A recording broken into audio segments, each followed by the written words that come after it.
Sleepless Dreamer, Shadow Slave World by Monosilence Chapter 41-66. Their voices disappeared as Hope was carried down the tower, the only sound being the memory voices whispering in his ear and the man's steps echoing off of the cold stone walls down the spiraling stairs. The conversation kept replaying like a looped record in his head from the beginning of their meeting to when he left.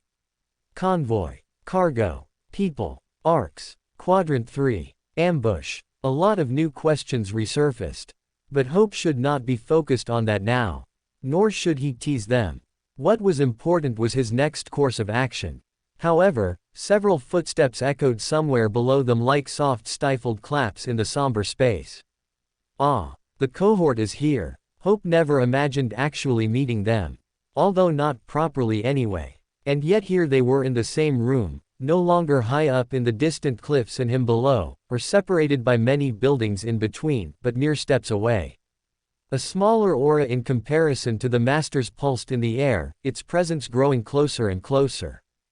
Intel. What the hell? One of them said. What did Lady Maeve do to High Punch? Hey, watch your mouth. A woman's voice said. Isn't it fucking obvious of this weird situation? Carry on, sir. Quote. Strange. Awakened. Prideful awakened. Bashful awakened. Stoical awakened. Humorous awakened. Hope thought he'd met them all. But he'd never met one so frank in front of others. The person carrying him didn't say a word and just simply bowed before walking past them. The two people continued their steps up the spiraling steps, but Hope faintly heard a third person shift behind him as if that person caught sight of something. Before any doubt could cross Hope's mind, the steps continued up the staircase and disappeared with the other awakened followed by a door clicking shut above. After their disappearance was confirmed, he heard the man beneath him mutter. Stupid masks they wear. Ah, right. Maeve said something about them wearing masks. But did it look ridiculous? Hope dismissed the thought, and after a couple of minutes down the tower, hearing the person pitifully pant breathlessly for some time now, they finally reached level ground. Finally fucking here, the man groaned. But before the man could reach the door, Hope let loose his power and felt the body collapse beneath him limb by limb like a tower of bricks. Thud. Hope caught himself on the ground and slightly cushioned the man's fall to lessen the noise, although the doors seemed thick enough. When Hope opened his eyes, darkness blinded him. The blackness in the room was absolute, and this time the door to the glass dome was sealed shut with no sneaking light to suggest any silhouetted forms around him. But then how did the man manage to walk down these steps? Hope felt around the floor but could feel no flashlight. Nor did he recall any of its possible sound hitting the floor either. That deduced the possibility of this man either being a sleeper possessing some sort of night vision aspect, or he was someone who had also walked up these steps many times and had each step engraved in his mind. Either way, how convenient for him, Hope thought. Hope grabbed onto the man's collar and felt the stone steps behind them before dragging him behind the stairway in case anyone else walked through the door. There, Hope sat him up against the wall and crouched next to him. Hope paused and took a deep breath to smell the room, the cold air slithering past his nostrils and down his throat the longer he drew in. Strangely, there was no catch of greenery or fragrance in this part of the tower. Hope had also recalled those few seconds when he entered the room with Lita before the doors closed, no hint of vines or shrubbery either. Hope may be overthinking it, but if there was a possibility that Maeve could actually listen through her flowers, then this was a decent spot to start his interrogation. Best start somewhere. This man must have at least some information that may be of use to him. If the man could simply walk in and obey without hesitation, especially unfazed by the scene of Hope's collapse, then he was an obedient pawn of Maeve's. But tonight, he would be his. Quote. Now how do I wake him up? As Hope tapped the ground nonchalantly, he hummed in thought in the darkness. Then a sudden thought crossed his mind. Pain. Maybe people woke up from nightmares, but Hope had no power to create such a supernatural thing. But if not a nightmare inside one's mind, then an external one. Hope placed a hand over the man's mouth. If no one was going to help Hope, then he might as well take the initiative himself. Even by force if necessary. Hope then grabbed the man's finger and twisted it counterclockwise, counting calmly the seconds in his mind. It took all but 4 seconds before the man jerked awake from his forced slumber. So startled was he that his whole body shuddered as if cold water had washed him, screaming against Hope's palm. "MMMPH. Shut up," Hope said as he summoned his shield, the white, blue light flashing for a moment in its spiral manner before disappearing away like faded starlight. The man immediately hushed as he saw the magic reflecting in his eyes. At least this way the man could assume that he was at the mercy of another sleeper. Or an awakened. "Answer me," Hope said as he brought the shield to the man's neck. "Do you know where Sector 5 is? No cut corners. Straight to the point." The man trembled into a nod. "Progress. Do you know which path to use if not the main road?" The man paused, then slowly shook his head. "Not progress." Hope sighed as he pressed the shield into the man's throat. Exclamation mark. The man squirmed and muffled against his palm. Hope paused before peeling his hand away. Gasp. "I haven't reached that far. I'm not sure. You're too loud." Exclamation mark. The sound of the man gulping clicked in the darkness. I'm sorry. But I don't know. Routes change almost every other day, and it's not like we fucking go and make trade with them." Another thought crossed Hope's mind before speaking. "What do you know about an awakened beyond the border?" "An awakened? That crazy man." Scaredy cat. Crazy man. The hell kind of an awakened is this? Hope silently thought. Well, he supposed awakened in this city were clearly different than those outside the city. Maeve being definitely one of them. A master made in this place. That would mean another gate had occurred sometime in Mirror City. And she made it her responsibility to conquer it. When and how? Hope wasn't sure. But clearly these people had endured more than he had thought. Sure. Him. What do you know about him? The familiar voice spoke again. Lita and her people had visited him before by chance, they said. I'm not too sure where he lives. Higher ground. Higher ground. TCH. He's a coward, all I know. Paranoid. Sets up traps but hides in his damn den. Not at all like the cohort. Are there more awakened like him out there? The man hesitated. I am maybe. Before, some awakened had left and hid among the cities. A nervous chuckle escaped the man.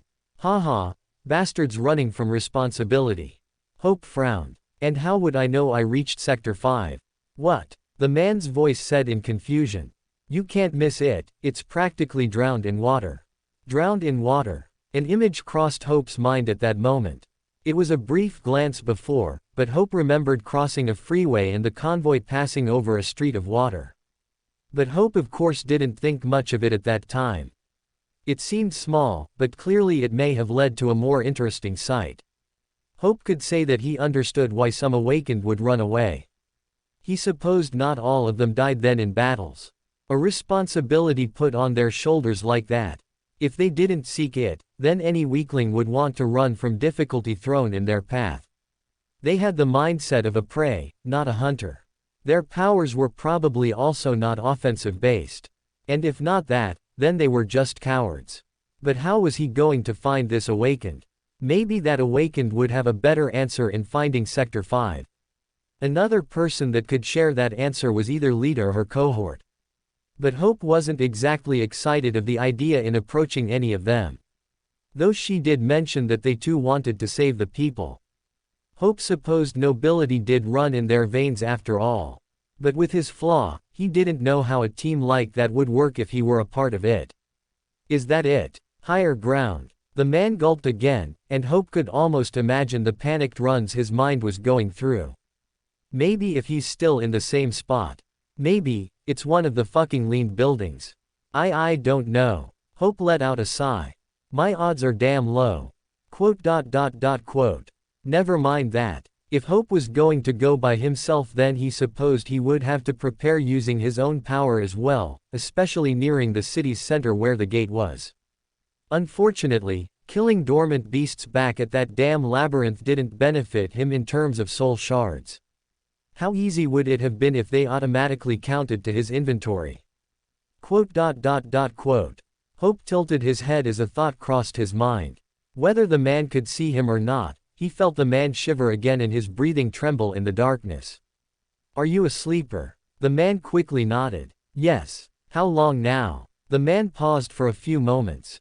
"A month or so. I bet you are one of the few who survived, right?" "Yes. Not many sleepers even after that, I bet. Rare for any to pass alive."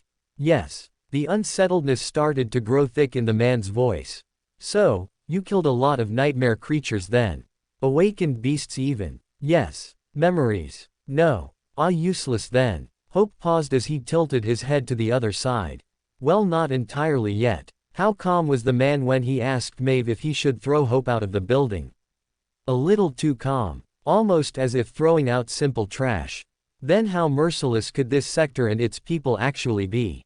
Not that Hope was leveraging his next course of action. Suddenly, the man tried to scramble away, but Hope held him tightly on his collar and the man couldn't manage it. Wait. D don't please. Slash. Queok. Slash. Quote. Slash. Hope waited a couple seconds until he was sure he heard no breathing from the man. Until he was sure there were no steps outside the door or above his head, alarmed by such sounds. Hope aimed first at the mouth anyway. As he dismissed his shield, catching a glimpse of the distorted dented face through the sparks, he reached down to feel through the dead man's pockets till he grabbed a familiar pocketknife he remembered he took away earlier in the day. Hope had also felt the expectant potent feeling in his soul core, as if it were drinking a cold force into its orb-like liquid. It was slightly longer and stronger than absorbing a single soul shard too, the essence merging into his own, filling the many empty slots in its space. Although, it felt far from being half full. Not even a quarter full. So that's what it feels like instead of one. Once that settled down, the damn spell came back to whisper in his ear. "You have slain Dreamer Kurt." Hope wiped his hand on his sleeve where he felt a splatter of blood landed. Right. There was more than one way one could saturate their core. How does one secretly dispose of a body? Hope wasn't sure. He'd seen public ceremonial burials of awakened and soldiers before. Even soldiers tossed behind trucks after a long day of battle like used toys, lifeless and worthless for the field. But Hope's situation was different. He'd killed a man who wasn't necessarily a threat. And the man didn't die with nobility, nor was there an awaited vigil for him. Hope did it for selfish reasons. Quote. Maybe I'll just leave him, Hope thought nonchalantly. He tilted his head as he stared at the corpse. Not that he could properly see his body in the dark. But fresh metallic blood touched his senses as cold time passed. So far this method of interrogating people to find answers seemed effective for Hope. Threatening, intimidating, then answers. A little repetitive if he had to admit. I better not have jinxed it. Hope frowned. Well, yeah, no shit. Sigh. He couldn't imagine what other methods he would have to use if the people didn't cooperate properly. But Hope sighed as he stood up, dismissing the thought. That was a possibility to deal with for another day. At least I obtained some soul essence. On a different side of the government, Hope remembered Awakened being requested to help eliminate other Awakened due to their insanity, a trauma that engulfed all thoughts of logic, a twisted belief of nothing but a doomed future for themselves. Hope was usually present at those sites as he helped carry off their bodies, white sheets covering their faces as red bleeds through either in dragged lines or in splotches. But he'd heard some Awakened silently admit that it was easier to saturate their core in this way rather than to go out and kill monsters in raids. At that time, Hope thought they were just crazy bastards. But, well, logically, they're not wrong. Hope blinked at the thought. For some reason, it seemed appropriate for someone to question his thought process, or to snap their fingers in front of his eyes, not that he felt the necessity to. But he recalled even his sister calling him out on his behavior or choice of words, although he didn't see much of a difference when the results were easier if not better than the normal outcome. Hope waited for an emotion to overcome him, but nothing did.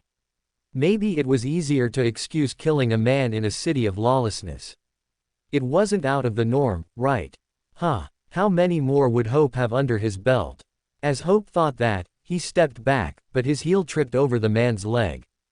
Tisk. Hope frowned as he caught himself.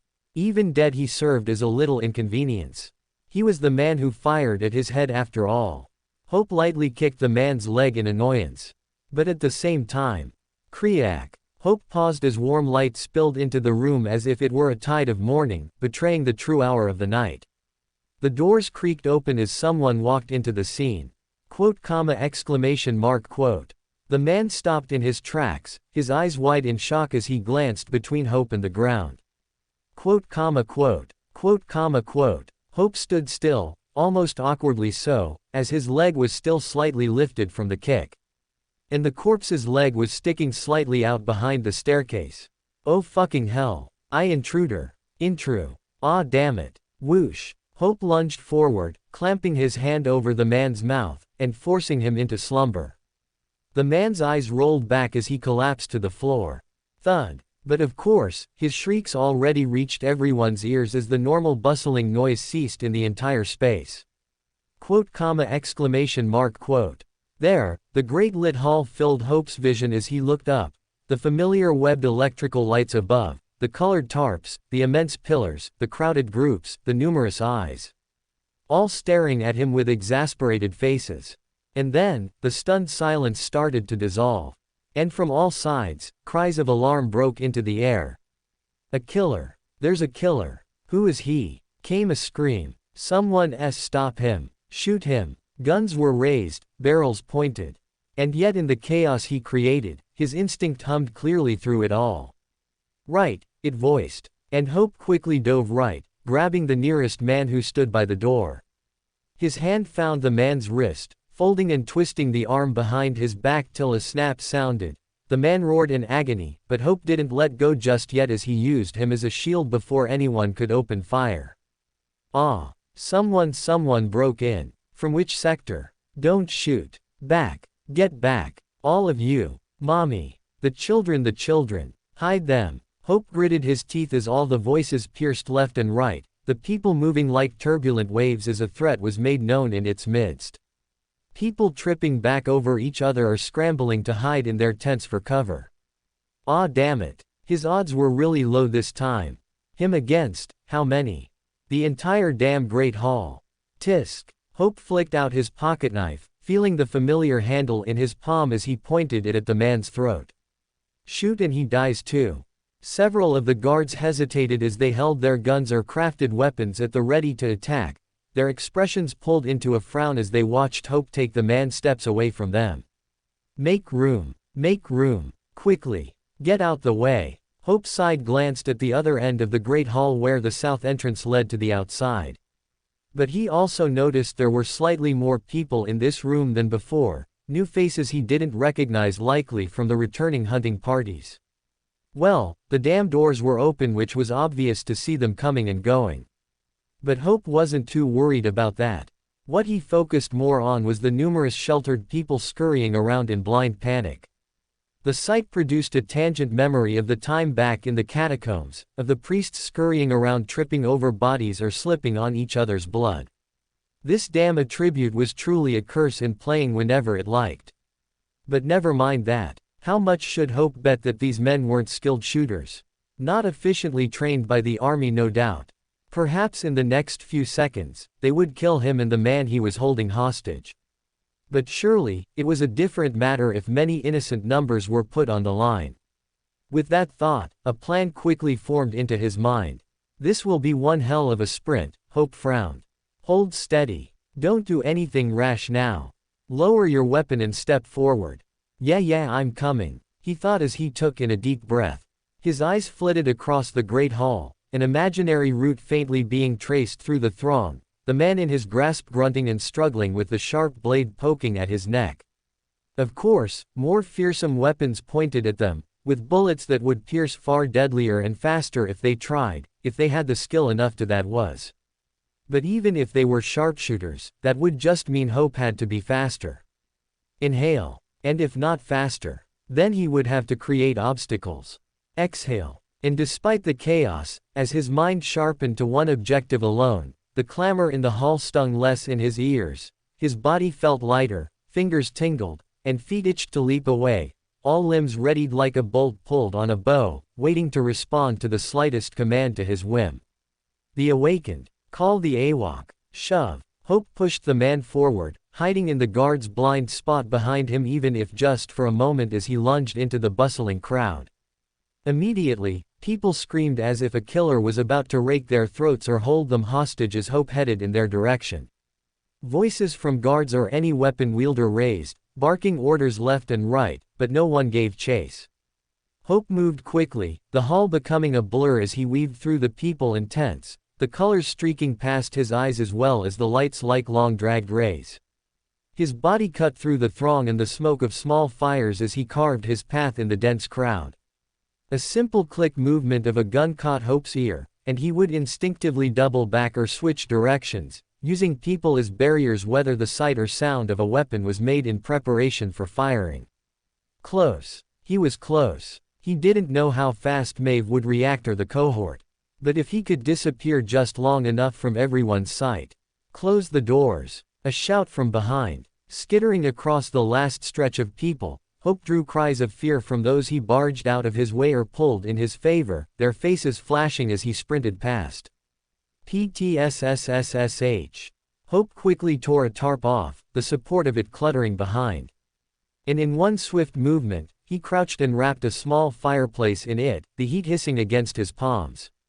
At the doors the guards had their weapons drawn, their numbers fanned out as Hope was about to clear from the midst. But even before they could take proper aim, before some could take steps towards him and swing their fashioned swords or pipes, Hope stretched out his arms and swung the tarp across from himself into the air. Zaycha. A thick streak of blinding hot smoke clouded their vision with glowing red embers flying towards them. More cries of alarm and confusion added to the chaos as they hurriedly swiped off the embers from their face and clothes, suddenly uncertain which silhouette was friend, and which was foe for the first few seconds. And a few seconds was all he needed. Hope lunged towards one man, summoning his shield in the process as his momentum was forced upon the man's chest. The man's expression caught his attention at that split moment, the mixture of shock, pain, fear. But Hope leapt off, dashing then forward low on the ground and vaulting past the dark narrow crack of the double door into the night air. Even as the men finally realized what had just happened, as they distinguished who was who in their group, their reactions were dulled by surprise. Slam. Hope turned, slamming the door shut, and barricaded it with his rifle through the curved knobs. At the same time, while Hope held his shield up to his face, a flurry of shots pierced through the door and ricocheted off the round plate. However, one slightly dented a little too well into the metal. Damn it. Special force weapon. One bullet grazed Hope's side causing him to recoil. He quickly turned and dashed off to the side of the building, the pain intensely burned for an instant then quickly numbed as new energy glazed over it. Obviously, the rifle wasn't going to stop them from barging through. But moments of hesitation and confusion were valuable and needed at this moment. And in the span of that moment, thoughts raced in Hope's mind as he turned the corner of the building. Should he make a run for it now? Climb over their metal gate of barbed wire and across the flower border? Well, the courtyard between him now was an open space, perfect for shooting. What if someone was on the roof this time as well? Even if he reached the gate in time, he still had to fight over the damn barbed wire. If he were going to do that, he'd rather do it carefully and not add more bloody wounds to himself. Like now. Oh you damn spell. Crash. A door being split open resounded followed by the distant clamor still occurring inside the great hall, their rushed steps collecting on the stone floor. Where is he? He couldn't have gone far. Check around. Quickly. We know you're there. Show yourself. Hope winced as he climbed up the side of the building, reaching a column as their steps echoed behind. But by the time they looked up, he'd already slid behind it, hiding in the tight space above them as he remained out of sight in the shadows. Hope stifled back a groan as he pushed himself up against the wall, his hands pressed against the column. Now that he was resting, of the sorts, his heart which he unknowingly realized was drumming loudly against his chest started to slow, but the pain on his side returned like a hot throb. Out in the stilled night, where the ambience of the area was hinted blue from the late hour, Hope could see shadowed figures spreading out in the courtyard like blank ants as they blindly searched for him. 9, 10, 11, 12. The seconds piled up, and Hope unbounded the bandage and right his hand with his teeth before placing it against the wound, feeling the cloth dampen quickly. Even the minor graze of it burned like hot iron dragged across the skin. Maybe it was a little deeper than he'd thought. But a little pressure on it for a while was fine, right? As Hope reached past 60 seconds, eventually reaching an additional 30, he could see the figures starting to slow, their shouts losing their tension, and their steps shifting from confidence. Talks were exchanged, a faint trace of Hope's existence mentioned here and there before he completely dissolved from their lips. And yet they still lingered there. 2 minutes passed, then 3, then 4. Hope's arms were beginning to shake as he continued to hold himself in place, closing his eyes to submerge himself in complete darkness from the view. Was his flaw taking a little longer because he caused a ruckus? Or maybe they were now just paranoid, filling the blanks of their mind of why they were outside in the first place. Weapons drawn, rushed steps, that would mean they were chasing something. But what? Maybe they'd have to stick around to find out. Maybe they'd catch it in time. But how would they know what to catch? Just go already, Hope thought. And eventually, they did. Although, Hope thought it still wasn't fast enough. But after some time passed, they moved back and scoured the other side of the building in hopes of finding whatever they intended to find in the first place. Animal, human, runaway. Hope waited a moment, too, and then allowed himself to sigh. His muscles had clamped tight in the pressed position he was in, and only now with them gone out of sight, and the sounds being distant from this area, did he scale down the wall. No one on the roof, right? Hope frowned as he hesitantly stepped out of the shadows and into the courtyard. The metal gate he faced was west, but the entrance to it was in the east, which was the direction where the group headed. The only entrance it seemed. He really had to climb over it after all. How unfortunate. Hope frowned as reached the barrier and stared up at the barbed wire. What does he have? A limp backpack with a dead flashlight. His shield. Pocketknife too. Hope heard the voices again nearing in the distance as he started to climb. He gripped tightly into the narrow gaps of the barrier, his fingers stinging from the metal edges until he reached the top. Barbed wires, teeth biting against his knuckles as he used his knife to cut through them. Come on, come on, come on, come on. After cutting the last wire, Hope's body shuddered. Strange. It wasn't from any threat over the gate. But behind. Master. Did Maeve see him from the red flowers? No. Well, how the hell does her aspect work? Hope hesitantly looked back. The aura was certainly different. An awakened then perhaps. But the sudden drop in pressure in the air was threatening. However, the courtyard was clear. So if not there then up. His eyes trailed up the loomed building before it stopped on the glass dome. And there, a black figure stood like some lone phantom on top. And Hope knew it was staring directly at him. Let's say it's not staring at me. The figure suddenly jumped off the glass dome. Shit. Hope quickly threw himself over the gate, frayed wires scratching his face as he rolled off, landing clumsily on the ground. Thud. Pain spiked on his side again, but he quickly ignored it as he scrambled for purchase and sprinted down the street.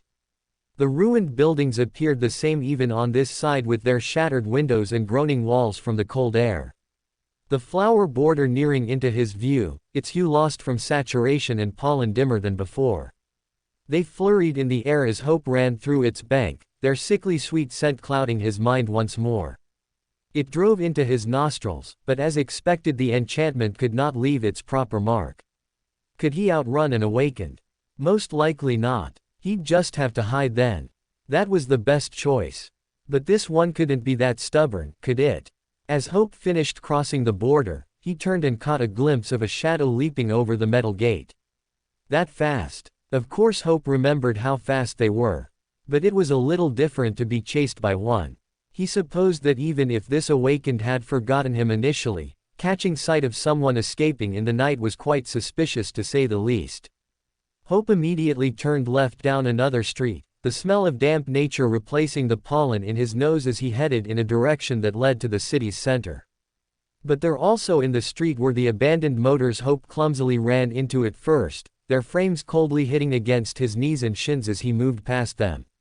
Right. The next course of action, hide. Now where the hell do I? Hope immediately skidded to a stop as he spotted a black rectangular hole gaped into a building. He sprinted inside and immediately pressed himself against the wall, the darkness of the room clouding his vision before he could make out shadowed forms of roped lines across the room.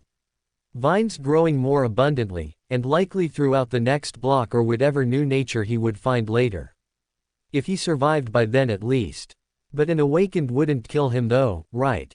Hope held his breath, not daring to make any noise, although the voices of course didn't help in his mind, as the footfalls raced in the street moments later he was just in. But they stopped in place.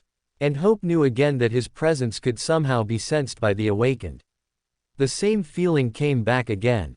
That shudder as if he was being watched or listened to even when he made no sudden movements. Even when he held his breath or when he was sure the shadows cloaked him in its embrace, hidden from the eye. But it wasn't fear that crawled into his heart or raced in his veins that shuddered him.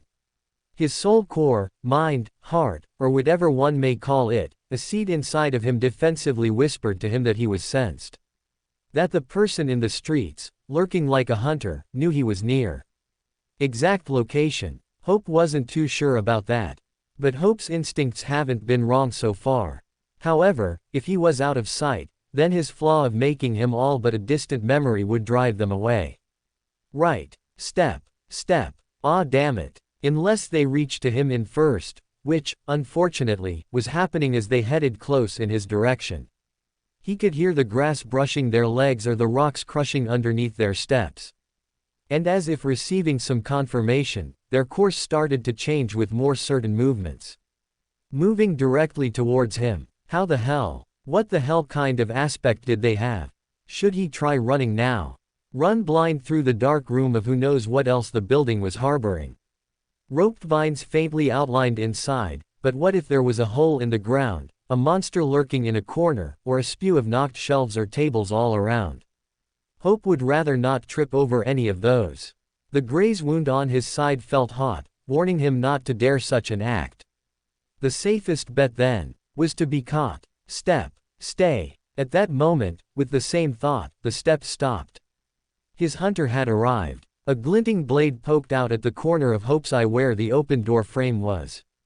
It seemed the clouds had parted enough to hum night's light upon the city, to reflect off of the blade like hushed silver. Quite a rare thing since the sky always hid itself. And speaking of hiding, as the dim light shined upon the sword, the edge aiming at his neck, the awakened walked into the room with a mask. Hope blinked at the sight. The appearance threw him off, almost having him disregard the tense situation he was in. The awakened wore a white plastic mask with slits for eyes, a hood covering their head where no sneak locks stuck out, and instead of wearing any memory on themselves, they wore a tight-fitting black bodysuit with an advanced technological gauntlet on both forearms.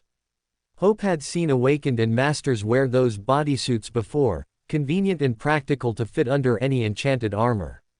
The gauntlet though was questionable. But since it was fitting, Hope could see that it was a guy.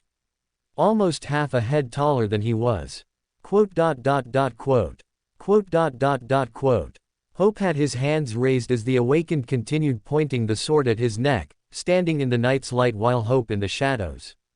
And they stood, awkwardly in silence for a little while. As if testing each other on who would act first.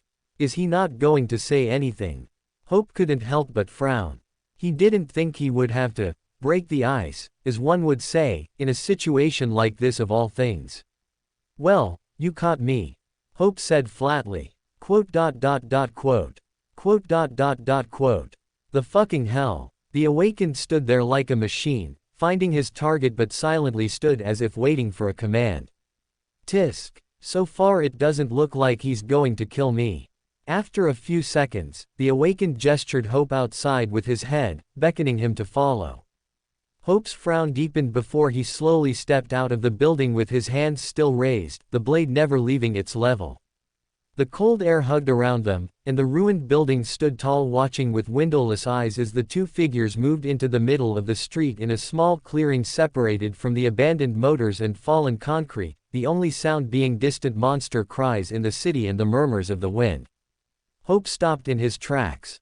Neither of them broke contact, as they waited for what? Did he silently call for backup without Hope realizing it? And how long until they come? With the inability to sleep, Hope would have almost all the time in the world to travel for his journey, although nighttime was dangerous and should not be taken lightly. But he would rather be on his way to his teammates now than wasting his time here. Shiz. Suddenly, a static sounded. Like the noise of switching channels on a radio, it scratched with a voice fading in and out in between pauses. But where was that noise coming from? As if to answer that thought, the awakened awkwardly looked down at his gauntlet and quickly tapped on a button. Then, a voice came out. "Prince, where the hell did you go? We have a serious crisis over here." Hope blinked. Prince. As in a prince. Or he's named Prince. Hope tilted his head. How odd. Was there someone else who had more of a ridiculous name than he did? The awakened quickly tapped onto his gauntlet as if it were a keyboard, the buttons clicking lightly with each press as he sent whatever message back to his comrade. "Well, hurry the hell back. Some damn monster or something I don't know. Apparently ran through the building. A fucking dead body was found, that's what." Hope looked nonchalantly away as if he had no part in it. However, at the same time, the awakened peeked up, observing his reaction. But Hope recognized the voice. Of course, he did. It was the same voice he passed by down the stairs. One of Lita's cohort members, the rudely frank one. However, Hope thought it was slightly disappointing that he couldn't hide the body. Not that he was too sure how to in that dark enclosed space. Well, it's not like they can track it to me anyways. Did that mean he could be a little careless in the future then? Tisk. Never mind that. It's not like I plan to do it more anyways. The awakened seemed to pause, his gaze lingering on Hope before he quickly responded. And whatever he typed, Hope's stomach dropped from what the receiver responded next. Okay, sheesh, hold up. I'll come to you. What? Hope's eyebrow twitched. Coming here. Seriously. With that thought, Hope had taken a step back. But the awakened immediately stepped forward in response with his sword threateningly aimed again as if sensing Hope's hidden intention to run away. Hope gritted his teeth in annoyance. This was more of a stubborn awakened than he thought. From chasing him from the metal gate to even sensing where he was despite being out of sight. And another one was coming here. Nope. No. Not dealing with another one. Hope didn't want to be in some complex situation of explaining, pretending, or obliging to their damn whims or whatever extortion they planned to do with him. Obviously, his situation did not look good at the moment, especially since this awakened had kept a sharp focus on him ever since Hope climbed over the metal gate. Only one thought crossed Hope's mind. Escape. Damn it. To hell with being careful. The wound on his side had stung from the cold, but other than that, it wasn't any grievous or threatening injury. Hope could run or climb if he needed to, although it wasn't going to be a comfortable experience. One awakened was enough to convince him to take no risks. But two, that just made him want to flee even more. Could he fight an awakened? Was that even possible? Hope sighed as he slightly stretched his left hand out. Maybe it wasn't possible. But Hope's main objective was back to square one, survive. Win or lose. Time to get the hell out of here. .. As if reading each other's thoughts, Hope summoned his shield as he leapt off to the side, the dance of sparks circling bright in the night as if the stars had come down themselves and fused into a metal plate, and the awakened reared back his sword and lunged after him. A crash reverberated into the night. The rumble of stone, the bent of metal, and the shatter of glass announced themselves in the area. And as if to be entertained by such noise, the sky had peeled more of its layers to give its constellations a glimpse below at the scene. For the first few moments, Hope was able to read the awakened's actions. It was easy to predict how he would react placed in the situation Hope was in. He ducked aside from the first blow, a sidestep from a shoulder grab, and parried the third. And that was where his luck ended. If he had much anyway. Because that parry cost him more strength than he'd expected. The awakened hit him like an explosion, and Hope, braced with his shield in time, was thrown sideways into a building's window. The shattering multiplied in his ears, the glints of its fragments flying around as he too flew further into the darkness of the room. Pain spiked in his body as he hit and rolled, knocking over metal carts and whatever items piled on top before he came to a stop, the smell of dry dirt filling his nose. Hope groaned, reaching his arms out to find any support. Ah, a counter. Though his body ached, he forced himself to stand and move, holding his abdomen. That's certainly an awakened's power, Hope grunted as he made the steps forward. But at the bottom of his vision, he caught a glimpse of what he landed on. Which was a broken pile of pots. Some sort of garden room. Although, not at all like Maeve's lair where magic grew and blossomed in petals or lit pollen. All the potted plants were dead, withered to dried leaves or limp stems. Hope observed it all in an instant as he turned and ran again just before the awakened speedily landed where he once stood, causing an impact by his feet alone. Hope had thought he'd heard the building creak. Fast. Hope quickly ran to a side door, seeing a corridor leading up. The ache pulsed in his limbs as he surged forward, skipping steps to save what time he could spare between them. Back, an instinctive voice whispered. And just as Hope reached the next level, suddenly, with lightning movement, the awakened burst behind him. Quang! Hope braced his shield up once more, the impact pushing him back into a wall. The bones in his arms screamed and his back stung as he, surprisingly, held against the weight of the awakened sword this time. But of course, their strength was far from matched. The number of soul shards this awakened had collected was obviously higher than his, but his rank alone was a leap of overwhelming power. Even if Hope could block like just now, it was a crushing weight that made his arms tremble. Damn it. Hope gritted his teeth as he stared at the awakened's ridiculous white mask and black hood, the pain and pressure building as his muscles strained. But Hope did not submit. If he had to, then that would have to come down to his own bones breaking or whatever course of action he could plan next. But what was going on in this guy's head? The hell was he so bent on chasing Hope for? Was he actually smart enough to connect me to the dead body? Hope had a feeling it was. Seriously. How unfortunate. A stubborn and smart awakened. Even if Hope was forgotten by everyone, a detective could spot out the guilty culprit with the right pieces in mind. Dead body, everyone congregated in the Great Hall, one person escaping, running from the sight of an awakened. It's that obvious then, Hope said aloud, grunting against the weight, not caring if the awakened understood him or not. But it seemed like he did when he pressed harder into the shield, the blade's edge moving close enough to touch Hope's cheek. And with that previous tangent thought, one of Hope's attributes summoned, tauntingly appearing before his eyes as if facing the awakened wasn't enough of an inconvenience. Black Sheep attribute description: you are an outsider born into a disarray world. Forced upon a hero's fate, always against the odds, you wish to be seen. Quote. Never mind the always against the odds part. He got the damn idea from the spell. But, wish to be seen. What the fuck does that mean? Hope narrowed his eyes as he hurriedly dismissed the runes from his sight. To be seen by this awakened was the last thing he would have damn wanted. Or did the spell have some poetic tier meaning backed behind those words? Tisk. Even now, it hasn't failed in riling him up during a battle.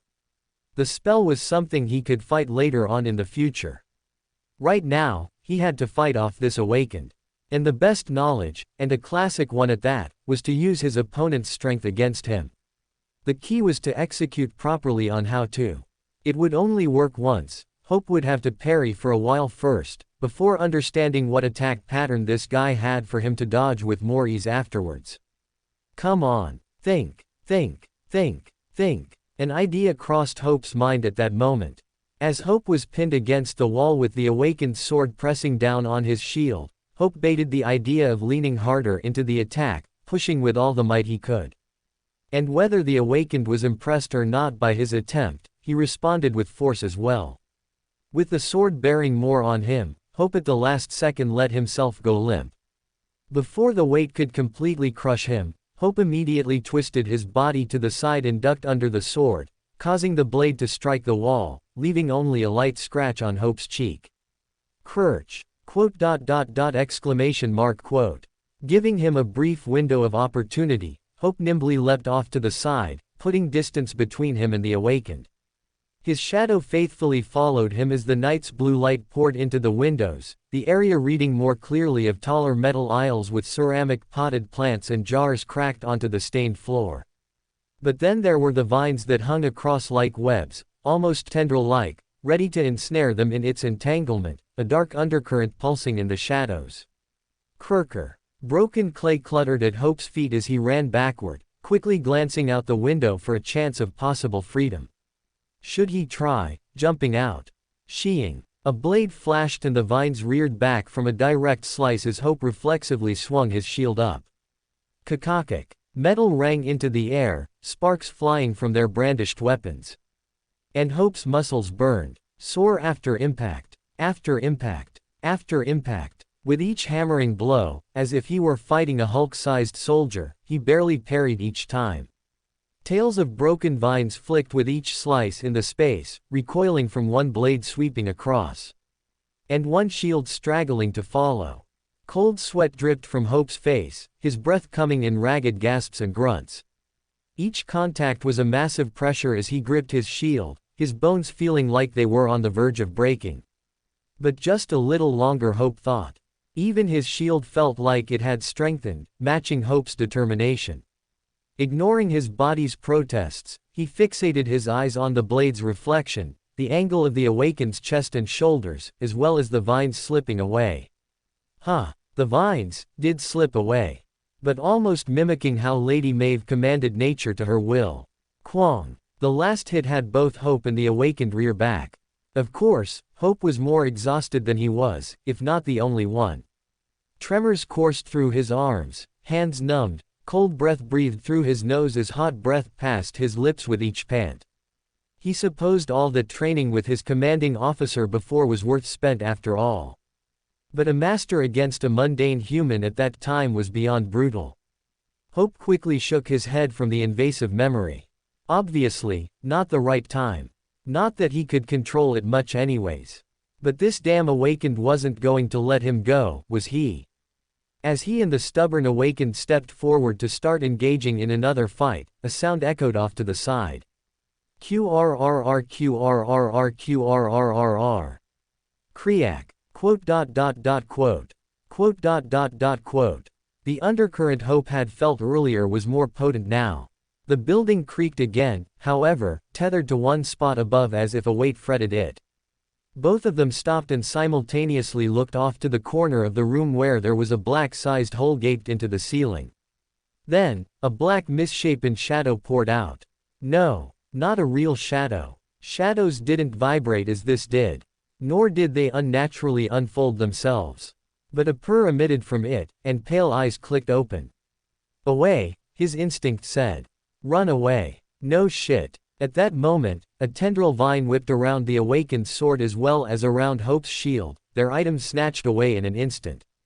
And all of a sudden, before they could properly brace themselves, a slice of darkness lashed out and hammered in both of their chests.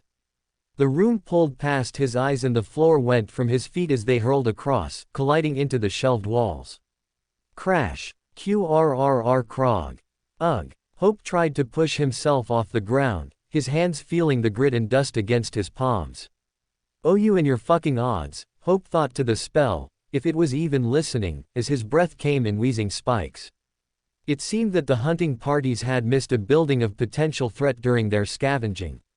Well, some monsters make their domains in whatever space they find suitable. Hope couldn't exactly fault them for not checking every single crook and cranny of ruined buildings. Logically speaking. But the pain was leaning him towards that though. Hope glanced up, alerted by a creeping sensation on his ankle. And amidst the vines that webbed across, some more shadowed ones slipped away. Hope immediately kicked the feeling away, shaking his leg. But the awakened didn't have the same response. Immediately, tendrils of black hooks tightly wrapped around the awakened's leg. In a late panic response, he tried to grab the nearest thing around for support. And he just happened to grab onto Hope's leg. Not me, damn it. Ack! Hope's body was dragged along, through the ceramic fragments, dry dirt, and dust, both of them slid across the room. Hope gritted his teeth as he too tried to grab anything around him, even pulling on the metal shelves that scraped along the floor, the far wall growing closer and closer with the monster stretching out its claws in anticipation. Then, a thought raced in Hope's mind. If the damn awakened won't let him go, then this would be his best shot. Tisk! Swing me to you, Hope shouted while stretching out his hand. Without hesitation, as if in synchronized thought, the awakened pulled on Hope's leg and swung him to his feet. At the same time, Hope had dismissed his shield wherever the monster held it from and summoned it again. Whirl of sparks flew and fused itself, the memory becoming tangible in time as Hope slashed down at the tendrils that clung to the awakened's leg. QRRRAAAAAWGH. Their drag finally slowed, and immediately they rolled back to their feet. Although, Hope had to hunch over a bit to ease the pain, a strong pain adding onto his side. But he blinked when he saw the monster clear before them. At first, Hope thought it was a great black hound, with burnished black skin and polished ebony fangs. Those features alone had memories streamed through Hope's mind, blinding him of the time when he fought the awakened demon in his first nightmare, Fire Hound. However, this one was different. But as if it were a similar breed. Instead of bristly strands of a mane, they were like tendrils, vine-thick, lengthened across like ropes. It growled, stretching itself down the ceiling, revealing its long body rippled with toned muscles, its black skin reflecting from the window's light. Huh, am I meeting its cousin? At that time before, Hope sensed that it was a young demon. But this one, definitely was maturely grown. Taller than chest height, an aura that spoke more of its true class. Another awakened demon, although, Hope could be wrong. Maybe it wasn't, but either way, they were in its domain now. At its mercy. However, the advantage Hope had now was the proper weapons at hand. Capable of delivering a killing blow. There was no need for clumps of poisoned berries, or fractured bones as daggers. The monster hound growled and sent its tendrils at them, each almost like a mind of its own. Noticing that the awakened had done the same of dismissing and summoning back his sword, Hope had thought when he looked over, despite his ridiculous mask, that both of their eyes met. They quickly looked away, brandishing their weapons as the thick shadowed ropes came at them again, the awakened and Hope acting simultaneously as they swung forward. Welcome to Fanfic Audiobook, your go-to place for immersive audiobooks. If you enjoy the content, don't forget to like the video and subscribe to our channel for more amazing stories. And please support the author by link in description. Quang, quang. Series of blistering fast cuts went high and low. A mixture of sweeping slashes, lightning thrusts, and quick parries danced in the room. It wasn't an immense weight Hope was dealing with compared to fighting the awakened, but his muscles burned from all the previous injuries.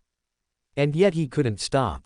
He had to fight. Right. Hope swung right and blocked a lashing tendril. Left. He ducked and thrusted his shield upwards. Hope couldn't believe he was thinking this, but, where the hell was the other awakened? Down. Instinctively, Hope let himself drop to the floor. The hound reeled away from the wall, passing over him, its fearful leap coming into contact with the awakened instead, who tried to sway aside from the attack.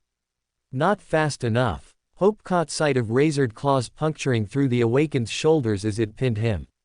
Before Hope could do anything, a screech split in the air and the hound moved back. A deep cut had sliced into its chest, the flesh darkened like a bruised purple.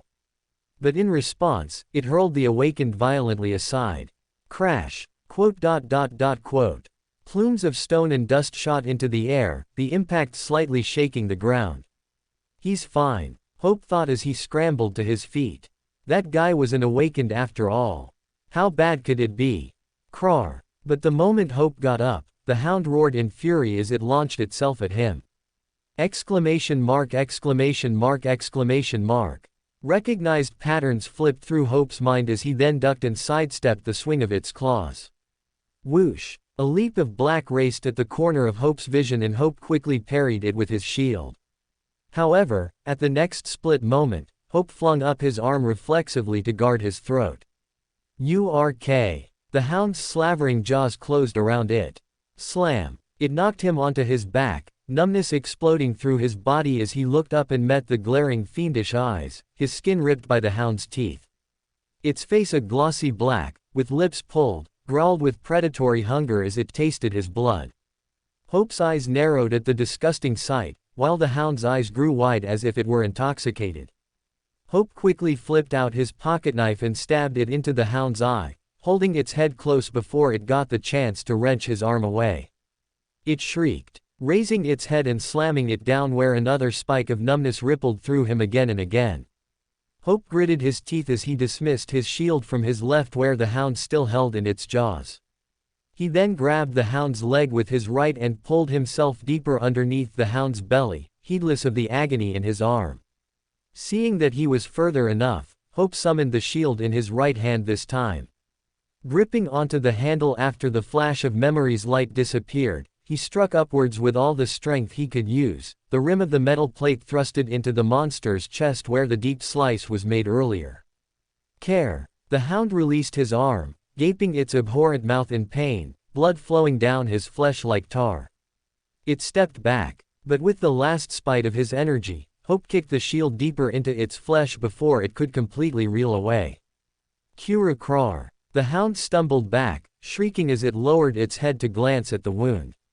Its tendrils whipped frantically around the room, having Hope roll side to side before they lashed down on him like slices of darkness.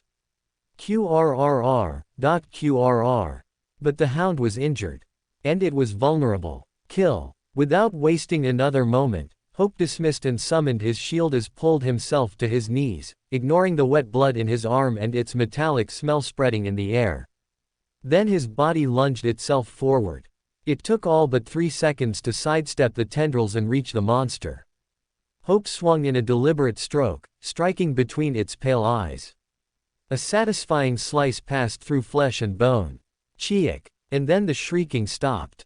Thud. Pat pat pat. The hound's body went limp as it collapsed to the floor, the tendrils dropping like ropes all around one by one.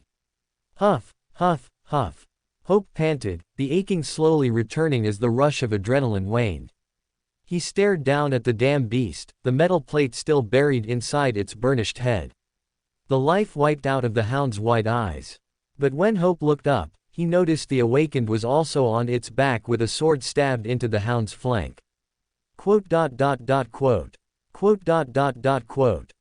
did not want to say anything. Or let another spite grow too soon. Not until the damn spell confirmed. You have slain an awakened demon, Night Hound.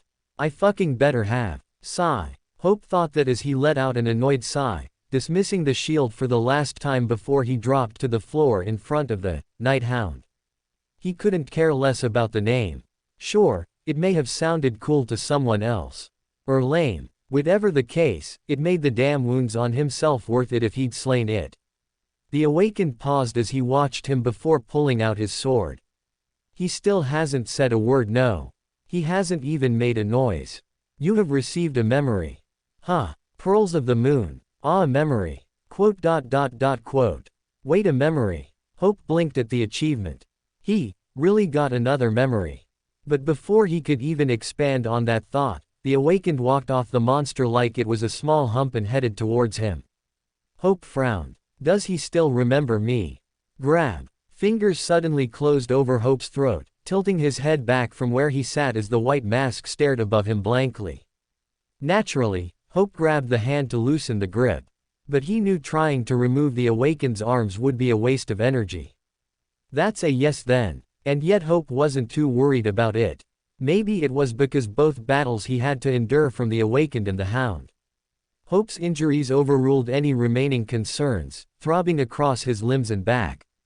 And of course, he was still accompanied by his memory's voices that whispered in and out of his ears. Huick. Hope struggled a bit against the grasp but stared nonchalantly at the awakened. Still not going to let me go, huh? Kazee. Then a static sounded from the awakened's gauntlet. He seemed to flinch and sway a bit from it as if he'd forgotten. Then a voice scratched through the noise. Ints, here, the hell are you? Now he shows up. Hope gritted his teeth, his eyes now showing impatience.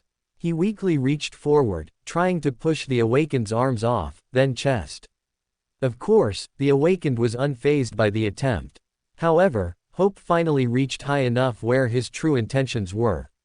He dug his fingers into the punctured black fabric where the hound's claws had penetrated the awakened, hot and sticky with blood, the warmth of flesh and tissue. What hurts more, a touch on unblemished skin, or a touch on an open wound? Hope's essence poured out more this time, rippling from his core to his hands loosely like a cool fiery stream. His power driving into the awakened. The awakened stumbled. He swayed more to the side, head bobbing back and forth before his knees finally gave way and collapsed to the floor, the pressure leaving Hope's throat. Thud. ... Hope blinked at the sight. He had counted up to 11 seconds when he first grabbed the awakened's hand, waiting for him to faint. But his aspect didn't work fast enough, or the awakened's will was too great. Whatever the case, Hope then thought maybe a deeper contact would work, instead of scratching the surface. Hope stared in silence at the awakened's slumber. The awakened's loss of terrestrial consciousness was not dallying in this world like all the other people Hope had subdued before. This was his first time using it on an awakened. And, he's not actually asleep, Hope thought as he looked down at his hands coated with dust and blood. He could still feel the coolness from his essence that seeped through his fingers when he touched the awakened. However, it disappeared as it came, the seal closed so as to not have it channel freely through him like an endless stream. A disadvantage if he would have wanted to utilize it more efficiently and delicately. But his power had driven the awakened into the dream realm. Sojourned in another life of far different nature from this one. A place that was not so easy to wake up from no matter what actions or words stirred the awakened's body in this world when his spirit was tied to another. /SQLCH. Sounds of torn flesh and metal against bone echoed in the quiet room as Hope's shield hammered into the hound's flank. A thick bloody aroma spread in the air as Hope started to rummage his hand through the hound's warm innards. Silk blood slicked over his sleeves as he worked his way through the flesh before pulling out 3 orbs of dim light one by one. URK. Hope hunched over. Huff, huff, huff. He panted, grimacing as his movements blossomed pain in his joints and muscles. Come on, damn it, Hope thought as he squeezed each orb. The soul shards shattered between his fingers, each cracking like glass as its fragments then faded from existence. Their essence vaporized into the air, lingering for a moment before being sucked into his chest. Sigh. But before the coolness settled into his core, Hope stood up. He had to get moving. Step, step, step. Hope walked towards the gaped ceiling in the corner of the room where the hole's black mouth waited above to swallow him whole. The place where the hound had emerged. However, he paused and looked back at the awakened who laid in the same place. He was like a broken doll on the floor, the mask and hood still covering his features like a forbidden secret. Hope was slightly tempted to take the mask off and see what face hid underneath, but Prince, hey, where are you? The other damn awakened was close by. And finally able to find his way in the right place. Tisk. Hope shook his head and took a deep breath before climbing on a metal cart, the ceramic fragments and dirt shifting under his feet as he gripped onto the ceiling's edge just as the rush of steps rushed into the first floor. Jolts of pain sent through his arm as he reached and grabbed, forcing him to grit his teeth and fight back a groan. His muscles spasmed, but he forced his body to pull himself through in time before the steps raced into the room. Prince. Hope squeezed his eyes shut. Rolling onto his back, letting out a long quiet sigh. Is his name really fucking Prince? Hope thought as he swallowed back another groan. That's strange. Something told him he would have been more surprised if he saw the awakened's face. But Hope dismissed that thought. The voice continued beneath him, rising in an expected panic volume as he checked on the awakened's condition. What happened? What is this beast? Why did you go out alone? Why did you jump out of the glass dome? And he continued that for some time, at least to the point where Hope could feel his left sleeve harden with blood before hearing the companion pick up the slumbering awakened and making his way down the stairs and out the building. At least that went smoothly. Out of sight, out of mind, as they would say. Let's hope we don't see them again. Hope nonchalantly thought as his eyes remained closed. Any energy he lastly pretended to armor himself with was all waned, the aches and pangs fully returning with a vengeance that he had disregarded for too long. His left arm was swollen from where the hound bit and his shoulder felt twisted and torn and soaked with blood. Even the muscles strained down his back from when he was constantly flown around like a ragged sack. Damn it, Hope thought as he curled himself on the floor, cradling his shoulder as the heat from his wounds battled against the cold. The space around almost feeling more like the outside than inside. Didn't think I'd experience this soon. It took a while for him to recover back in the wasteland. Would he have to spend another long night just the same? Hope grunted as he shifted to a more comfortable position on his other side, the darkness fading slightly behind his eyelids. Hope paused as he sensed an unexpected light. Then slowly opened his eyes. There he found himself in some sort of attic or storage room where remnants of boxes rooted themselves around, scratches scored across the floor, and black lines whipped along the walls. It all somehow looked familiar. No, it couldn't have. Hope quickly shook his head. He shouldn't expand on that thought. But deep in the blackness of the corner of the room was where Hope laid, the low roof shielding him from the night. However, there was another broken hole in its middle that led to the outside, traces of the demon's force of entry. And, the night was shining even brighter than before. A silvery light filtered through the roof and bathed down one spot in its stark pool. Hope recalled how back in the street, the clouds had parted enough for the Awakened's blade to gleam like silver. If so, had the sky really torn its veil to shed more of its hidden moonlight? Was it even strange to think this sort of question? In a way, it was not. Knowing that there have been wars across the earth, an event known as nuclear winter came to pass because of it. The sky shed its ashes for years without end. A coldness that trapped itself under the firmament. And even as the air started to clear some of it the past several years, clouds stretched endlessly across the horizon with few stabs in its layers for people to glimpse at the long-hidden bright blue sky or the speckled stars. But the moon was barely spoken of nowadays. Always masking itself, forced behind fogged curtains. The sun a more conversive topic of its dawn rays and desired warmth, whereas the moon was not wanted as much. Of course, it was rumored that some other regions did not suffer from this problem. But, if the sky continued to show itself like tonight, then maybe it hinted that the weather would return to normal soon one day. Whatever normal was. Exclamation mark. Pain shot through Hope again like a bullet. The silence was broken by his short of breath and grunts, but of course, the accompanied constant whisperings of medley voices in his mind. Right. Last time he was in this sort of predicament he tapped into his memories. Should he try? No. Hope thought. No, he didn't want to go back. Not again. The past was the past. There was no need to relive old memories. He did not have a desire to see his family again only to be reminded that they'd all but forgotten him. Well, he supposed the situation wouldn't be too different anyways with their relationship in the past years. The only memory I'm keen on looking into is the damn memory I got.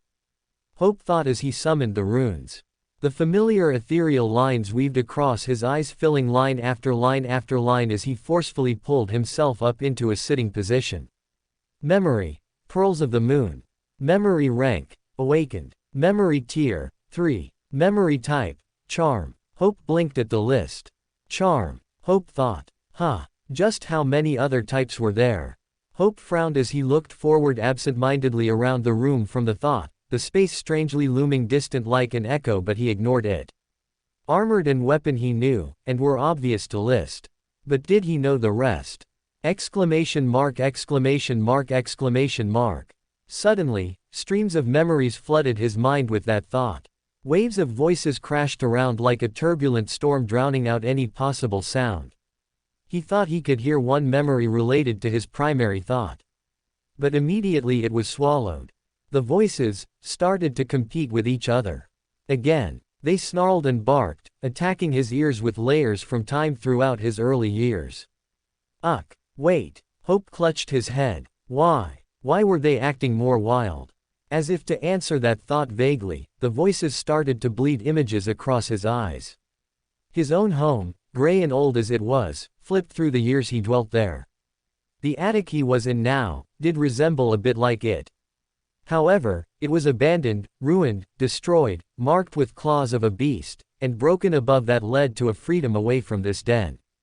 At least at his home, it was properly furnished with intact walls and ceilings, and a window fettered with a screen and curtains. So why? Enough. Layered. Restless. They continued to pile, rising with each second like a cluttered heap they made on their own accord. I said enough. I said enough. Slam. Hope slammed his fists into the floor. The impact sent a sharp grating pain up his arms, causing the voices to shrink.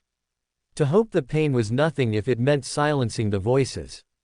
Tap, tap. Blood trickled down his wounds and collected beneath his knuckles, the rippling pain overtaking his mind as the voices faltered.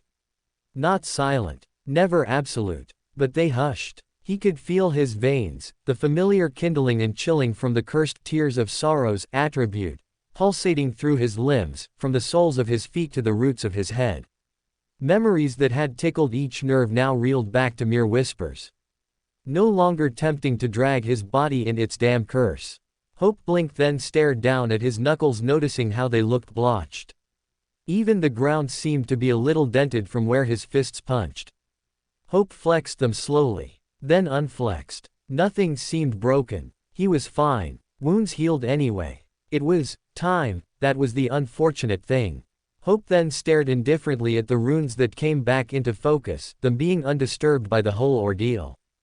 But for a moment, Hope thought that they brimmed. As if behind those lines the spell had reacted to his words and actions. Awed or feared, he did not know. But he felt an annoyance prickle inside of him. Was the damn sentient entertained? Watching? Entity? System? Network? Whatever the hell it was. Tisk. Hope narrowed his eyes. If he could discipline the cursed attribute along with the spell he would.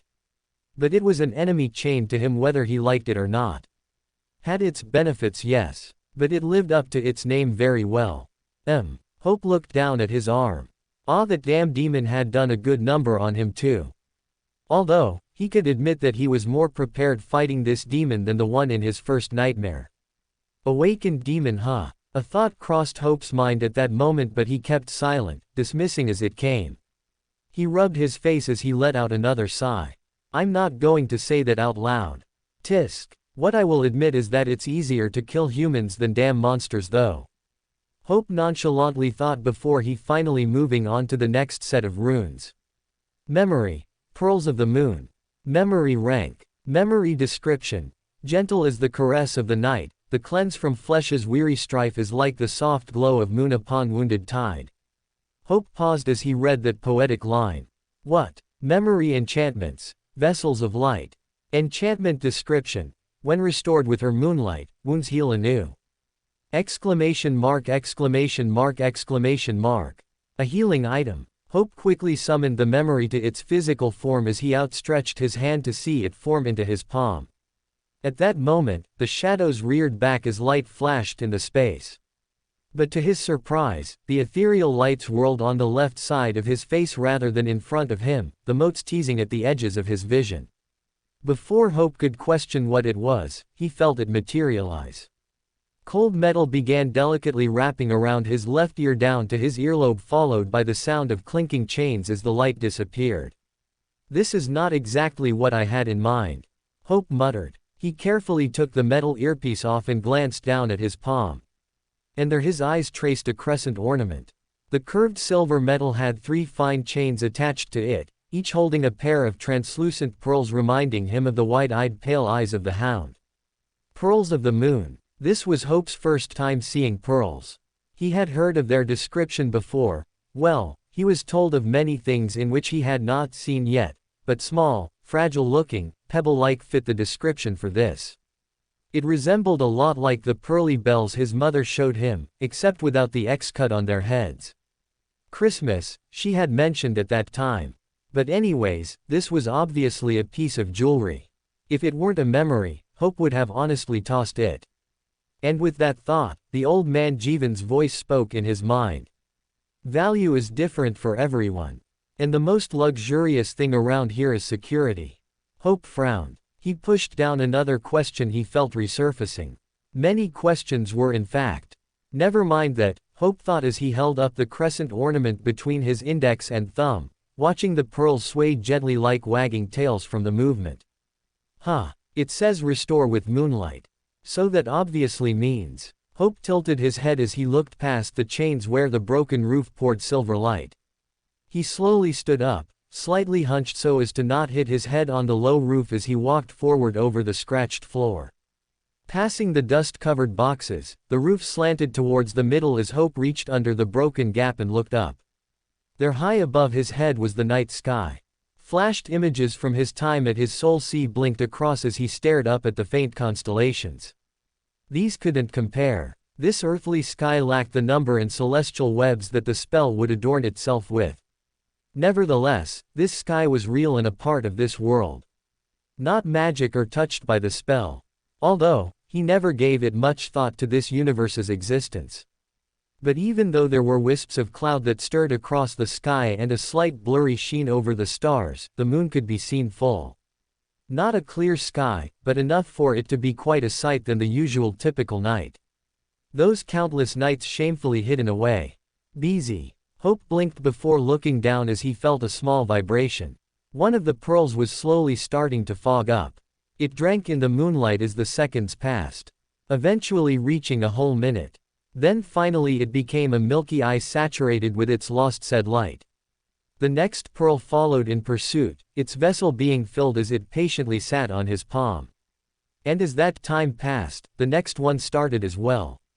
And it continued till all 6 pearls illuminated, entrapping in their tiny vessels the moon's soft glow. Hope hesitated before placing the crescent ornament back on his left ear, the cool metal a contrast to the feverish heat from his wounds. Never thought I'd wear jewelry for a memory, or ever that is. He then slowly lowered his body to sit down in the stark pool of light. Leaning forward, legs lazily spread out, he stared blankly forward as his mind focused on the pain in his wounds. The throbs and aches were again a great distraction from the voices, anything that would keep him from its threatening sea. And, he waited. How fast was this memory going to work? Minutes? Hours? Well, he had all night after all. Sleep was not going to ensnare him. Busy. At that moment, the magic hummed against his ear. Hope hesitated but then sorely reached over and rolled back his dark sleeves up to his elbows. The sticky sound of cloth peeling off flesh wetly murmured into the air as the wounds were revealed under the moonlight like black ripped holes. The claw marks on his right forearm down to his wrist from the profaned were there as well. Hope blinked nonchalantly, his fingers shakily flexing and unflexing into fists. And then inside of him grew another presence. A warmth blossomed into a healing force and invisibly wrapped around his body. Slowly but surely, the pain dulled, the sharpness of his injuries fading into the background. The deep aches and strains and whatever unfound bruises on himself melted away. The grazed bullet wound on his side was the first open wound to heal. Like a lip, it slowly closed its ripped mouth and sealed itself, refrained from speaking any more of its bitterness. Then the clawed marks on his right followed. As if time had reversed, it closed, undoing the damage left brutally behind. The jagged gashes smoothed out leaving faint, silvery scars instead. Finally, the punctured wounds started to heal, the flesh knitting together as though the hound's teeth had never pierced his skin. Except for maybe the also faded white marks. And what feverish heat he had felt before was now washed away, feeling more aware of night's coldness against his skin. Though his sleeves were hardened and his skin stained from his blood, the wounds were no more. Even his tongue he had bitten down so many times before was fine. This is fortunate. The scars may have replaced them. But that wasn't an issue for Hope. Scars were scars. Hope let out a thoughtful hum as he tilted his head. 6 minutes it took for the pearls to charge. He also noticed that in the order his wounds healed, it had likely been due to the fact of what kind of enemy caused it. Although the demon hound and the dam awakened had thrown him around, there was no specific magic traced in those impacts. So those went away first. But the claws from the dormant profaned and the bite from the awakened demon had varied healing rates. The grazed bullet wound happened to be a normal bullet instead of the special manufactured one. At least now he knew some of those Sector 2 people did carry brave arm guns as well. That was another question for another day. Or never. But anyways, if he were to be attacked by something higher than an awakened demon, the healing rate would certainly be slow. Hopefully not impossible either. And it only works at night. Or just charged at night. Quote. He will figure it out as he goes. Well then. Hope dismissed the memory as he stood up. Rolling his shoulders, a slight tension coiled tight inside them. It wasn't necessarily pain or an injury that the magic had missed. He just had not stretched in a long while. And a stretch wasn't a bad idea at the moment. He lifted his arms above his head, interlocking his fingers as he stretched towards the sky under the broken hole. The stretch pulled at the knots in his muscles, a slow burn that made him let out a small sigh. He arched his back as well. He elongated his spine as a rhythm of satisfying pops trailed down. Now he could probably fight better. Although preferably with a long-range weapon. Not a shield. But he got what he got. Hope reached up and pulled himself up through the gaping hole in the roof, his muscles moving with ease this time. A draft of cold wind blew in his face and hair once he entered into the open air. In his peripheral, some shadowed buildings loomed a few stories taller. Brushing the dust from his hands, Hope scanned around.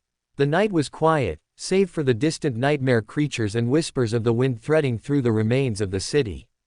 Somewhere behind him down the block behind other buildings that shielded his view was where he knew the glass dome was. The memory of the awakened chasing him automatically played in his mind, but he ignored it. Because he had also remembered back in the glass dome when Master Lita pointed out the window, tall black shadows like drawn ink lines could be seen at that time. And right now, they were slightly closer. The building he was on wasn't quite tall, 2.5 stories it was, but he could see the peaks of tall dark broken skyscrapers over other rooftops. A couple that leaned their heads against each other. When Hope walked towards the edge of the roof and peered down the street, he could see the vines webbed across walls and windows like power cords. And there was the usual plentiful feathered grass in asphalt and long-necked leaves up pipes and ledges, thickening further down each building. At least this was a sign he was reaching somewhat closer to the city's center. And the further out he peered over down the street was just the endless rows of broken buildings, stretching on into the darkness of the night. Hope recalled the rough-drawn map back at the glass dome, how Master Lita's finger traced down the paper into the marked open terrain. The memory of course filmed across his eyes. The city was drawn in an awkward rectangular shape lengthening north and south. But strangely enough, the city's center wasn't actually in the center as he thought. Was it the city's center or the city's center? Was there a difference? Hope shrugged. They sound the same to me. But on the map, he found it marked closer towards the southern part of the city. That would make sense as to why it was still so far. Hope folded his arms and nonchalantly tapped with his finger as he stared absent-mindedly into the distance. His next objective was to find this outcast awakened. That Kurt guy mentioned, paranoid, higher ground, sets up traps. How the hell was he going to find that guy in the city? Hope looked up at the night sky. He supposed that was a question he could answer. Till sunrise came, which was hours away. So, what should he do by then? Tisk. Hope clicked his tongue in annoyance as he summoned his shield, looking down as the metal plate began gleaming under the moon. He supposed he could adapt to this memory. Properly train and see to its full potential. Because he had all night after all. Hope did say the past was the past, but he could make an exception for this circumstance. He first began with the basics in training, moving his arm in smooth, deliberate arcs as the shield sliced through the air.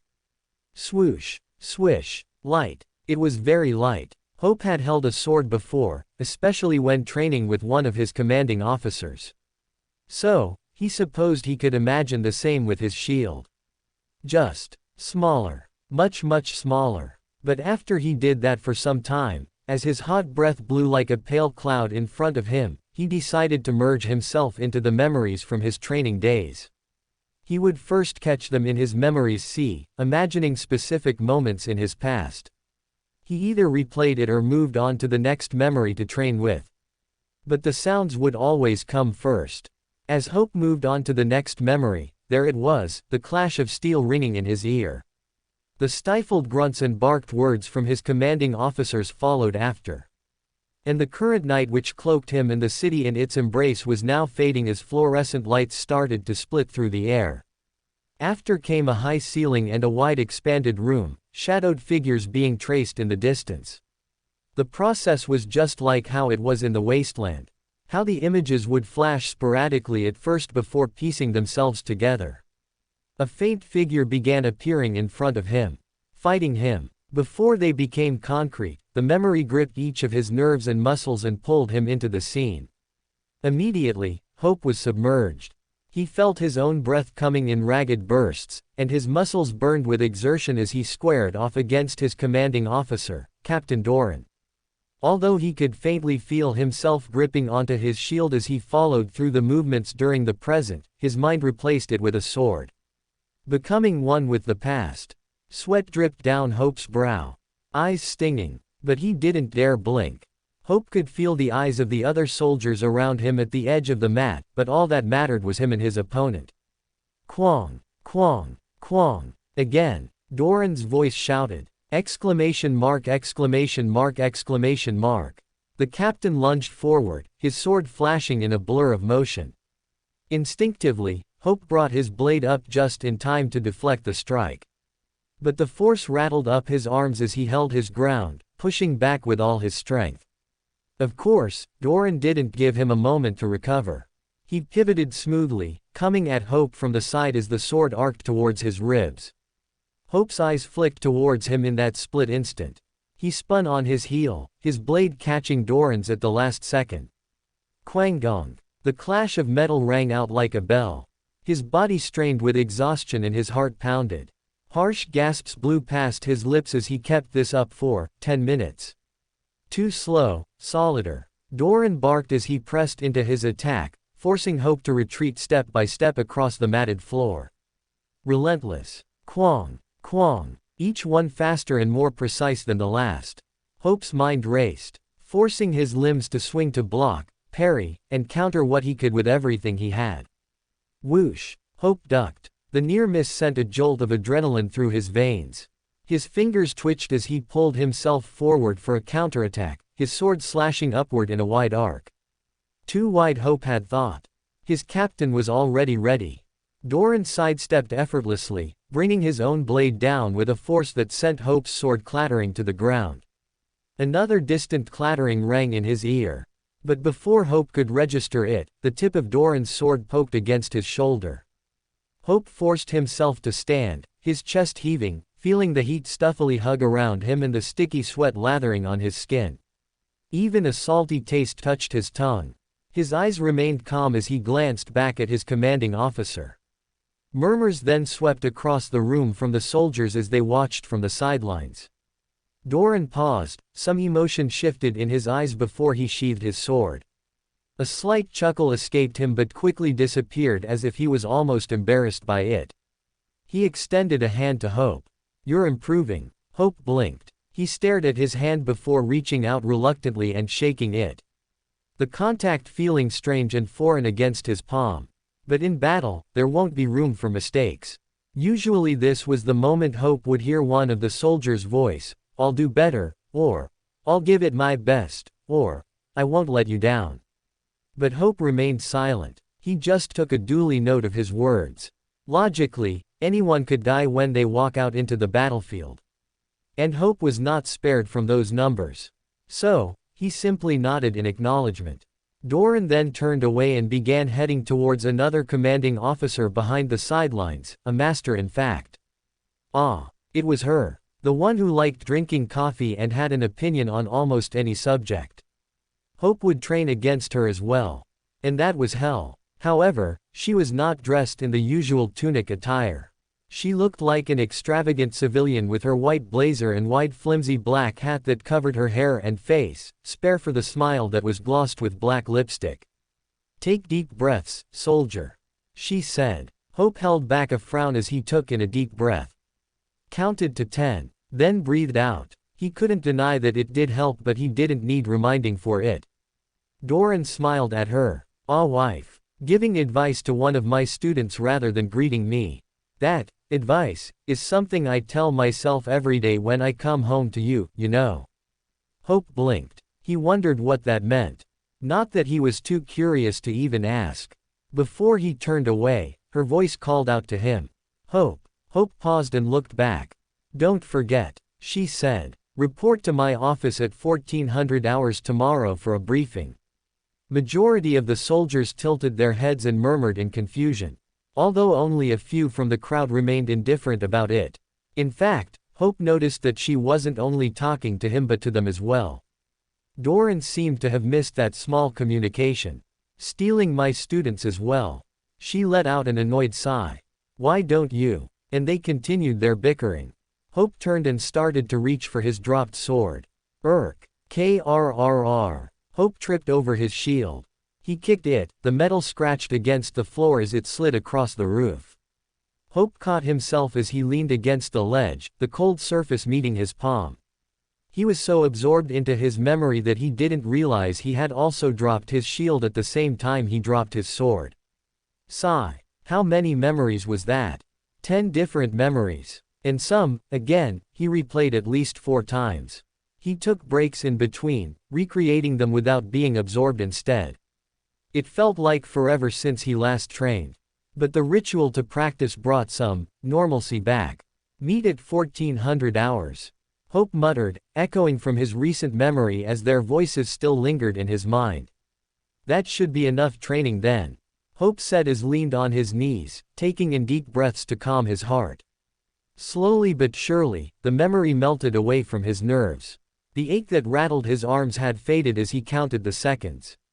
Although he was still sweating himself as he went through this memory process for some time. He tried to make it a rule that he wasn't going to be absorbed into one longer than 30 minutes. Must have been hours, Hope thought as he looked up. East. At that moment, the dark ambience in the city drained as a new glow started to appear. The thick blanket of clouds had returned, the moon now long gone down the horizon. But in the far distance was a piercing light. This time he could see the sun rising. Dawn had finally approached. Rrrrrr, crack. Poof. Cough. Cough. A cloud of dust burst in Hope's face. He waved the fumes aside as he opened another storage box in the cramped attic. It was dark, minus the silver morning shining instead of the moon through the broken roof. The air stagnant and heavy once more smelled of dust and newsprints. All around him was splintered wood and cluttered items of outdated catalogs and flashy booklets that he skimmed through. He was hoping to find something. Something at least useful. Hope lifted a tiny old seed packet. Inside the box were packets listed as plants, vegetables, fruits. Orange. A color is a fruit. Hope knew fruits. At least, he thought he did up till now.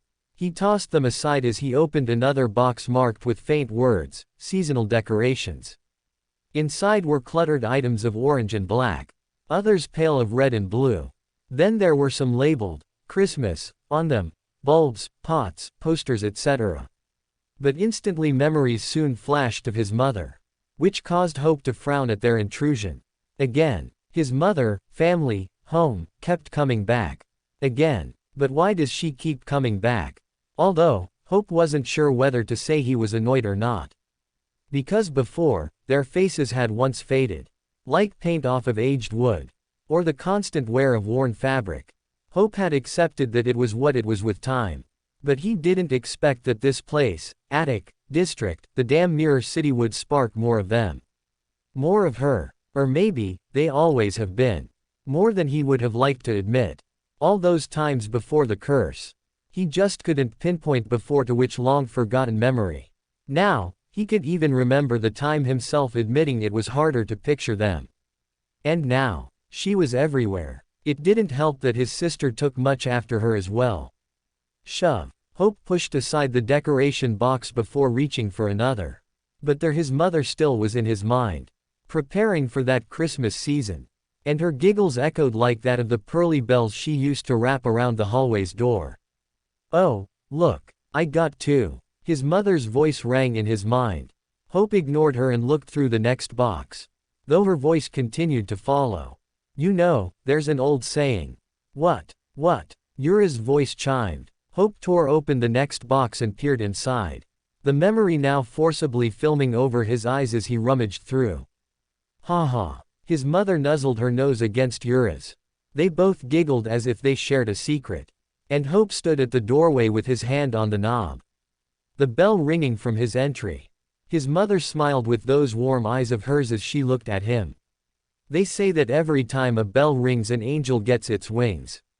Hope blinked. Angel, huh? How ridiculous. Were angels always related to religion? Hope supposed that would be a pious thing of her. Although not really. The pious thing he was thinking of was the damn cultists in his first nightmare. Glory to the beast god. Shut up. Hope dismissed the thought before the old man's voice continued any further. Hope then began pulling out items. Duct tape and old shears. Useful. Duct tape could be used for anything. Old shears. A sharp object was a sharp object. How could he refuse? Hope collected them into his limp backpack as he rose up slowly and crept across the drift of decorations, paper, and wooden lids that he had messily created. He climbed down the ceiling, the gray morning to his left as he stepped onto the metal crate before jumping down. The ceramic fragments cracked, and pouncing out to meet his feet was his shadow. The room was just as he remembered last night.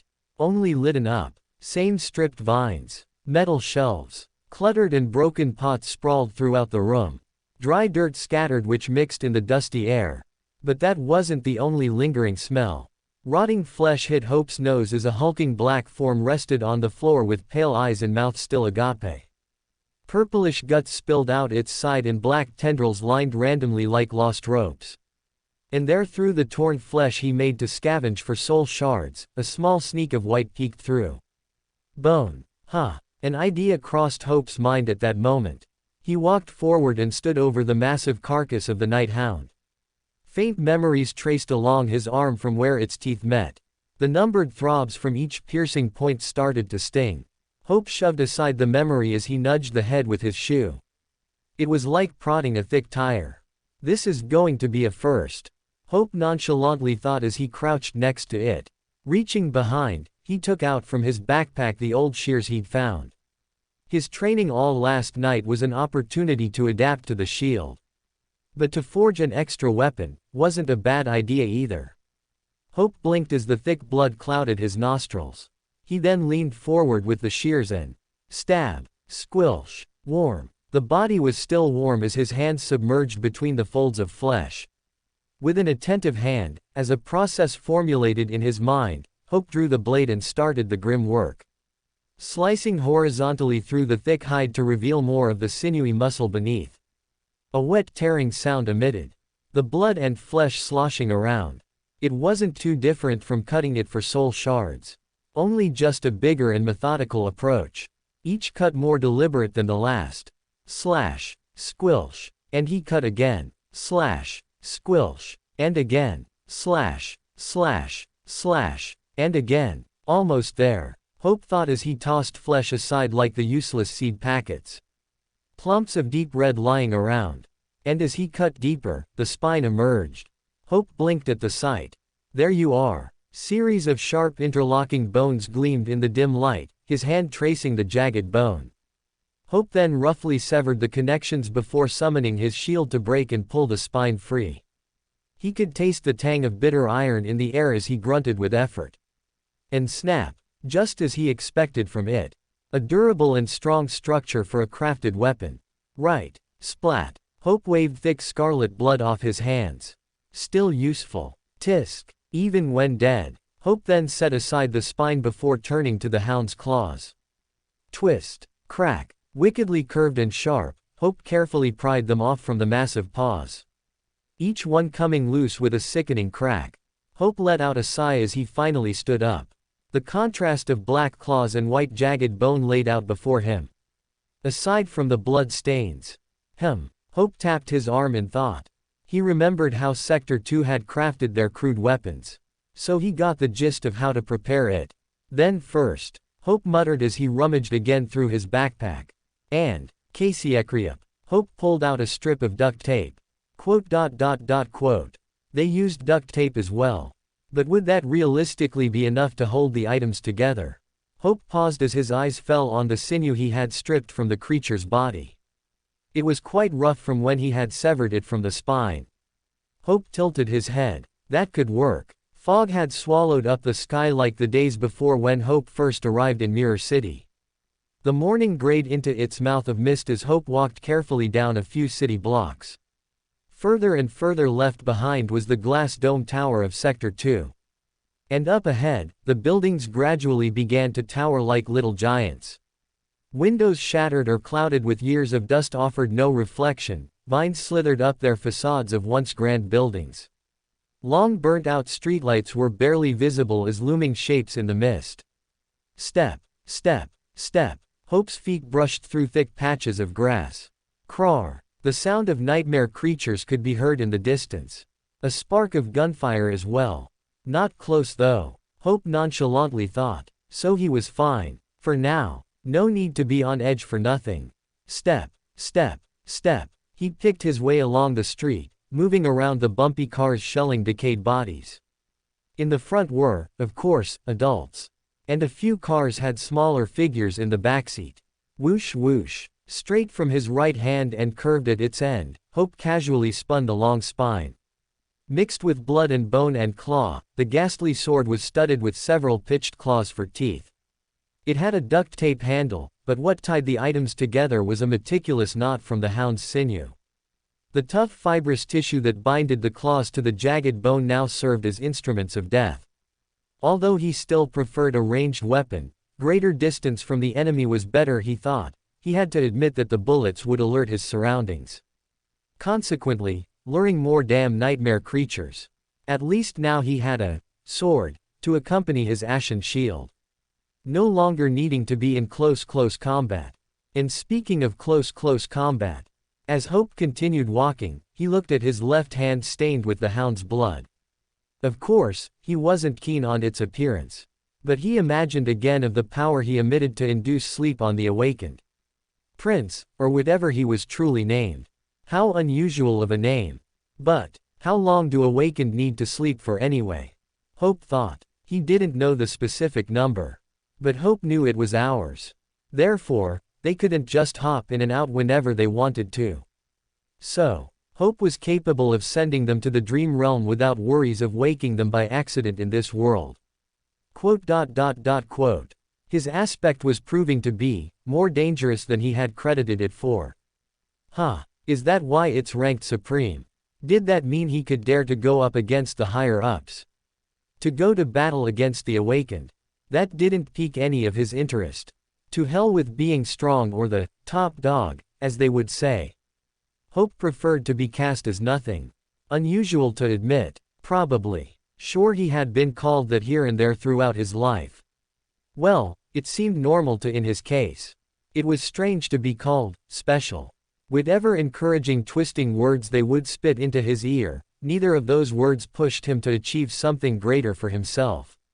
So in a sense, he just existed. And he was fine with that. Desiring for more strength eventually draws in the eyes. Sure, now it was slightly demanded of him to seek more strength to survive in this damn city. And he may have to go to some lengths to achieve it.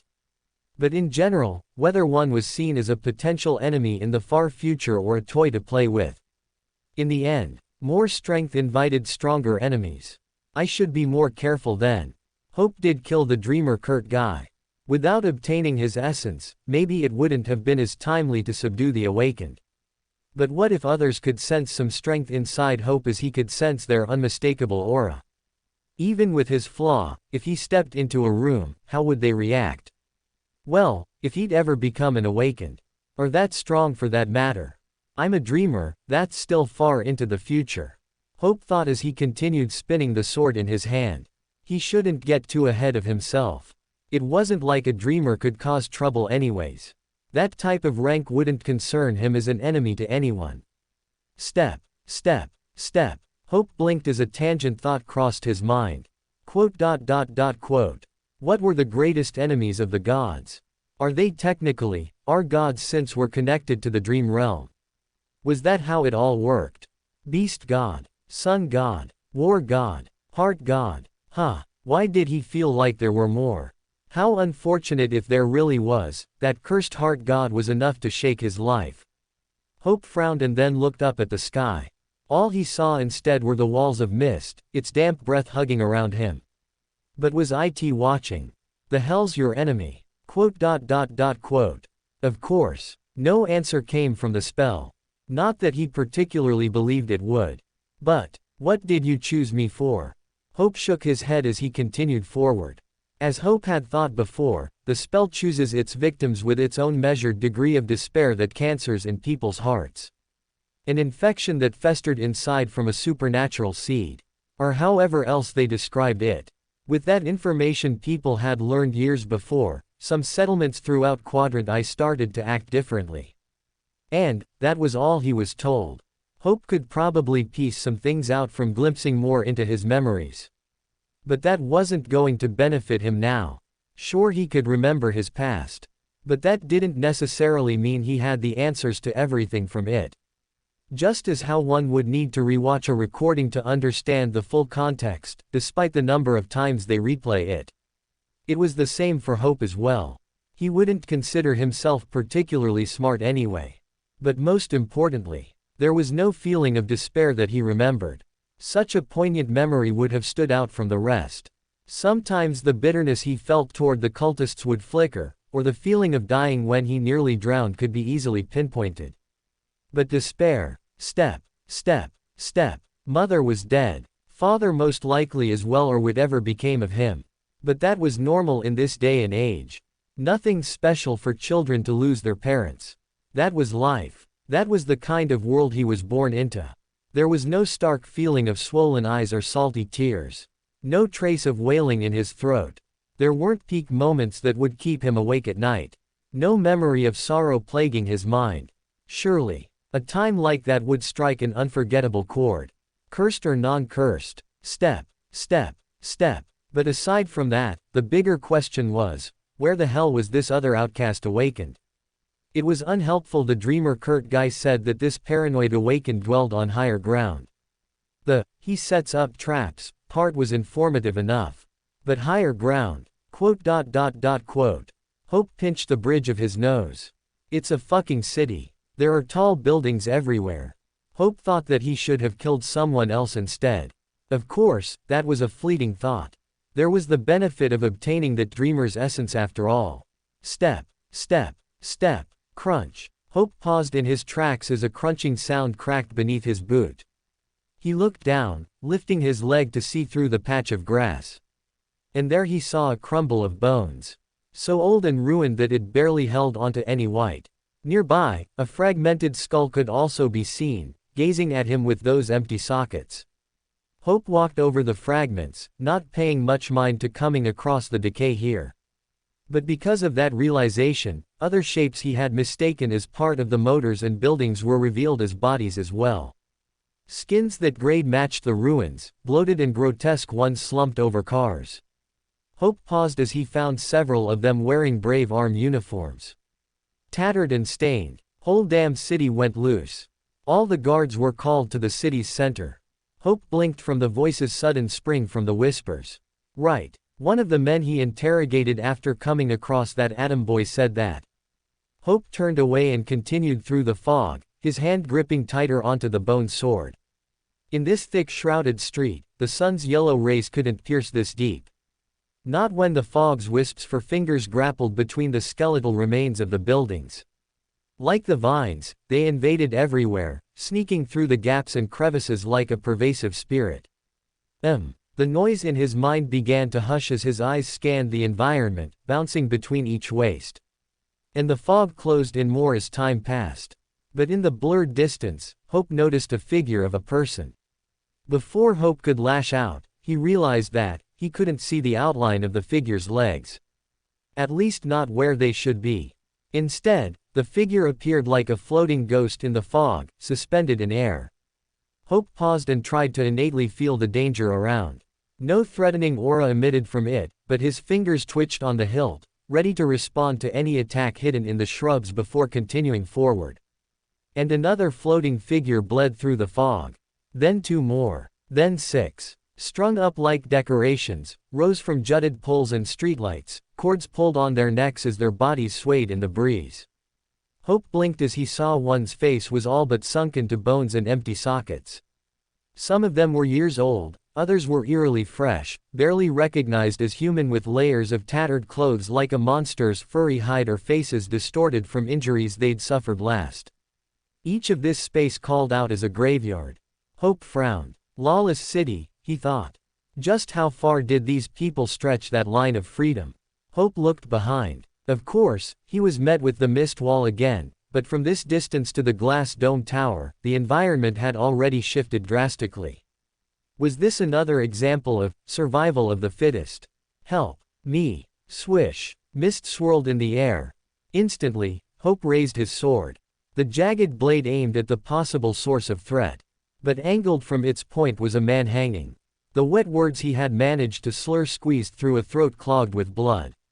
The cord around the pole seemed to have loosened, lowering him enough for his toes to reach a crashed car's roof for support.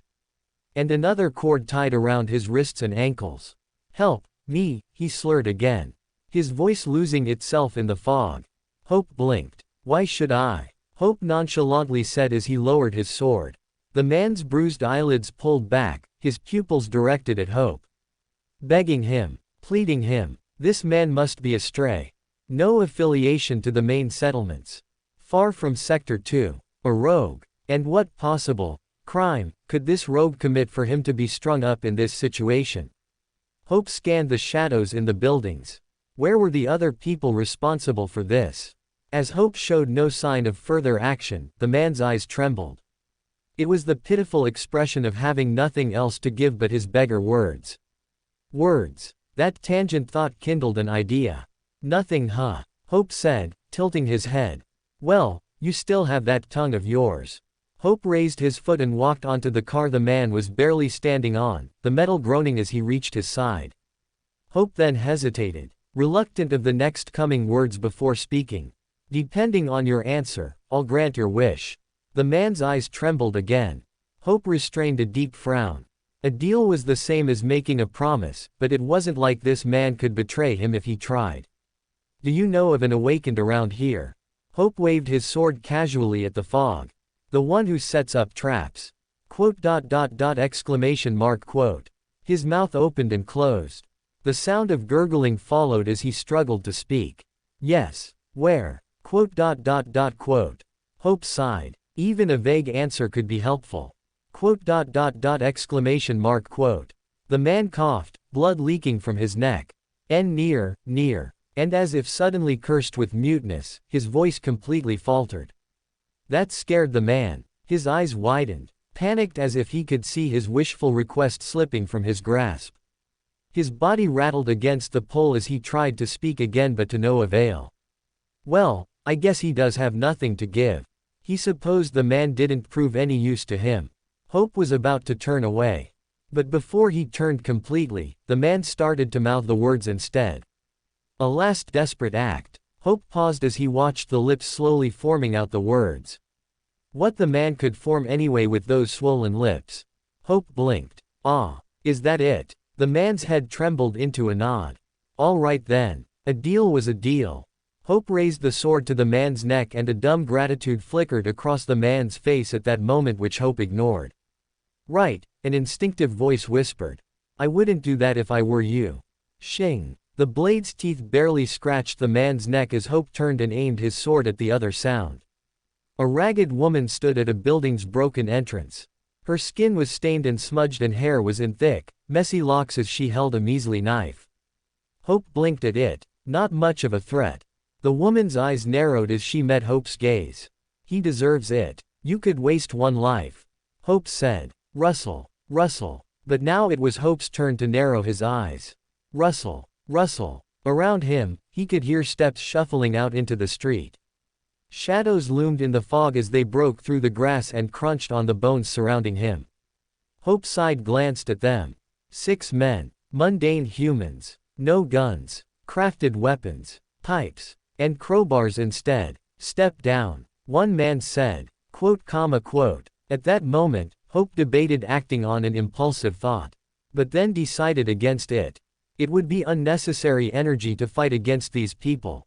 Hope lowered his sword and then stepped off the car nonchalantly. I'll be on my way then.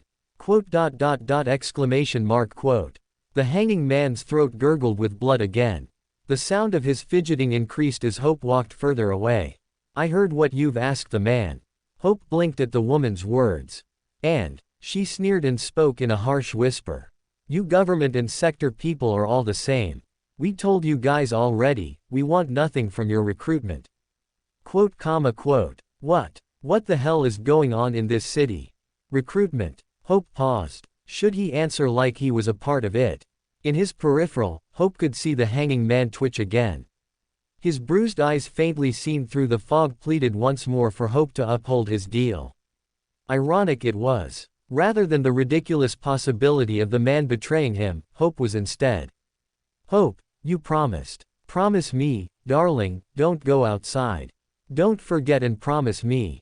How, old, you do this. Please, Hope, do what I say. Quote, quote.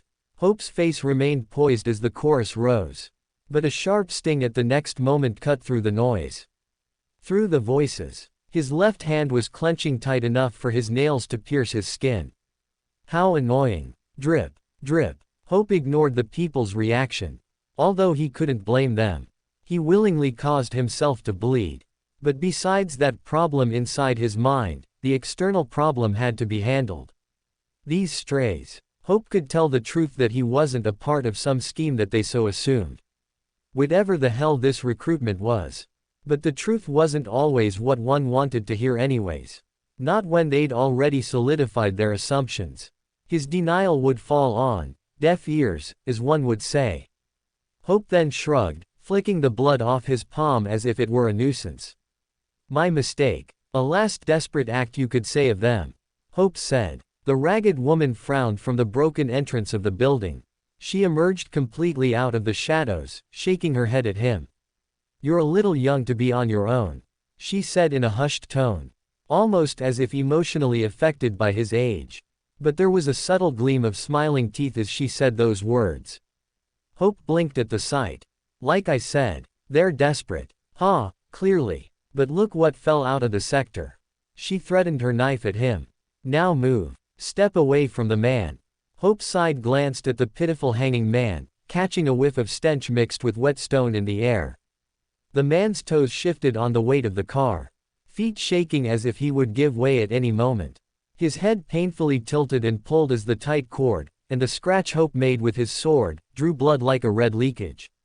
Hope was already back on the patched ground, but he took 7 steps away to satisfy the woman. The dead, the woman began, should not claim him. Not so soon. Death would have made more sense. But the dead, I know how ghosts are described. Hope said as he eyed the other hanging figures around them. They were like hazy, thick-shadowed lines in the mist. A morbid crowd suspended above their heads. But I'm sure the dead are dead. Oh, an unbeliever are you. A Sector 2 person of all people. Quote. Hope restrained himself from letting out a sigh. The Sector 2 people seemed believers of sorts. Like that crossing movement that old lady did at that time, and mentioned some light, or devil, reference. And also remembering back on those memories, he could hear some of them praying as did the old lady.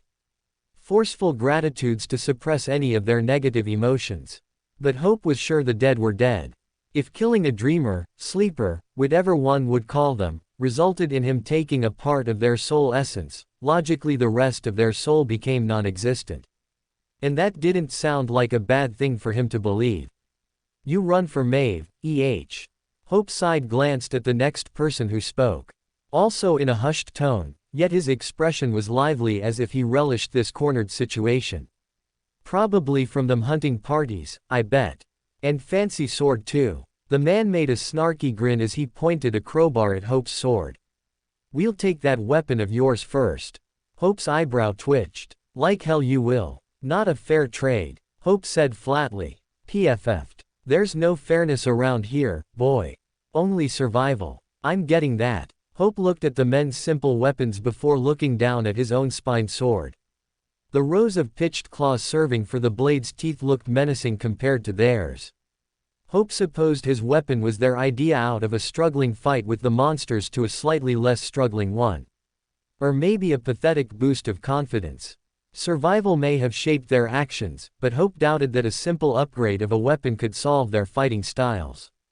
But did this mean he have to fight through these men after all? Crar. Quote, comma, exclamation mark, quote. Quote, comma, exclamation mark, quote. The sound of nightmare creatures Hope had heard in the distance earlier sounded a little closer. A demented cry not from this world warped in the air. A mix of a howl and a roar. Don't make so much noise now. The woman hissed at her men. Hope paused. So you want me to oblige, quietly. The woman let out a breathy laugh. And what choice do you have, boy? Don't be so ignorant now. These aren't just common people of this area strung up on these cords. R. The buildings groaned at that moment. The pole from which the hanging man hung creaked. The shattered windows that gaped into their void stared below like hollow eyes. The shadows watched. The wind hummed. The fog breathed. The world seemed sensitive to the scene. The corpses subtly moved like shaky blurs as Hope watched them. What did Sector 2 do to piss these people off? Your Valor is sadly a little too early anyway. And almost untamed it seems. It was nice chatting with you, soldier. You'll be of use to me sometime later then. Our preparations seemed too slow. He paused as Maeve's voice tickled in his ear. Leaving that settlement behind apparently wasn't enough to escape their influence. Some scheme, some trick that even the damned cohort was involved stirred even the strays. How unfortunate. Hope supposed he left on time when he did after meeting with them. But did he really? Rustle, rustle. They began to close around him as did the mist, coming at each side like a pack of gray wolves. The cold air felt absent and his grip loosened as Hope's eyes scanned between each figure. You must ask yourselves then, Hope said as he looked back at the ragged woman.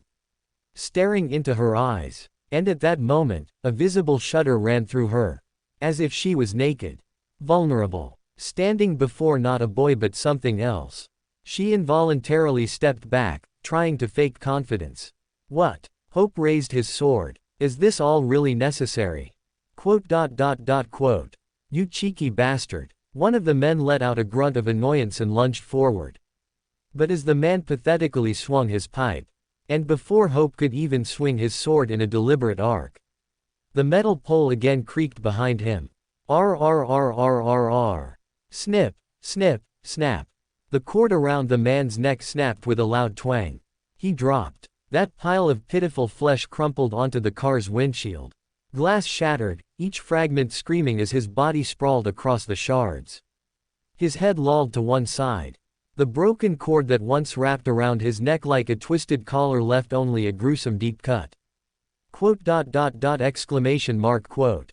Quote. Exclamation mark, quote. Quote, comma, quote. Shit. Everyone froze. Their eyes were wide enough that they could have popped out of their heads.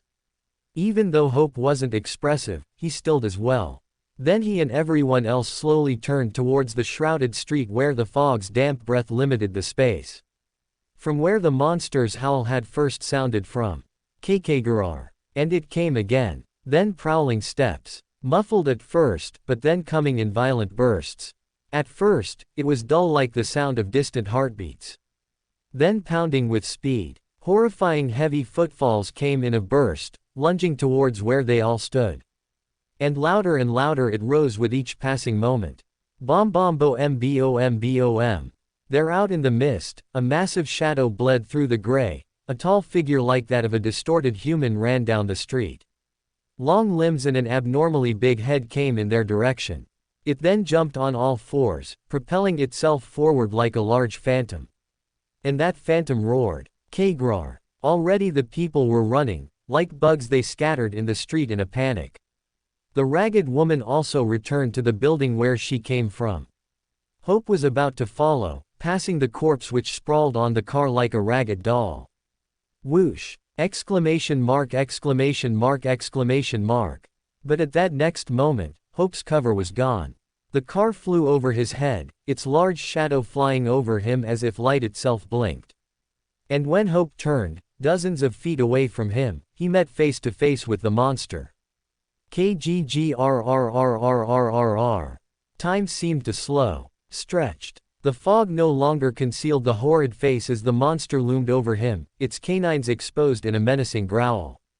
It was nearly twice his height. Dark shaggy fur was made for its pelt from head to toe, and a hot wrenching smell stung his nose. A thick neck with a long snout bore numerous numbers of sharp teeth which snarled with predatory hunger.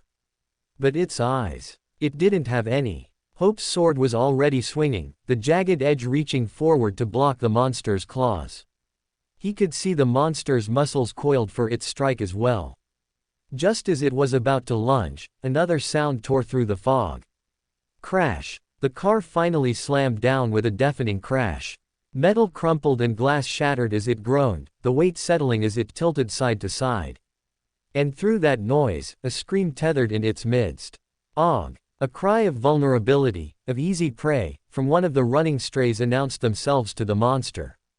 The remaining 5 men around immediately froze. Despite the pale terror on their faces, they swallowed any screams clawing at their throats in fear that they'd also be discovered. In that split moment, the monster's nostrils flared. Pointed ears flicked from the tempting noise. It seemed hesitant as Hope stood in front of it, but already the monster's body pulled itself in the crashed car's direction, pouncing towards the pinned human. Towards an immediate prey. Move, move, move. Without wasting another second, Hope ran towards the building, where he saw that ragged woman run too. He could also hear another distant echo of running footfalls down the street. No doubt another one of the monster's kind. How unfortunate. His legs carried him towards the shadowed building's entrance, the blackness ready to embrace his entry. And the man's screams behind choked into gurgles and drowned from the tear of metal and flesh. That alone lured the next monster to that grisly scene. Heavy vibrating beats shook beneath him as he sprinted through the entrance.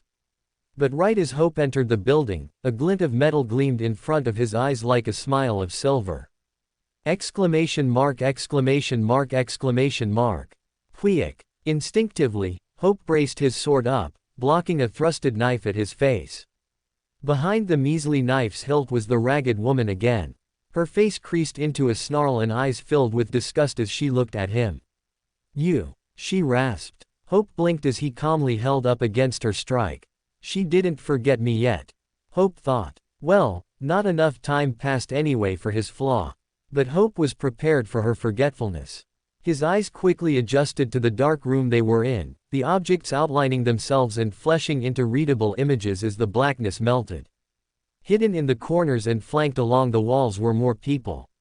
More strays. They huddled against each other, eyes and body worn as they shakily held their salvaged weapons. All their gazes were directed at the entrance in fear of the monsters lurking outside. It almost looked as if their eyes were on him. Turn around and head back if you know what's good for you, she said. The woman then quietly scoffed and a terrible grin pulled on her face.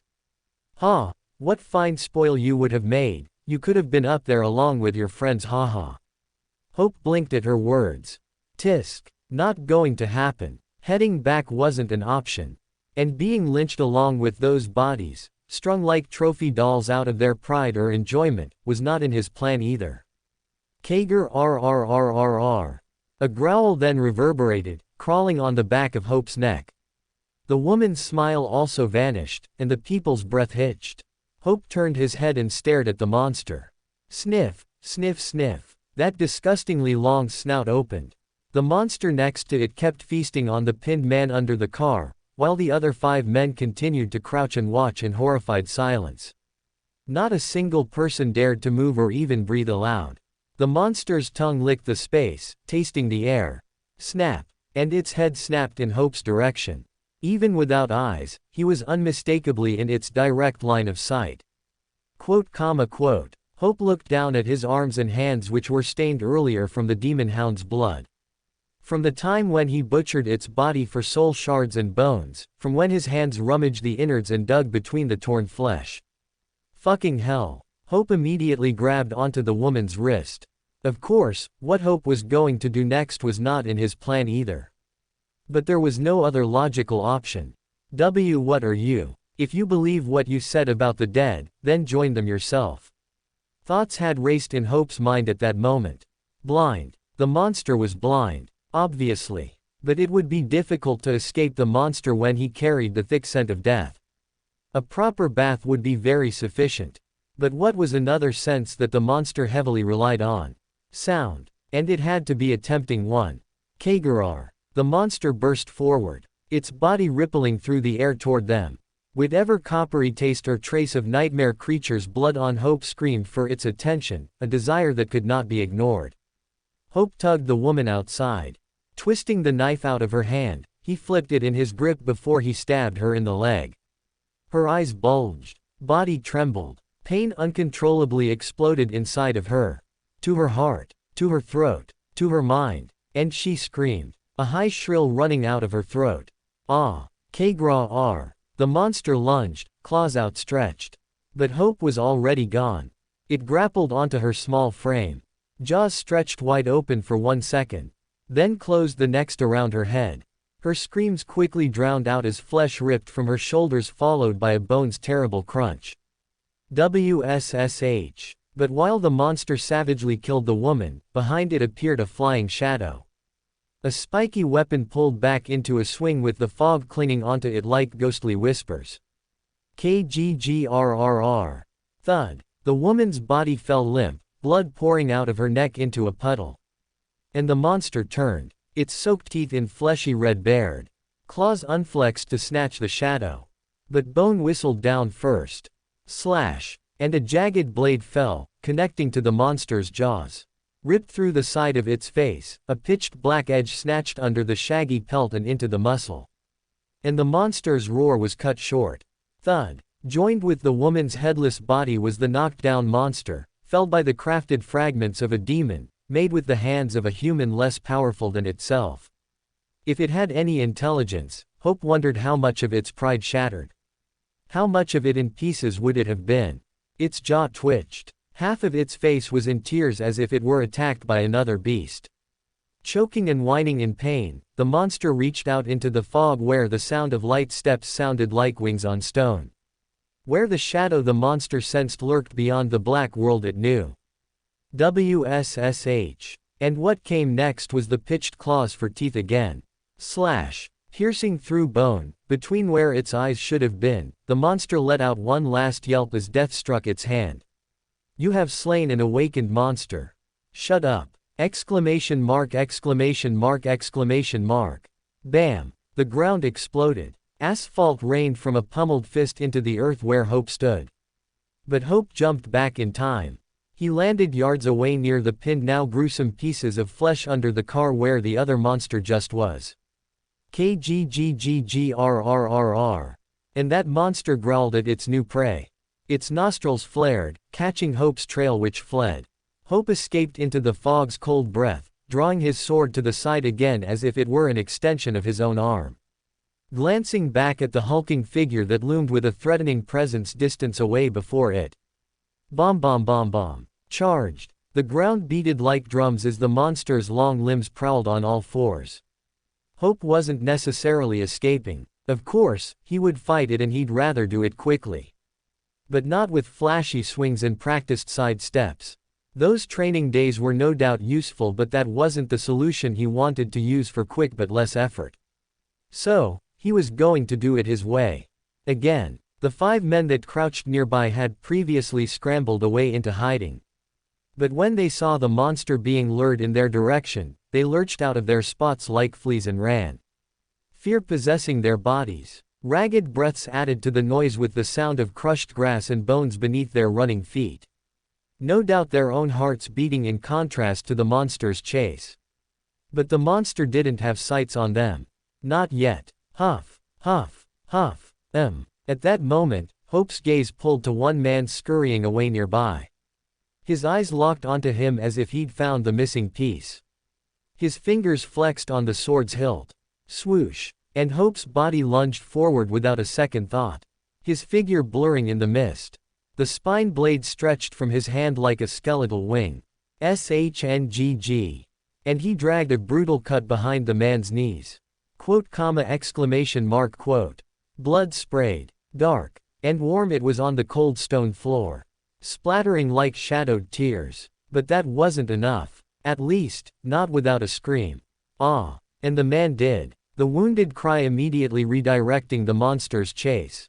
Its growl mutated into a chilling roar as the man looked up one last time at its horrid face, the face without eyes but snarling teeth with a ravenous appetite. But even beyond it there was still no solace, not with the hanging bodies like looming apparitions waiting also for the man's death. To either join them, or to finally meet a doomed fate. No plea. Ah. Teeth bit into flesh. The squelch of torn muscle was wet in the air. Tear. After tear. After tear. It was like the monster blinded itself alone with the delicious prey. Alone its own world, even if for a few moments. How pathetic. Stab. Kagrer. The monster froze. Ears pricked like peaked mountains. Muscles tensed then loosened as the flesh slid from its claws and jaws. And forced through its thick hide and corded muscle, through ribs, lungs, ribs, then skin again, a jutted spine blade pierced its chest from behind. A mix of whine and growl sounded. Tisk. Hope twisted the jagged edge like a knob then pulled down on the tough flesh. Craw. Crack. The sound of glass breaking emitted in the process like the shatter of fragile orbs or cups. But then vapor breathed out of the monster's flesh between its shaggy pelt, crawling past Hope's arm and into his chest like a cold luring touch. Bzzz. His soul absorbed the invigorating essence and pulsed with a thrill. Then settled. Thud. The monster finally collapsed with a large thud, casting a cloud of debris around. Then the damn familiar voice rang again. You have slain an awakened monster, Harrowfiend. Sigh. Hope let out a sigh as he shook a bit of ache in his arms. It was tougher than he thought to pierce the monster with the crafted sword. Of course, it was just a crafted sword. But it was made from the bones of an awakened demon. Well, compared to any memory weapon it wouldn't be sufficient enough. If only a sword memory could fall from the sky. Quote. Huh, could you do that? Hope thought as he peeked above. Of course, no response from the spell. But was it possible instead to turn this weapon into a memory? Probably would cut a lot smoother if I could. Not that it was possible. At least, Hope thought it wasn't. Too much energy to learn or to find anyone that could, he bet. Drip. Drip. Blood dripped from his sword as he stared blankly at the empty lifeless vessels. Inside the shrouded gray street stood him alone, save for the bodies above and below him, a graveyard which hugged on all sides. A death paraded. The lofty ruined buildings which still groaned from the cold peered down at the lone figure as if he were a meaningless existence or a shadowed dot that stood in their path. Hope looked up, seeing himself still trapped beneath the fog's mouth. He was certain it was afternoon by now considering the time that passed. How he measured the seconds by retracing back his memories. Tisk. What a morning. And still a journey away to his next destination. The leaned towers. A sight Hope remembered when he trained on the roof before the fog swallowed. The last thing the hanging man was able to share through silent lips. Hope kicked the monster's puddled blood off his shoe and walked absent-mindedly to the side, his eyes appearing like a wandering gaze. But his mind was no doubt a busy train of thought, voices of his own conscience and memories alike clashing against each other. Step. Step. His steps were muted in the confined mist's walls, one foot slowly over the other. Step. Step. Step. He should hurry, but he was held back by another idea. He tilted his head. Should I? Rustle. Rustle. Hope stopped, turned his head, and looked back at the building where all the other strays were hidden. They peeked their heads through the broken entrance, and a few of them walked out one by one as they stared at the new corpses in their street. What? Wah. Their heads spun around, gazes flickering side to side until finally their eyes reached Hope, one person alive. Undisturbed, with a bloodied weapon in hand. Maybe there was a chance of seeing him as a hero. slaughtering monsters with such courage compared to theirs. Although, that would be an uncomfortable assumption. But in his favor, and maybe not in his favor, thanks to his attribute, their eyes held anything but awe. Who the hell are you? Hope blinked. He looked up, paused, then walked back in the other direction. You're too loud. Quote, exclamation mark, quote. The person's face flushed, fumed. Step, step, step. Why you are leader. She is. Hope paused, looked up again. She's with your dead, or whatever the hell it is you believe in. Someone else stepped forward, fists clenched. Those dead are a warning to you all. Uniforms and sectors. Too emotional. Hope sighed, glanced at them. Too emotional in a weird way. But, uniforms. Meaning soldiers. So, what? You hung up the dead so they don't catch you or something? Their eyes narrowed. Mark your words, they deserved it. All of it. Doing so won't let them escape and chase us in our dreams. But for you, they might. Hope blinked. The hell kind of logic is that? What beliefs do people twist in this city? Step, step, step. Hope looked up. Haunted by dreams, huh? Sounds of confusion and tension passed among them, as if it were common knowledge of this telltale that he should know. Now a younger person walked out. Around Hope's age, it seemed. Don't you know, in dreams, they look a lot like the living, the person added as if wanting him to understand. Doesn't matter, Hope said in a flat voice. He casually lifted his sword next to a pole. I've buried enough to know they all stay down. Quote, exclamation mark, quote. Cut, twang. A cord was cut. The black line snapped and snaked up the metal frame. And a hanging body landed at his feet. Hope wanted to leave. Whether it was because his chimera attribute was at its work, or not, these people were beginning to hold him back. Where are you going? Someone asked. Deeper into the city. The city. One rasped under their breath. But that's where the monsters are, another whispered. He can't possibly be in his right mind. You won't survive on your own. Especially with, it is none of your business. ZZZP. Hope tightened a fallen cord around a pair of folded clothes before placing them in his backpack. Over the short time that passed, Hope shattered the soul shards from the other Hierophant monster. He might as well reap what he sowed. He fought both of those fur balls after all. But it was a conflicting feeling of strengthening his soul core in which he still had little desire to do so. Strength, strength, strength. No doubt it was demanded for one to be strong in this damned environment. He couldn't help but think that the spell, fate, or whatever outside entity, had a role in this situation. But besides that, the people were still more or less wary of him. Hope didn't threaten the strays as they were prepared for. Their memories also seemed not to stretch far enough when he had killed their people. Or maybe they didn't properly watch the slaughtering scenes with all the chasing in the fog. But they had leaned to the accord of stranger danger, as one would say. Not that he cared for their favor anyway. But Hope had stripped the clothes from the hanging man he cut down, leaving it completely naked like exposed meat, a body that rotted for an estimated month or so. There was a bit of an outburst from the strays though. What are you doing? You can't do that. Shut up. Quote, quote. What's one dead's body worth, damn it? After that, no one dared to intervene. The corpse's rot which they hung up on a pole dropped like baggage when Hope cut its cord. Earlier, Hope walked from pole to pole observing each corpse, almost as if he were inspecting cargo. And seeing how one corpse carried a similar height to himself, and with no blood on its uniform, Hope thought it was suitable to switch attire. Of course, these pairs of clothes reeked their own stench of death. But it seemed that the monsters were untempted by it, given how few bodies withered to bones, rotting without the worry of being snared down. As if their scent blended with reality enough to real no consequence.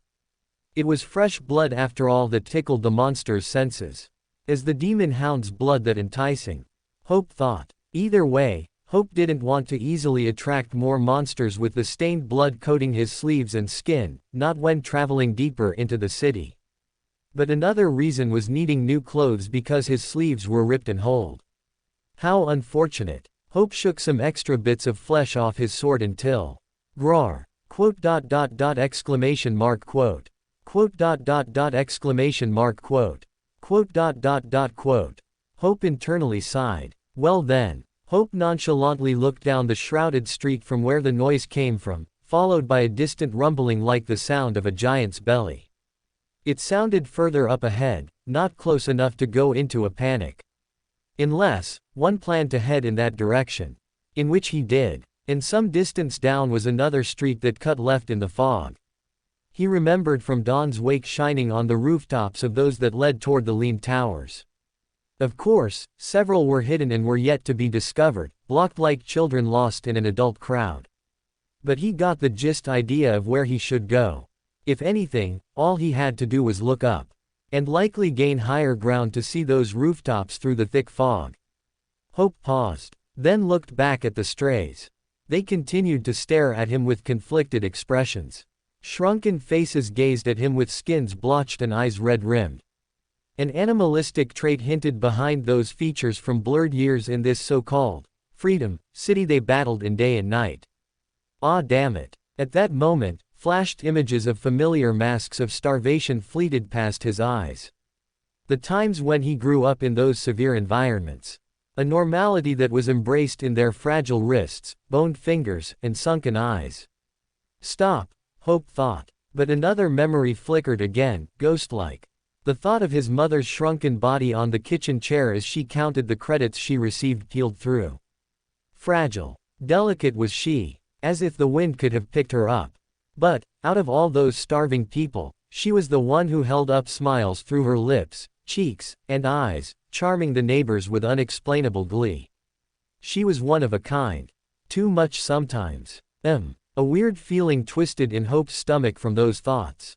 He dismissed it as he shrugged the backpack more comfortably on his shoulder.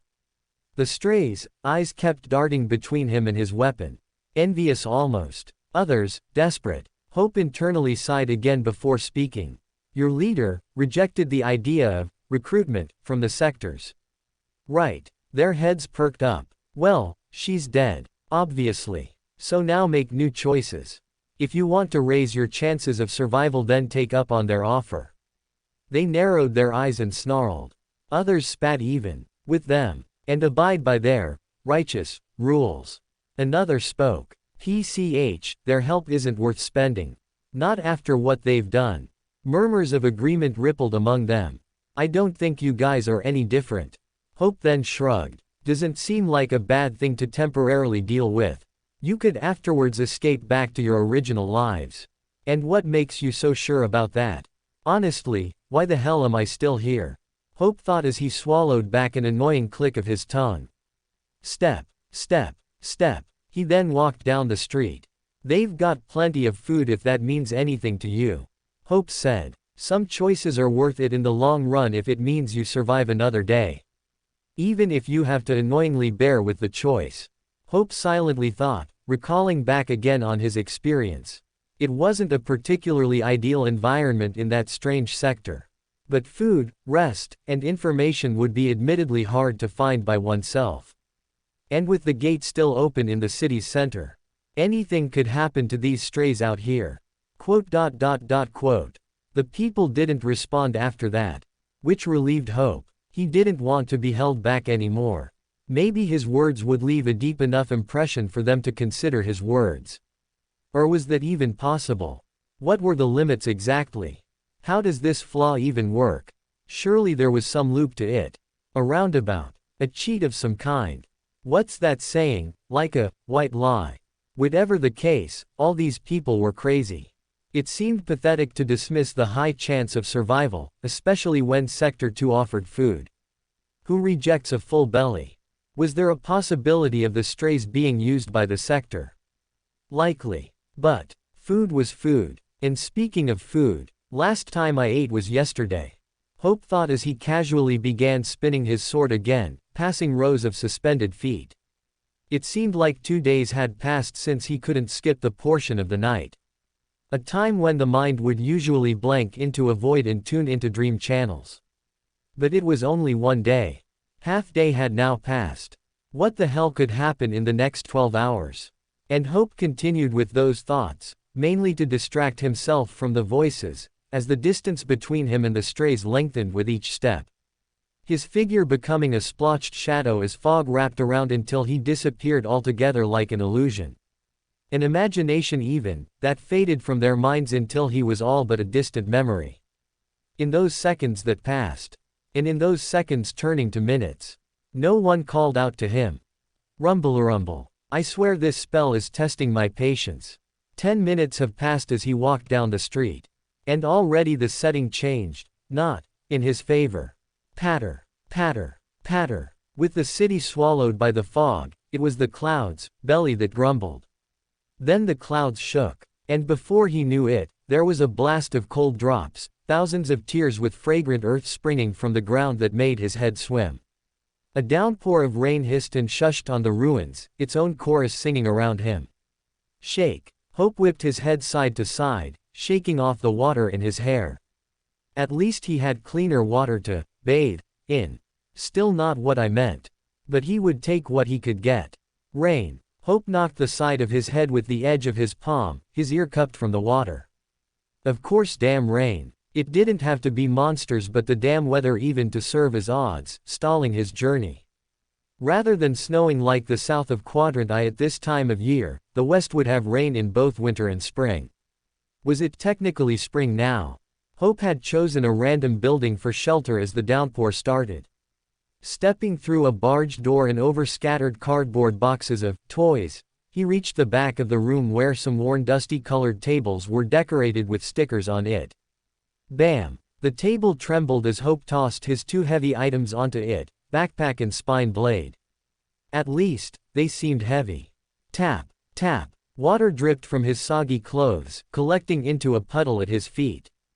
Hope rummaged through his backpack and pulled out the folded clothes, unbinding the cord, and laying each layer out one by one. It was a uniform all right. But the special force kind. Quote. A small red badge had the Brave Arms emblem, silver shield with wings. Hope tore the emblem off the shirt's shoulder and tossed it aside. Maybe, just maybe, people would still recognize these clothes belonging to a soldier, but at least the emblem no longer screamed that it was. So, Special Force was really involved in this city. Perhaps not an awakened member. It would be ridiculous for an awakened to die by the hand of strays. But some expert, mundane human did die around the time of the gate's opening. At least, that was what he could gather from the corpse's face. And how so? Hope had seen time weathered on a corpse before.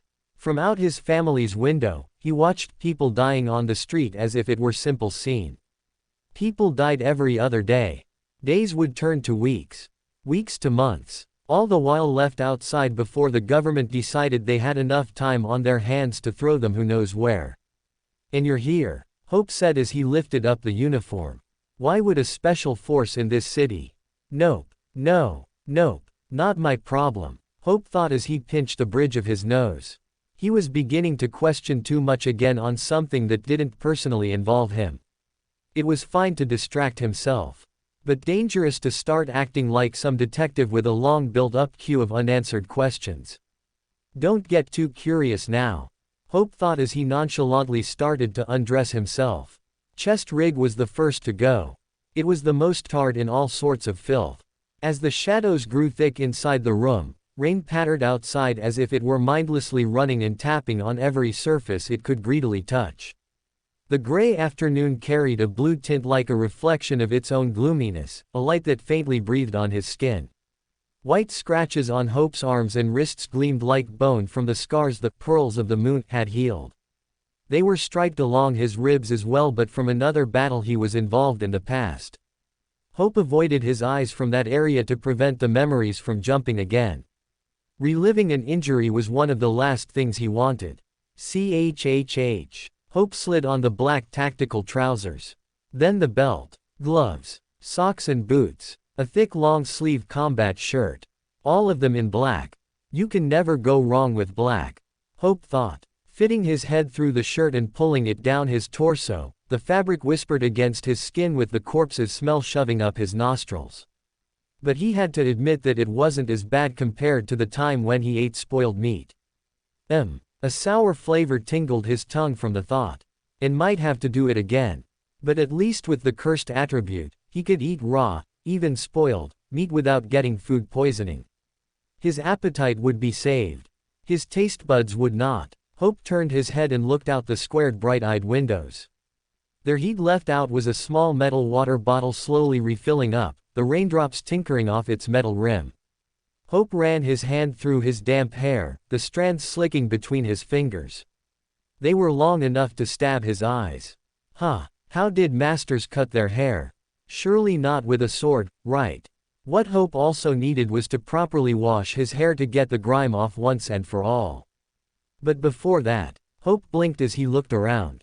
Where am I now? Although the colors were faded, there were colored blocks and jumbled toys and dolls sprawled on the floor as if someone had dumped them carelessly. There was a teddy bear in the midst. That one looked a lot like his sister's. Exclamation mark, exclamation mark, exclamation mark. Hope instantly clutched his head. Yeah, I get. He groaned as an ache started to form. Then paused when something else caught his eye on the wall. Along with strange scribbled lines and colored handprints, there was big white lettering, Daycare Center. Quote. Daycare, what? Hope was not going to question it. Hope looked down at the table in front of him, which was also had strange coloring. Half was red and half was green. Another dusty table beside was half yellow and half purple. Hope's fingers traced the green side. He heard about these pairs of colors before. Red and green were complementary colors. But why the hell it was called that was beyond him, considering he'd also heard it being explained as opposite sides of some wheel. Complementary meant things that fit together. Which was the opposite of, well, opposite. Black and white made sense. But colors. His eyes were bluish-purple if he recalled. Of course he could. What wheel did that fit on? Before expanding on that thought, Hope frowned. What am I thinking now? He sighed and shrugged the thought off before it led to, well, he didn't want to think about that either. Patter, patter, patter. Rain continued to hum outside like the sound of an applause, clapping on pavement, glass, metal, grass, and more. His steps were muffled by them as he walked toward the doorway, standing between the outside and the inside, watching the street slowly flood. Decayed bodies like small islands poked around. Fragrant earth, rot, and stone filled the air. The ground, which humped and cracked in some parts of the streets, as if tiny hills were sprouting, trailed down between the city's wreckage. But across from him, torn and drenched under a puddle, was an American flag. Hope blinked, watching the faint bled stripes become murky underneath. He remembered there was a myth that one had to burn a flag when it touched the ground. That's a lie. Nah, you don't have to. If you are going to destroy it, might as well do it in a dignified way, I think. His teammate GA015 said. And burning is the way to go. Guess so. It seems like burning to death is the best way to die. Shut up. Right. Hope was pinching the bridge of his nose again as the memory passed. The fuck does he go on about dying a preferable way? Maybe Hope could properly ask the next time he sees him. The time when he saves his damn ass. Thra doom. Exclamation mark, exclamation mark, exclamation mark. Suddenly, thunder roared. Hope clutched his ears from the noise. Immediately, new memory voices spiked as well. And he could faintly feel his mother's warm arms hugging him and his sister as they hid beneath the bed covers. Shish. The sky's falling. No, Yura. The sky's not falling. Wait. Don't hide under the bed. They can't get me if I'm under here. Oh darling, Hope, why don't you join your sister? No. But Hope always did. And he hated it. Not her, of course. But the under the bed part. He could understand the reason why she cried, why she chose to hide, cover her face, or bury her head, as if there was comfort in being holed up somewhere other than being completely vulnerable. Ironic though, because Hope hated to be in that type of situation, especially when he crawled after her under the bed to keep her company. It was cold and dark and dry underneath. Almost suffocating. Like being closed up in a box. Bubble bubble bubble. Quote. Hope lowered his hands from his ears, noticing the bottle now overflowing with water. It gurgled and bubbled as if it were being drowned, like some method of torture. He set it aside before stretching his neck out in the rain. Water ran through his hair and down the nape of his neck like cool wet fingers. He scratched his scalp, rubbed his face, rid of any trace of grime, blood, and sweat. Rumble-rumble. And thunder clashed again. Hope paused and blinked through the rivulets. How were his teammates doing in this weather? Were they still alive? Were they in one piece? Did they have their first nightmare too? Ah, damn it. Questions, questions, questions. Stop asking. But it was him and his thoughts alone. What other company did he have? Quote. At that moment, Hope sullenly peeked above him at the stormy sky. Then away. Tisk. He didn't want to consider that as company.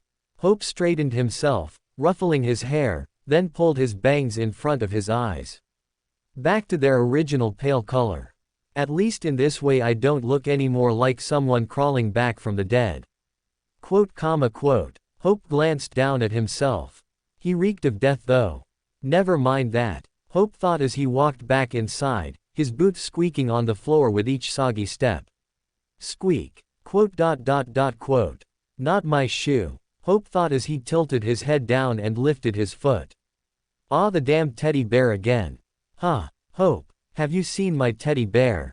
He's to be wrapped up in a blanket, okay? Why? He'll get cold. Hope crouched and held the stuffed animal up to the blue ambience. He began fiddling around with its small rounded ears, flapped its arms, then poked its nose where a curved T was stitched below it. What are you smiling for?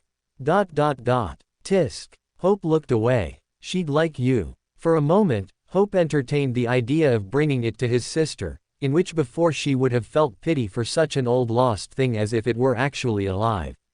Not that it was possible. Alive or bringing it to her, that was.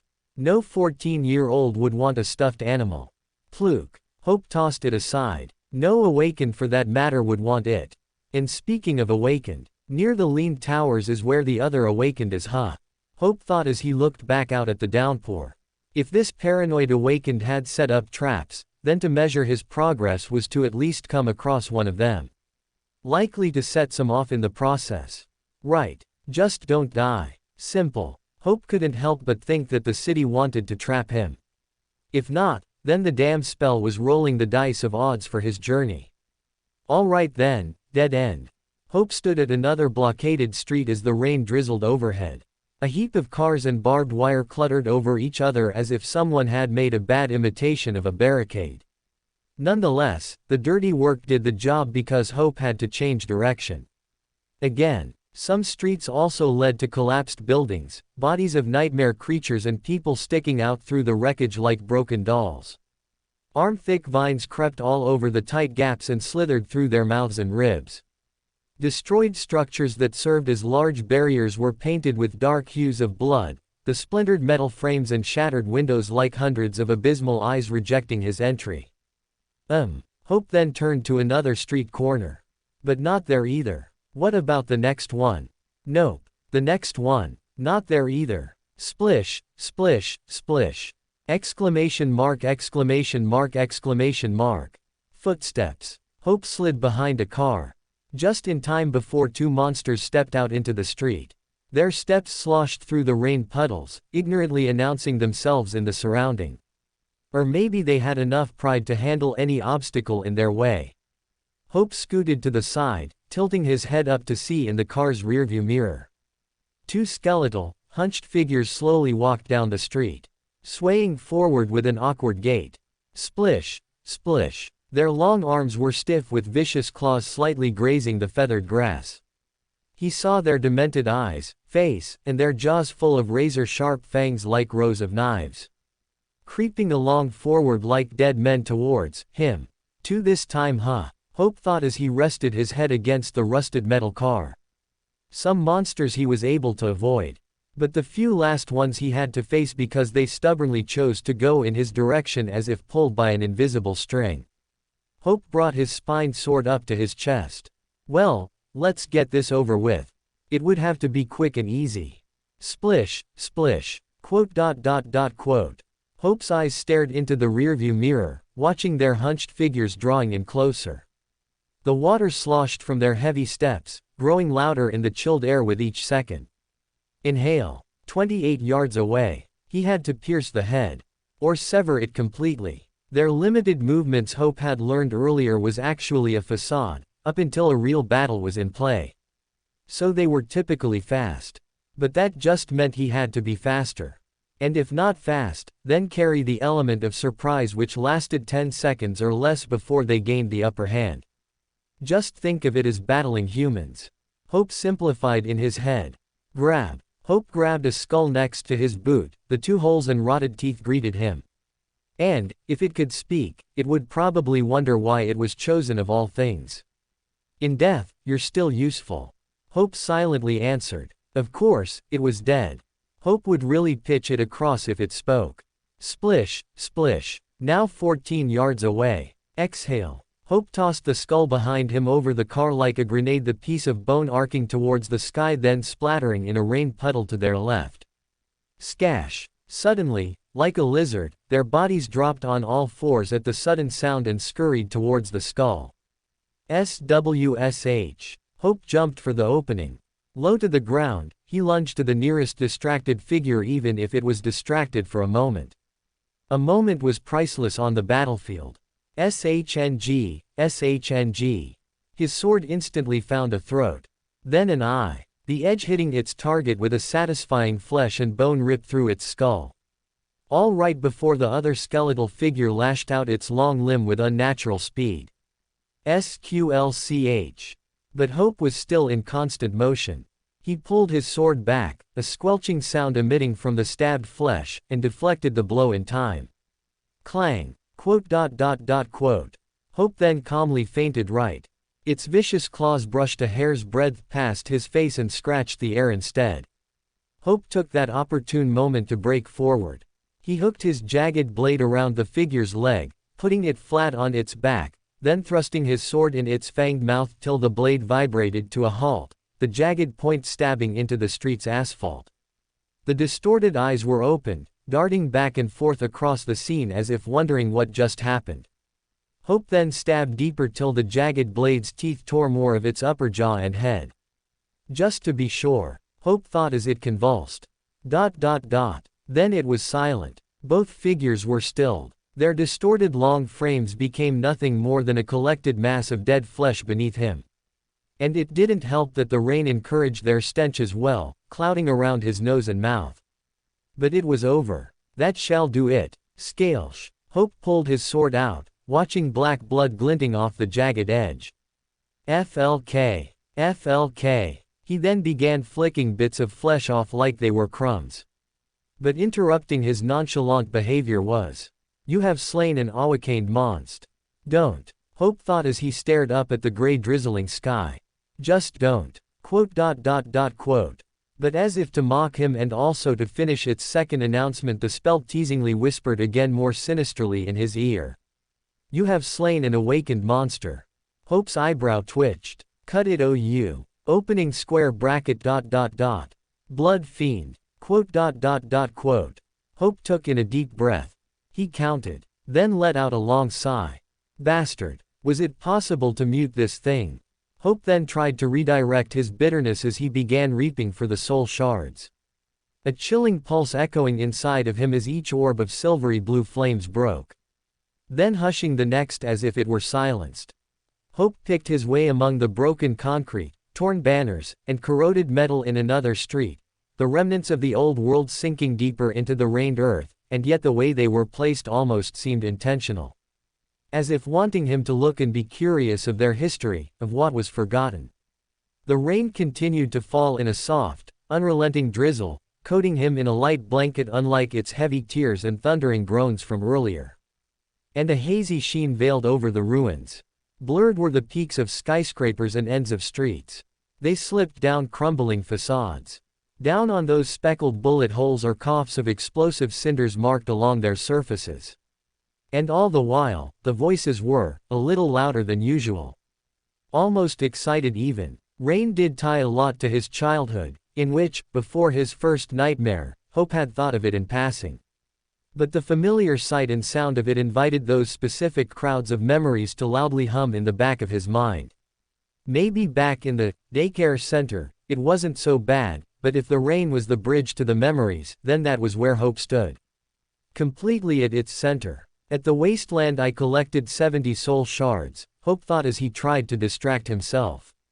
Want me to sing you a song? Killed that annoying grieve crawler. Yes yes. Yura cried brightly. Haha, alright, which one? Then obtained essence from that sleeper. Wait, should he count all the dormant humans as well? He didn't necessarily feel essence when they died. How do soul shards work again? No, it couldn't be that complicated. A death didn't automatically count in the system. Announced, yes, but numbers probably not. But as Hope tried to stick to that train of thought, the memories kept calling out to him. It made him question again if they had a conscience of their own, especially with the way they'd been acting. If they spoke from a specific past, underlying their recorded voices felt like mockery. As if they stepped close to his ear, bumping against each other to throw the first distraction. Goading him with the stolen sound of his mother's voice. Then sisters. And now his brothers. Exclamation mark, exclamation mark, exclamation mark. Ah! Hope paused in his tracks. Another barricade of collapsed concrete and twisted metal appeared in front of him, pulling his focus towards the site. His eyebrow twitched again. Another damn inconvenience. But then a second later, like clockwork, his eyes began tracing a rough trail over its surface, plotting points and angles to grab from. It was climbable. However, seemingly a rough structure. But Hope was going to climb it anyways. His patience was wearing thin at this point. No more compromise. No more changed routes at every other street corner. Hope clicked his tongue in annoyance. Up we go. Shaking his head to hush the voices one last time, Hope then grabbed a slab of wet stone and scaled up the wall. His boot would find a gap for support, another finding a corpse to push off of in which a muffled crack resounded, all their clothes clinging wetly to their cold, lifeless forms which he passed. His backpack brushed against his back with each pull until finally, he reached the top. Grunting over the crumbled edge, as he stood up, there was a whole other scene that made him pause. Hope blinked, wiped his sleeve over his eyes. A gaping crater, deep in foreboding, yawned in the ground. It darkly gazed up at its new visitor, and like the voices, invited him in. Wanting to swallow him whole. Its layers of destruction spiraled down with twisted steel and torn cables dangling. Even in its darkness, particular shadows Hope noticed were carrying an eeriness to it that subtly moaned. Hope frowned as something stirred inside him. Huh, déjà vu. Is that what they call it? At first, the memories of his first nightmare started to replace the noise in his mind. The time he unlocked the hidden door where darkness pulsed from his entry, or when he ran through the supernatural blackness in which shadows were felt under his skin. It was all a similar feeling. Hidden in the crater's black mouth. Pulling his eyes towards the eerie shadows. Hope started to force his gaze away and gazed left. There on that side were the remains of forgotten buildings crowded together, all skeletal and hollow. But then noticeable silhouettes unnaturally past the windows and alleys. A growl resounded, followed by another unearthly cry, a territory clearly made and claimed by nightmare creatures daring anyone or anything to come to pass. But between those buildings, past the fractured stone structures that one had to squint to see, was a tall curved concrete bridge standing on thick pillars. The freeway. Hope's foot shifted slightly forward. Haven't seen that in a while. Of course, it was only a thought memory away. But still, Hope's hand twitched on the sword's hilt. He stared at the site of all those convoy travels he had taken on, and apparently with civilians as well. A road that would have led out of this cursed city, at least before it was bombed by the said ambush. So close yet so far away. Hope muttered. It was close, but it was useless. Dangerous. A pitiful thing in which gave him no reason to cross on after everything that had happened with the opened gate in Sector 5.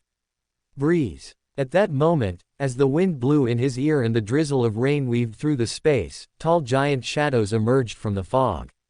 Two thick shadowed structures loomed towards the sky and converged at one point like an upside-down V. Hope looked incomparably small against the two giants, and uneven. And it was as if those giants fell, a loss of balance, with nowhere else to go but towards each other to prevent a doomed collapse. An impatient energy rushed through Hope as his eyes hardened at the view. No doubt, they were the leaned towers the hanging man spoke of. Now that's close. Hope craned his neck to look up. The drizzled rain whistled in agreement before graying the towers once more behind its blinding wall as if teasing him. Again, it was close but not that close. Still a journey away. But how should Hope get there? Hope quickly glanced side to side, an idea beginning to form in his mind. 3 options, Hope thought. Although, he had already chosen one on where to go. First obvious option was the dam crater. Distant ripples of water could be heard below the mouth's darkness. Like the underground railroad site next to the chasm Hope fell in, he figured another stream flowed beneath in that dark labyrinth. A suffocating maze that would force him blind. A likely chance that would lead him towards the leaned towers, but the time spent would be wasted. That demanded instead to have a guide, in which, of course, Hope lacked. Darkness wasn't his ally anyways for that course of action. Not this deep into the city. Second option was to go around through the left side where the crowded buildings were. Hope could snake his way in, maneuver around like some silent fiction ninja warrior that fellow soldiers also read about. But then there was the other likely chance of facing those territorial monsters of whatever rank no class, lurking behind those walls, and beneath the floors. A hunt in groups, meaning bigger numbers, truly played a role with his damp black sheep attribute. Keep that territory. Hope thought as he turned to his right. Third option was a fallen mirror building structure. One of the monoliths that gave Mirror City its name. Compared to the other 2 options, it was now more of a shortcut bridge. The mirror, once a proud, shimmering spire, lay slanted across the ruins to the right of the crater, the fractured facade reduced to a shattered monument of a bygone age. Nonetheless, it still reflected the pale sky, the majority of the panels being cracked and fissured like 1,000 shimmering screens under the rain. Despite those marred features, the building was also pockmarked with its own small craters. Scars of what Hope recognized to be bombs left jagged and uneven holes across a rippled cratered landscape of war. Hope assumed they were the attempts against the nightmare creatures from Category 2 Gate's first appearance. Or the other logical assumption was the effect of mankind's driven madness. Strangely enough, the mirror building harbored no signs of life. At least, speaking of creatures. The vines still threaded their way across the cityscape. But there was no hint of monsters. No howls, growls, croaks, or roars. No shadows lurking behind the broken glass. Something about that felt wrong. It was too still, too quiet. Hope nonchalantly traced his eyes one last time from the building's torn bottom to its lengthened point where it led straight to the leaned towers.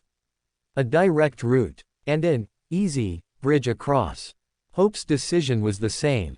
Obviously, Hope said, shortcut it is. Without a second thought, he walked towards the shattered spire.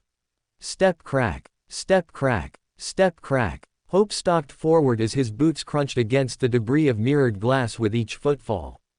The world whistled around him. From above, if the spell was watching, staring down below was a small figure walking across what was like a frozen river upstream. A reflection shimmering, yet cracked. Flawed. Almost as if its whole facade would break and shrivel altogether. A stupid slip and roll would drag someone to a falling death over the side with the result of broken bones or impaled flesh. But Hope's eyes calmly remained forward, putting one foot in front of the other while he scanned each panel, avoiding the bombed holes and unstable patches. Step crack. His feet rolled heel to toe. Heel to toe. HQ Ruel. And to his far left, over the wide crater's mouth on the other side, a collective howl cut through the drizzling rain. Another nightmare creature answered further in. And another. And another. But Hope ignored, his reflection wavering beneath him like a distorted image that refused to produce a clear likeness. The light rain breathed icily on his face. It bit his ears and nose, a coldness settling in his bones through all the time he traveled in this weather. He forced each soaking limb to move, wrapping his numb fingers around the sword as his eyes continued to dance over each cautious step. Step crack. Step crack. Ha! Hope let out a steady breath, sinking with the wind's whistling rain. He was near the leaned towers all right, but still no traps. He was making progress. He was sure of it. But what of the higher ground information part?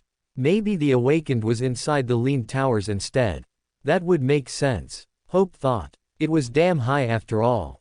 And so far nothing bad happened. Hope paused at that thought. He peeked up at the sky and then back front. Tisk. Should I say it's bad? What did they call it? Reverse psychology. There were naturally worse things than this situation. Like dying. And it wasn't like he could fool with the spell's odds, the possibility of fooling it to his favor. A mere human doing a reverse manifestation wasn't exactly possible, was it? Step. Crack. Everything happens for a reason, Darl. No. Mother. Maybe not. Not this time. Step. Crack. The spell is about balance, soldier. The spell does not choose the role of an aspirant randomly. How would you know? Step. Hope suddenly heard his past self asking his supervisor about it. He was a few years older than Hope, one of the considered prodigy ones, but also one that tailed him between duties like an annoying fly. You're questioning an awakened how he knows. Yes. Sigh. What? Be grateful I don't write you up. Right. But what else about the first nightmare? That's all I'm saying. It would be helpful if I know what else to expect, if I ever get infected, that is. You won't, soldier. Hope blinked from the memory as he did another heel-to-toe step on a less fractured panel. Well, fuck that, Hope thought as he stepped with his left foot. Because I did, damn it. Poor judgment call. His supervisor should have explained in detail, but that was another thing about being part of the Army Reserve Force, especially when filled with the lower class. In a system where strength and survival skills were prized, officers prioritized the well-being of certain soldiers, mostly to the point of just being biased. Although some overconfidently defended themselves by also saying it was a personal trial each soldier must face alone, there were others who adopted the fatalistic mindset that those who were strong enough would survive, while the weak were destined to perish. But the way his supervisor explained the spell was as if he had studied it, or was informed a fraction of its nature. Maybe scientists had a hand in it, or the government, who knows. Hope didn't give it much thought then. But now, the hell was he certain for if I get infected or not? Hope paused. Wait, he frowned at the thought, but then quickly shook his head. Right, the instinctive voice whispered. Exclamation mark, exclamation mark, exclamation mark. Slip. Suddenly, Hope's foot slipped right. The rain puddle hissed under his boot, and his knees buckled from the abrupt movement. He shot his hand toward the glass and steadied himself. Danger. Where? Hope froze as his eyes bounced around each blank gray space. And he waited, expecting for some bullet or monster to come flying past. For some threat to finally show itself. But there was only nothing. Hope thought. Quote, comma, quote. He counted to 10. His eyes scanned again from left to right in a constant arc. But confirming he was alone, for now, he slowly stood up. The light rain whipped more in the space, casting blurry waves around that camouflaged Hope from the world. He didn't have to worry about being spotted from afar by snipers or scouts, but that advantage was just as much of a disadvantage when crossing this unstable bridge. Weakness for strength, or strength for weakness as one would say. Hope gripped tighter on the spine sword's hilt and took a step forward. Then the second step, third step, fourth step. For a moment, the rain diminished and Hope could barely see the buildings to his right like a haunting visage. Was it there? The shards tinkered at his feet as he stepped left. Then right. Then right. Hope's left foot stopped in midair, hovering just over the patch of glass as his reflection waited for the two likenesses to become one. Quote, quote. Hope remained still, neither moving forward or backward. His insides intangibly reached out for any evil or lurking beneath. But it felt only empty. And, curiously, a part of Hope wanted to step on it anyway. To see what possible danger could be produced from this tiny choice alone. What chaos could ensue? No doubt a question like that defined the saying, curiosity killed the cat. Whatever the hell a cat was. Hope hesitated. A second or two passed before he obeyed his instinct and pulled his foot back. He then carefully knelt to the ground and inspected the surface. Twice his instinct alerted him of his steps. Logical thought was that the surface wasn't stable and would crack open. But another part of him said that wasn't it. If he was alerted twice, how many more of these dangerous patches were spread throughout his way forward? Hope stretched out his gloved hand toward it. His fingers twitched before touching the surface to swipe the shards of glass to the side that glinted like broken stars or stolen silver light. But the patch beneath revealed to be intact. No spider cracks, or marred veins fissured on its surface. Hope frowned. At that moment, as his eyes hardened and his focus narrowed, the world tuned out. Only the sound of his memory's hum and his breathing reached his ears. Hope stretched his hand out once more. He swiped away the rain puddle as if he were caressing his sister's sheets from the bed wrinkles, clearing as much water as he could. Closer, something else said. He wouldn't know if he didn't come closer. Hope gritted his teeth, but he leaned down, his face warping on the mirror's surface almost like a rippled sea distorting his image. Wavering two blue orbs for his eyes shook beneath, and it all closely mirrored the time when he knelt in his soul, sea. Oh fucking hell, Hope reared back. Don't think about it. Don't think about it. Don't think about it. But that memory already threatened to surface. Arg. The murmurs rose. The cacophony returned like its own storm howling in his mind. Bad time. Bad time. It was always a bad time. Damn useless to have these thoughts now. Forget it, damn it. URG. Forget. You know what I mean.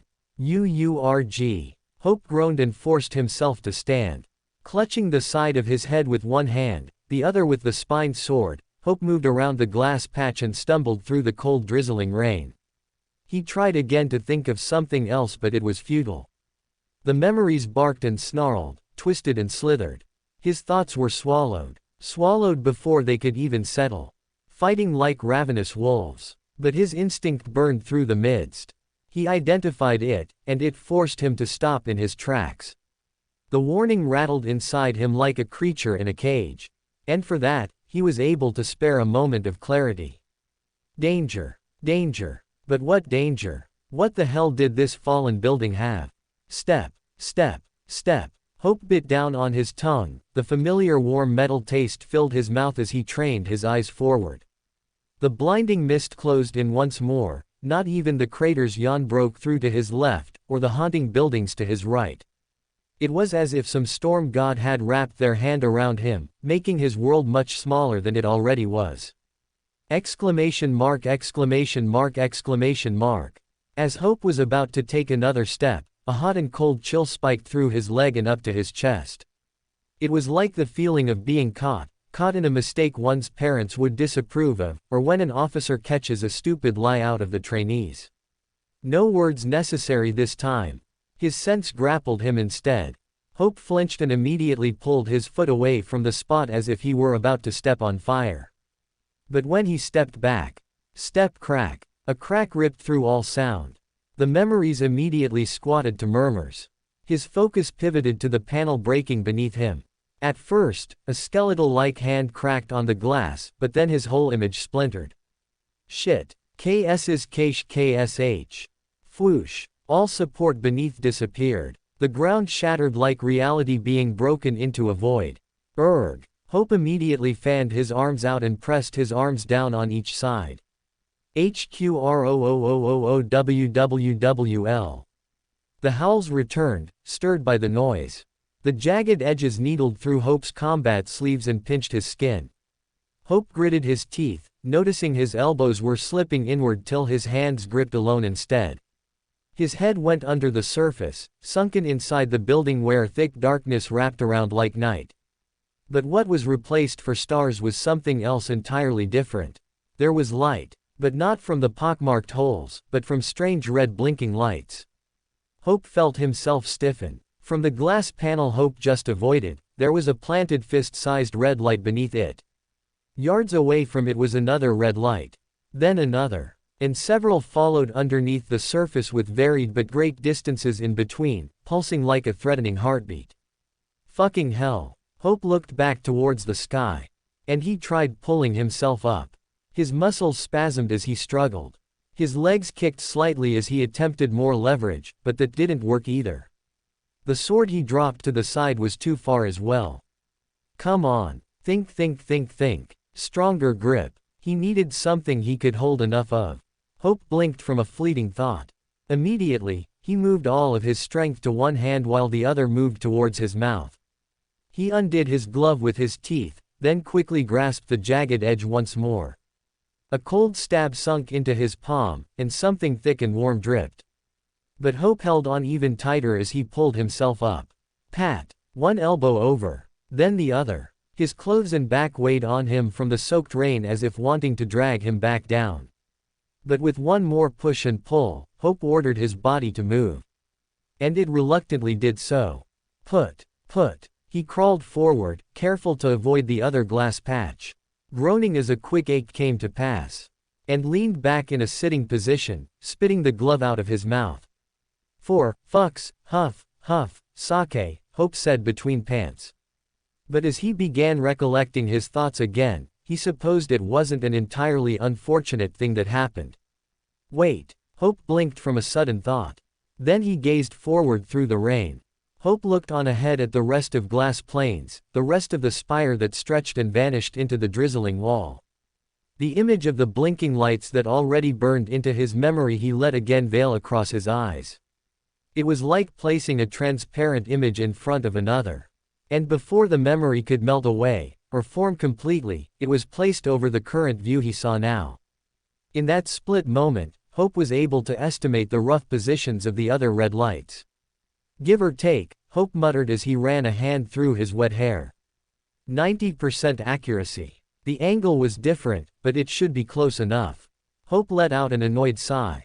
Found the fucking traps. If Hope was wrong, he probably wouldn't even know it. He'd be dead before he even knew it. At that moment, blood was seeping from Hope's palm and trailed down the glass spire like frayed threads. Their tails dragged long, breaking in spots from the raindrops until it could barely be distinguishable. Bizecha. A buzz of magic resounded, and a light blue glow sparked on the side of Hope's head as the pearls of the moon curled on his ear. Its chains flicked around in the wind, and one tiny pearl's light began to dim like the flicker of a bulb. Hope looked down, feeling a strange tingle on his hand, and he watched the cut on his wet palm stitch back together. How convenient, Hope thought. After it was done, he dismissed the memory and flexed and unflexed his hand. It was unmarked and painless as if it had never happened. Hope wanted to spare every healing power the memory had, especially since it needed to be charged. But he also didn't want to risk exposing his blood too much in the air. HQRRRROWWL. Hope then frowned at the noise. The monsters still howled, staying in one spot as if to mock him from afar. Surely, they bore some intelligence to produce such wicked manners. But, stay over there, damn it, Hope thought. One of the reasons he chose this route was to avoid that collective bunch. Hope sighed and stood back on his feet as the rain started to pick up. It whipped around like it had a new temper, flying in one direction then changing the next, guided by an unseen chaotic hand. It reminded him of the rough training days, trudging through the rain in single files with officers shouting in one ear that competed with the storm's noise. Of course now, it was different. It was only the weather that screamed at him. Step. Hope's boots had some grit on the surface, but he was still prone to slip and fall in this weather. Bombs, fractured glass, and weather, a combination that sinisterly wrapped him around its finger. As if it were also mocking him into yielding to its wrath. But why the hell should he? Step. Why should anyone or anything's wrath prevent him from journeying forward? One would say, if there's a will, there's a way. However, Hope did not like the statement of will, or any words along those lines. That demanded the individual to find some in-depth part of themselves, and Hope was but a layered person. He was an insignificant soldier after all, with the smallest role in this world. HQRUL. Suddenly, the monsters, howling stopped. Hope paused. He turned his head left where the crater's mouth and crowded buildings should be, beyond the rain's breath. The monsters held back their ugly melody as if they were cut off. Or silenced. A warning perhaps of their own alerting them. But alerting from what? Well, whatever it was, at least it scared the monsters to silence. Quote. That doesn't sound any less bad. Hope felt something twist in his gut and frowned. He shook his head from the thought before walking forward with again new deliberate steps, his pace slow. Slower now with the rain's hard drops and rushed wind that beated him from all sides and tugged on his soaked clothes. But hope pressed on. Step, crack step, one foot slowly in front of the other. A near slip here and there, a squeak resounding from the bottom of his shoe. But his eyes kept calmly forward, bouncing between each spot as he followed his mental path. Step, crack step, and as the wind whistled in his ears, Hope finally reached the farthest point of what his mind could remember, the last memorized bomb being 10 paces away from him. Beyond that, the glass panels still stretched further ahead and seemed infinite, disappearing into the gray space. How far it stretched he did not know. But anytime soon off this bloody thing would be helpful. Now what? Hope thought as he looked around. Well, the only thing to do was to repeat the process again. Hope then carefully moved left, and knelt by a nearby pockmarked hole. He peered through its shattered remains of mirrored glass and underbelly of skeletal metal, the silence reaching him as if he were peering into a cave. Darkness hugged again, and the blinking red lights for bombs continued to pulse in rhythm.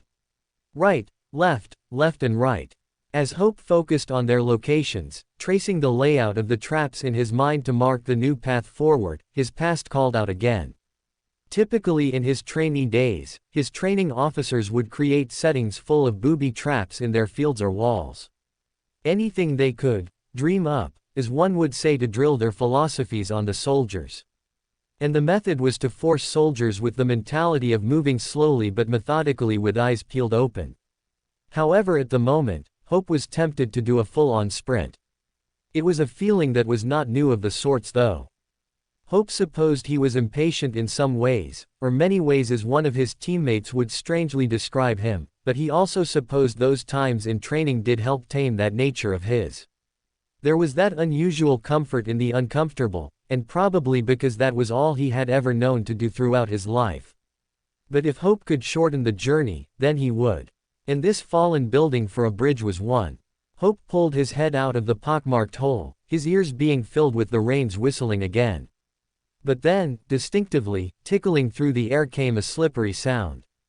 Sheesh. That didn't sound like it came from the rain. But from behind him. ! Hope flinched. A strong pulse echoed in his body. An aura that was demanding, almost like, from a master. Master Lita. No, it didn't feel that familiar. But that was the only way Hope could describe it, to be of something similar. SSSSLK. Hope whipped his head around, hearing a weird lap or lick. And there, Hope finally saw something in the rain's blinding wall. A glint of burning eyes peeked through. SSSSSSK. A forked tongue extended and dragged long on the mirrored surface as if it could drink up any trace of him that walked previously from there. Then it licked the air, drawing some imaginative sweet scent into its lungs. But as it exhaled, it was swallowed up by the gray again. Hidden out of sight. What the? Hope's hand twitched on the sword's hilt as he tensed in an attitude of listening, straining his ears to move past the beating rain and the pattering on glass. SSSSSLK. And the noise came again. But from his right side. Then ahead. An unmistakable sound of scales slithering along a surface. And an unmistakable presence speaking of a foreboding nature. It was something that clouded through the suffocating rain and whispered power. More power than that twisted behemoth with mangled limbs and torsos back at the trapped labyrinth. SSSSSLK. Beyond Hope's ring of vision, there appeared its awful form. A face resembling a human peered through and at first seemed to be floating. 3 thorns protruded from its face, one on each side replacing it for its ears that curved long for 3 feet. And another on the top of its head like a horn. It began rearing upright, swaying slightly as if to hypnotize. Its eyes were orange, and pupils like evil suns burned into him. Slowly its huge hideous self crawled forward, two long limbs easily dodging between the planted bomb spots and feeble glass patches. SSS's, SS sheesh. And from the rain's gray flowed more of its scaly coils. Each scale glistening coldly, a sickeningly ashen color like that of a rotted corpse. Hope remained rigid, fighting against the impulse to spring again. But to where? Any hint of movement seemed clear that the monster itself would strike like lightning. Thra doom. And at that moment, came a returning sound of thunder. Crashing overhead as if to voice the terrible evil in front of him. No, it wasn't a master. Hope's eyes narrowed slightly, fighting off the aura that threatened to twist his emotions. But what was of the same rank was a damn fallen nightmare creature. The misshapen form of man and demon crawled forward. Fallen. It was a fallen. The worst enemy to deal with right now. One with a malignant intelligence. There was no doubt of it, its hate vibrated in near-tangible waves. But then what damn class was it on? What spectrum did it fall under?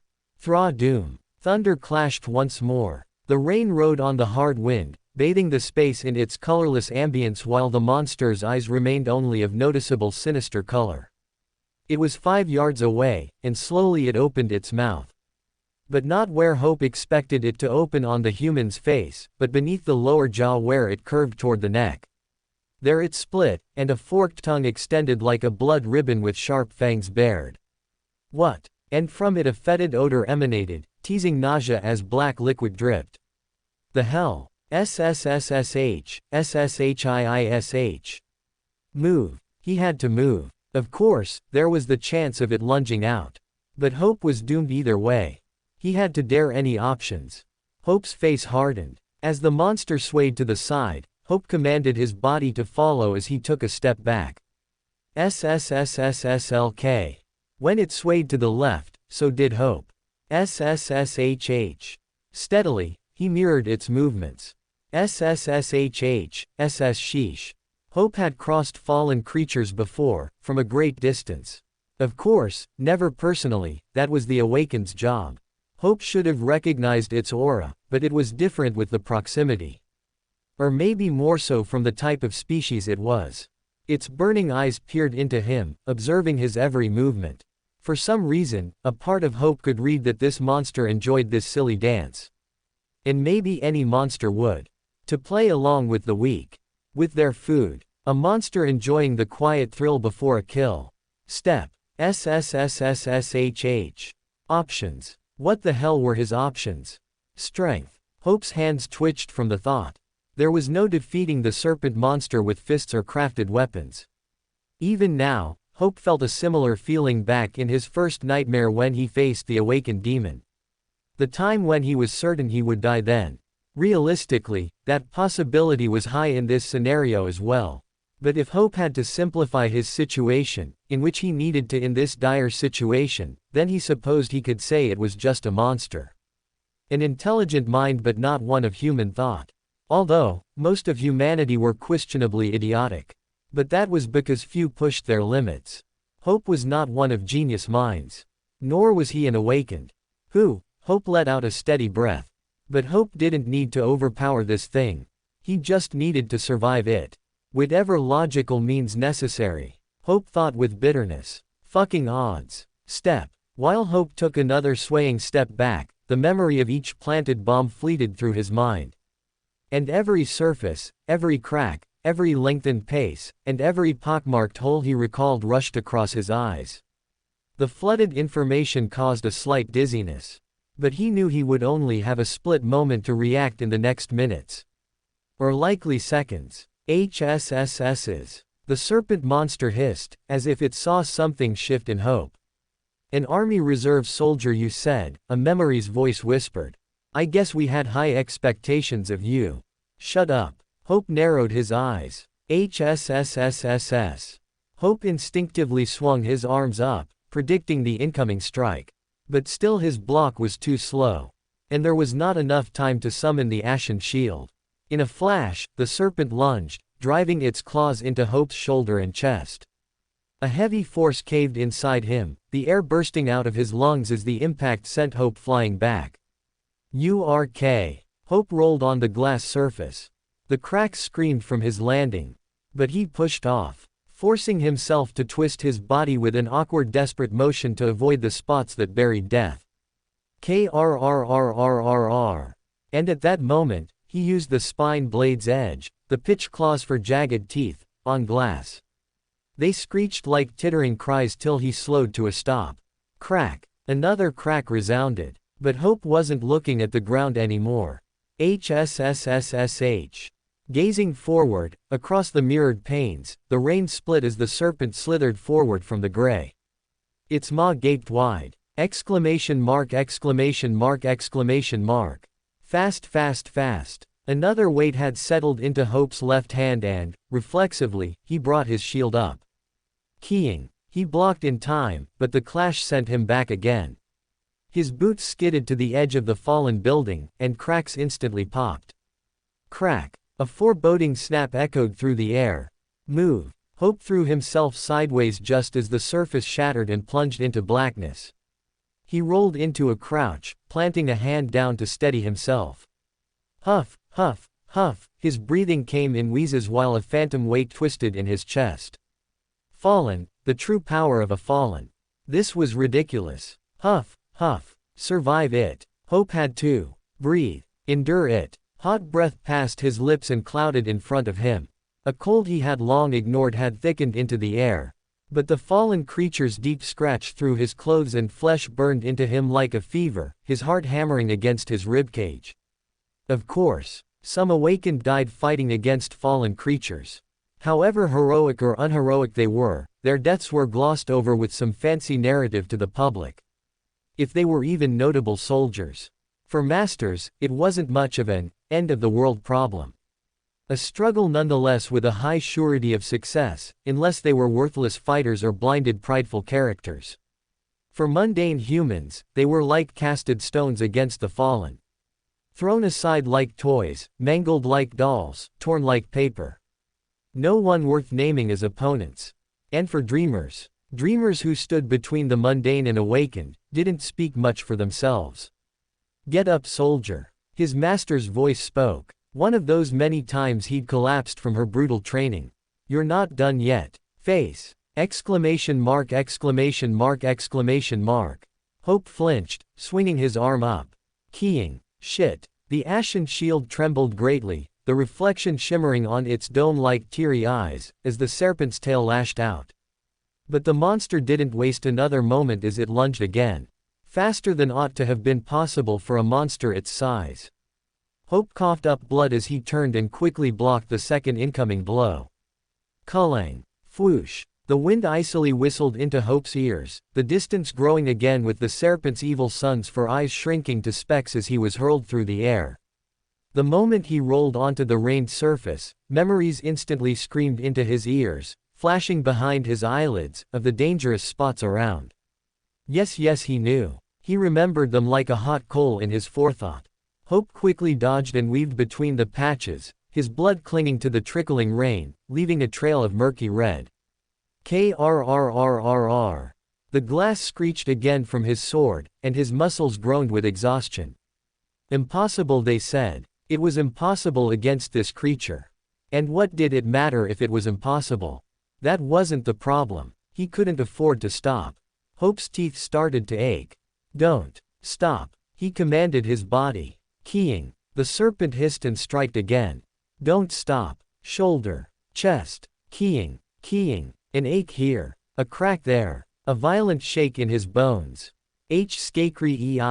The strikes hit him nonetheless despite instinct grappling at his arms, and the serpent let out a blood-curdling scream that shook the air. Even its eyes seemed to shake from it. Keying. URK. Another painful block. Another painful spasm from his muscles. You should be prepared. I get it. And what if I am? Hope flinched, hearing his past self speak this time. Well then, soldier, maybe I won't rip you apart. Quote. The hell kind of training was that? Maybe Hope had trained against one of the masters before. The damn one who had an opinion for everything. The way her black glossed lips curved up as she relished the defeat of each trainee. A hell of a fight that was. If it could even be called one. But at least back then there wasn't true malice behind her attacks. And unlike nightmare creatures, a master only had one class. Chest, an instinctive voice whispered. Exclamation mark exclamation mark exclamation mark. Keying. Pat. Something hot and cold sliced him again. Hope realized it was the serpent's tail lash that drew more blood from his chest, causing him to flip back. But as he made contact with the ground, his boot slipped and he was sent sliding uncontrollably up the fallen building. A planted bomb spot came into view, and Hope forced himself to veer in a different direction. However, this resulted in him twisting his ankle, and the pain shot up in his leg to his brain like a cry. But, move, Hope thought coldly. Hope's expression remained void of reaction from the warning. His eyes locked and focused as he held his head up. Unblinking, sparing no glance at his wounds. Drip, drip, blood dripped from his shoulder and chest. And Hope's vision blurred as the world spun around him. His mind raced and tracked each perilous spot. There, a planted bomb. There, a weak glass patch. Hope began to dodge again. The hot throb pulsed in his ankle as he pulled himself. But his balance faltered, and the slick surface betrayed him. Hope caught himself nonetheless, planting the spine sword for stability. SSSSLK. The serpent slithered forward. The sound of its body scraping past the shards and puddles slipped wetly through the air. The serpent angrily hissed, lashing out with fangs, this time with its human face hovering on top like a possessed mask. The horns protruding like a demon. Or a devil. Quote, quote. Hope gripped his sword and shield till his knuckles turned white from it. Culling. Another block, another bone-shaking impact sent him sliding back. But Hope used the momentum, letting his body twist with it, leaning into the glide. While he did so, he grabbed onto one of the pitch claws for jagged teeth on his spine sword. And he ripped it from its edge. Whoosh! Hope then threw the claw as hard as he could forward.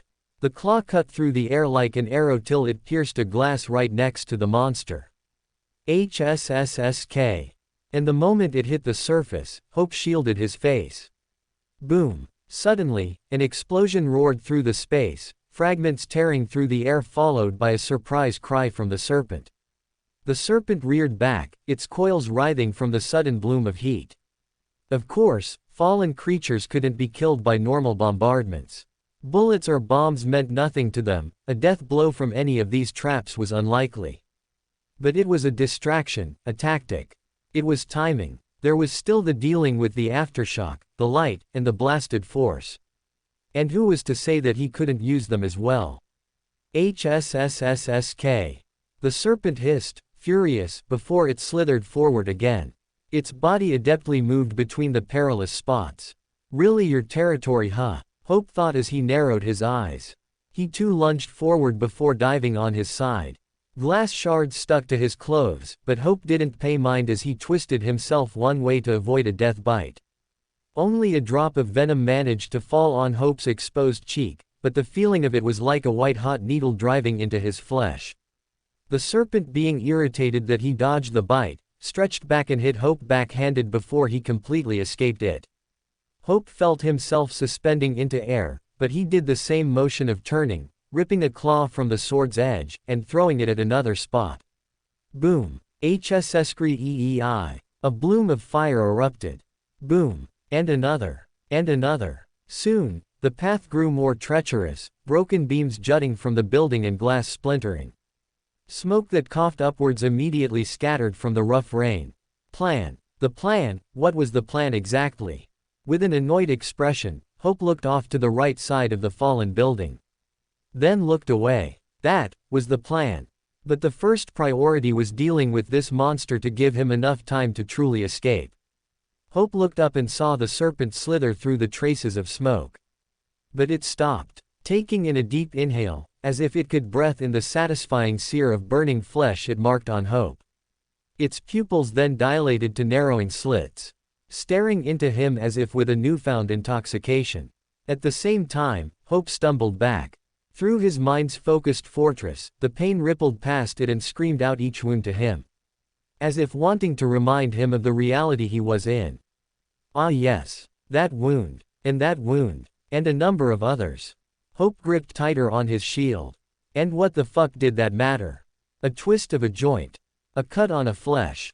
A burn. Or a beating. Should wounds damn matter if survival was just within reach? Sacrifice was another word Hope didn't like to use. Mostly because it was associated with some narrative.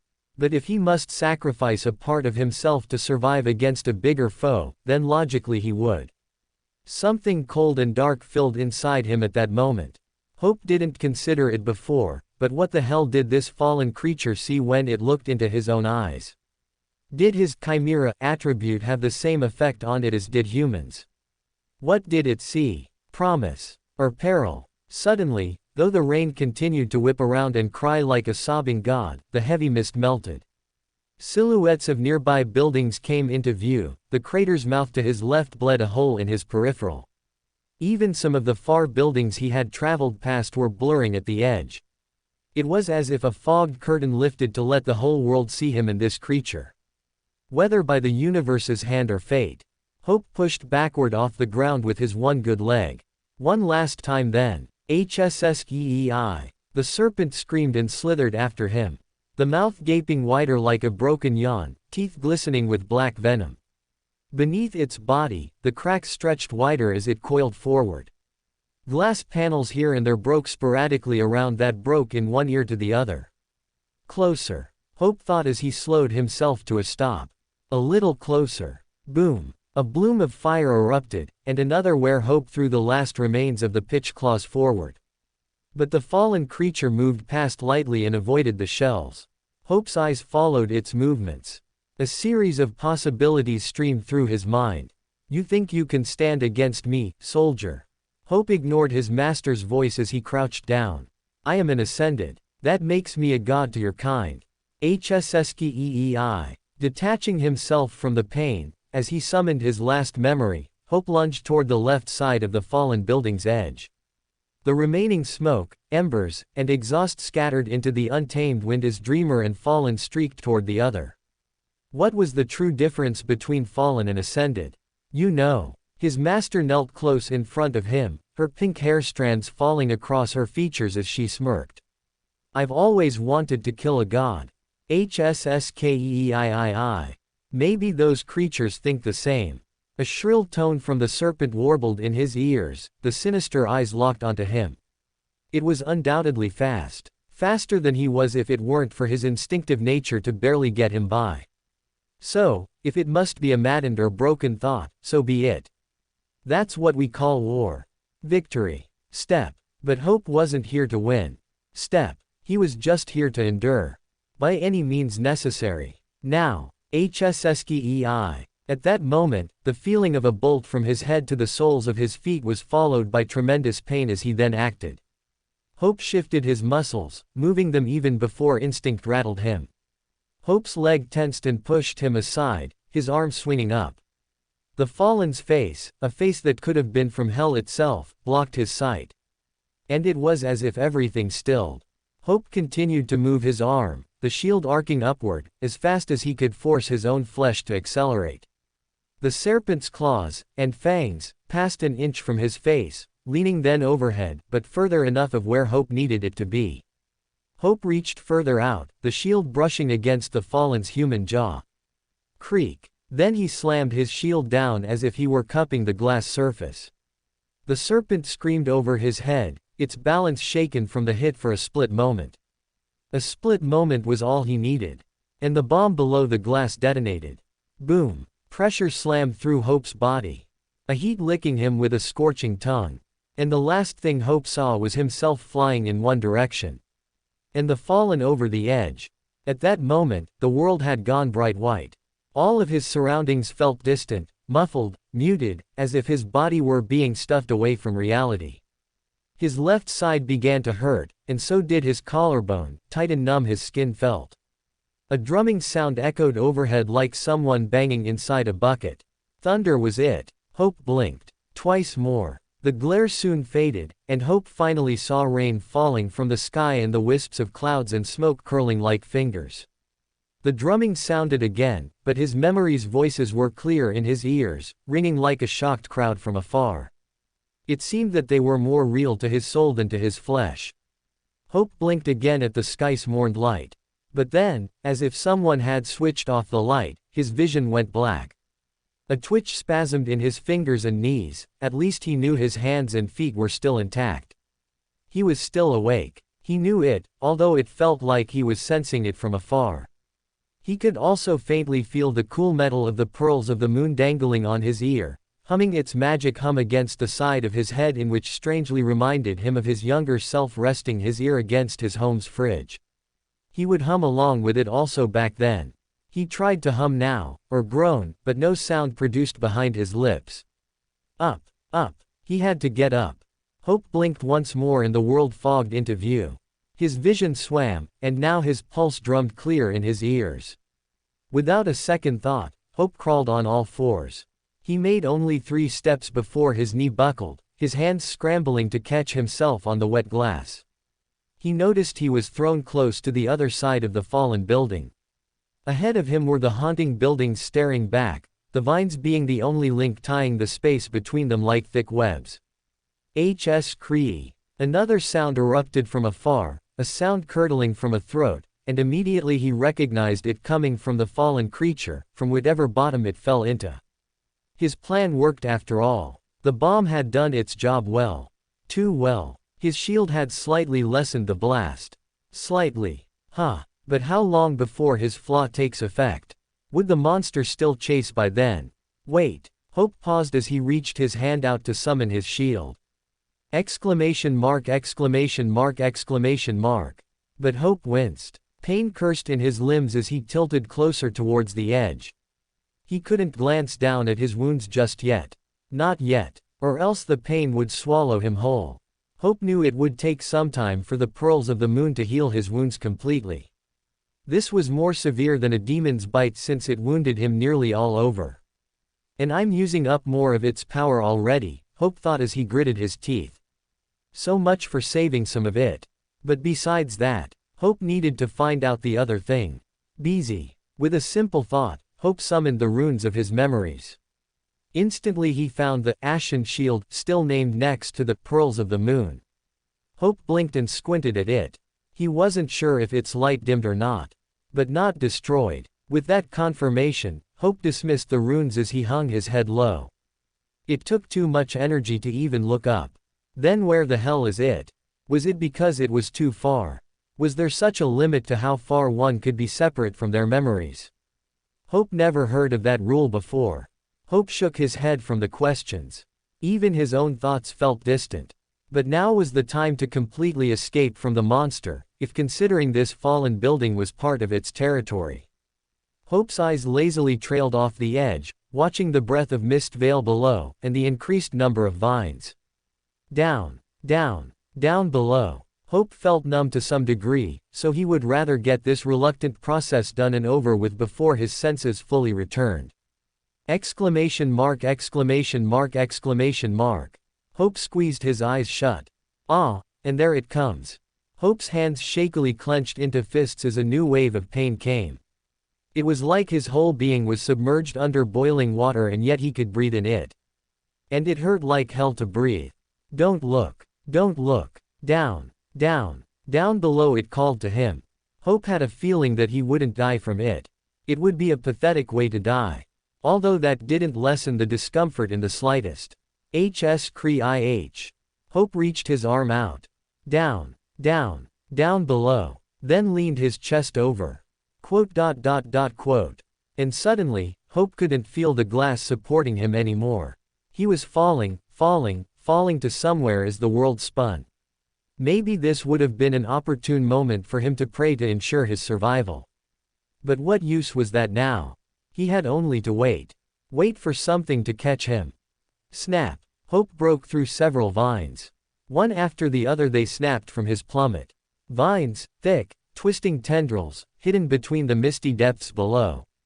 Snap. Then, just as suddenly, Hope was caught.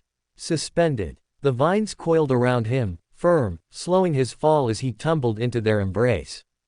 They tightened around his arms and legs, pulling him down to their tangled web, snaking over each torn wound, over each shrapnel embedded deep within his skin.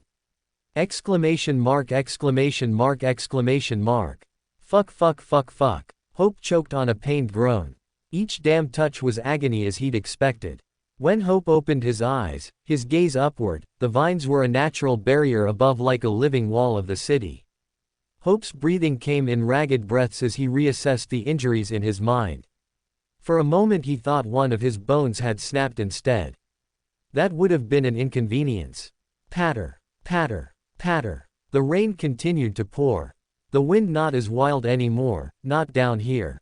And as more of his senses returned, there was an overpowering stench of char and burning flesh. The charred odor undoubtedly coming from him, from his torso and collarbone, clothes. "URK." Hope grunted as he tried to pull his wrist free. No need to stop now. If he could move then he should move. He faintly felt his flesh now slowly stitching itself together, the feeling like an itchy tingle on his skin. He didn't know what he looked like, but he thought of those burned, disfigured bodies he'd seen treated in aid stations. One couldn't tell the men from the women because their hair was gone and black flesh trickled with red blood like a cracked river. Of course, Hope was far from that result. Maybe at the end of his first nightmare it was closer to that. No. Nope. Think of something else. Something else. Tisk. Hope clicked his tongue in annoyance as he stopped struggling. There was another site Hope remembered he'd been to where a building was knocked down by a fire. Where people died from either the flames or the smoke. Or the fallen debris. And the results were similar. 1, 2, 3, Hope began counting through his teeth as he waited for the wounds to heal just enough for him to act again. 33, 34, 35. At the same time, his memory's voices whispered from the memory. Right. It was the last home he lived in that was knocked down before any arrival of help. 70, 71, 72. Hope blinked the blurriness away from his vision. His hands and calves started to buzz from numbness. The itch from the pearls of the moon's healing mixed uncomfortably. As Hope counted the seconds, he calmly bore through the twisting pain from his wounds. It felt like his flesh had wrenched, melted, and disintegrated into a stinking, bloody swill. Sigh. After a long pause, Hope's sigh floated emptily into the thick air. He closed his eyes and clenched his fists as his body remained in the tangled web of vines. The memory of his home still tried to bleed into his mind. The charred frames, the crumbled stone, the pinned limbs, the crawling bodies, wailing, screaming, shouting, his brother's face black with soot as they stood next to the ruins. How did the fire start? Why did it even start? Must have knocked out from all that smoke. The majority of that memory was black before he was able to escape. If he remembered correctly, which he did, Hope at some point stood in front of a hospital window. The glass served as a mirror as he observed his lanky structure stained with ash and red scrapes. At that time, he wondered. We survived, that's all that matters. Hope nonchalantly echoed in thought. 120,121,122.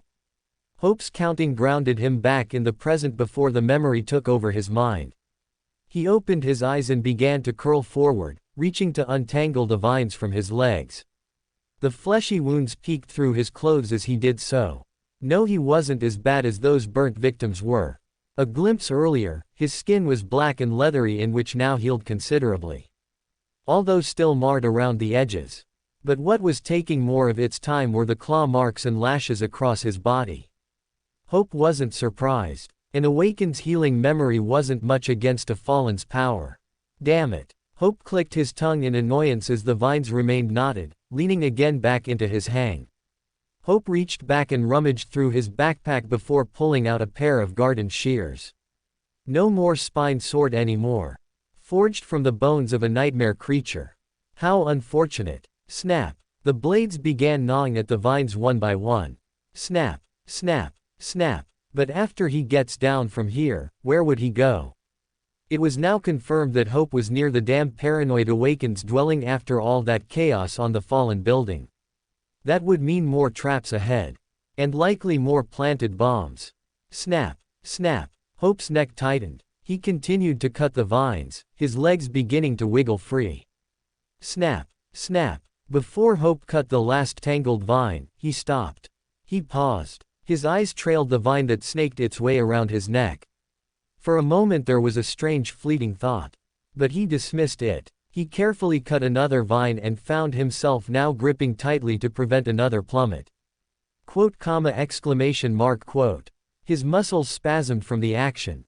With the numerous wounds on himself, the healing's efficacy had slowed to a crawl as it spread throughout his body, dividing itself as it tended to each one. But if he could spare any of its power, he should. He wasn't near death's door anymore, as one would say. Hope dismissed the pearls of the moon, and the wrapped earring disappeared, leaving him able to feel his blood and flesh muttering curses like a poison on himself. He would just have to deal with it. Hope took in a deep breath and started scaling down the vine. The misty world below swallowed him with each descent. The whistling wind riding above grew distant. Shadows moaned as the blackness of the floor grew closer to his feet. Hope's boots finally found ground again. He stumbled slightly, annoyed at his leg carrying a limp, and glanced around for any signs of danger. But the wind here was nearly calm. He stood next to the colossal fallen tower to his left, stretching back and beyond like an impregnable wall, the weight resting on monuments of desolation and decay. Just how far did that fallen push him back? Hope summoned his runes again. Ashen shield is still here, he muttered. But where the hell was it? Did distance really play a role in this? If so, Hope paused. He raised out his hand and tried summoning his memory again. Come on, come on. Quote. But nothing happened. Hope took a pained step forward. 3 steps. 4 steps. He began walking around as if he were a blind man. It was bad enough that he didn't have a proficient sword anymore to swing around. But to lose a memory would be pathetic. Hope's eyebrow twitched. This was getting ridiculous. But right on the 14th step. Bezik. Quote. Exclamation mark, quote. Hope blinked as swirls of light danced over his left hand, the familiar sight of luminance to metal finally settled. And it was not entirely useless, Hope nonchalantly said, bringing the shield up close. Or what was left of it. One thing for certain was that the ashen shield had done its best to absorb the explosive impact.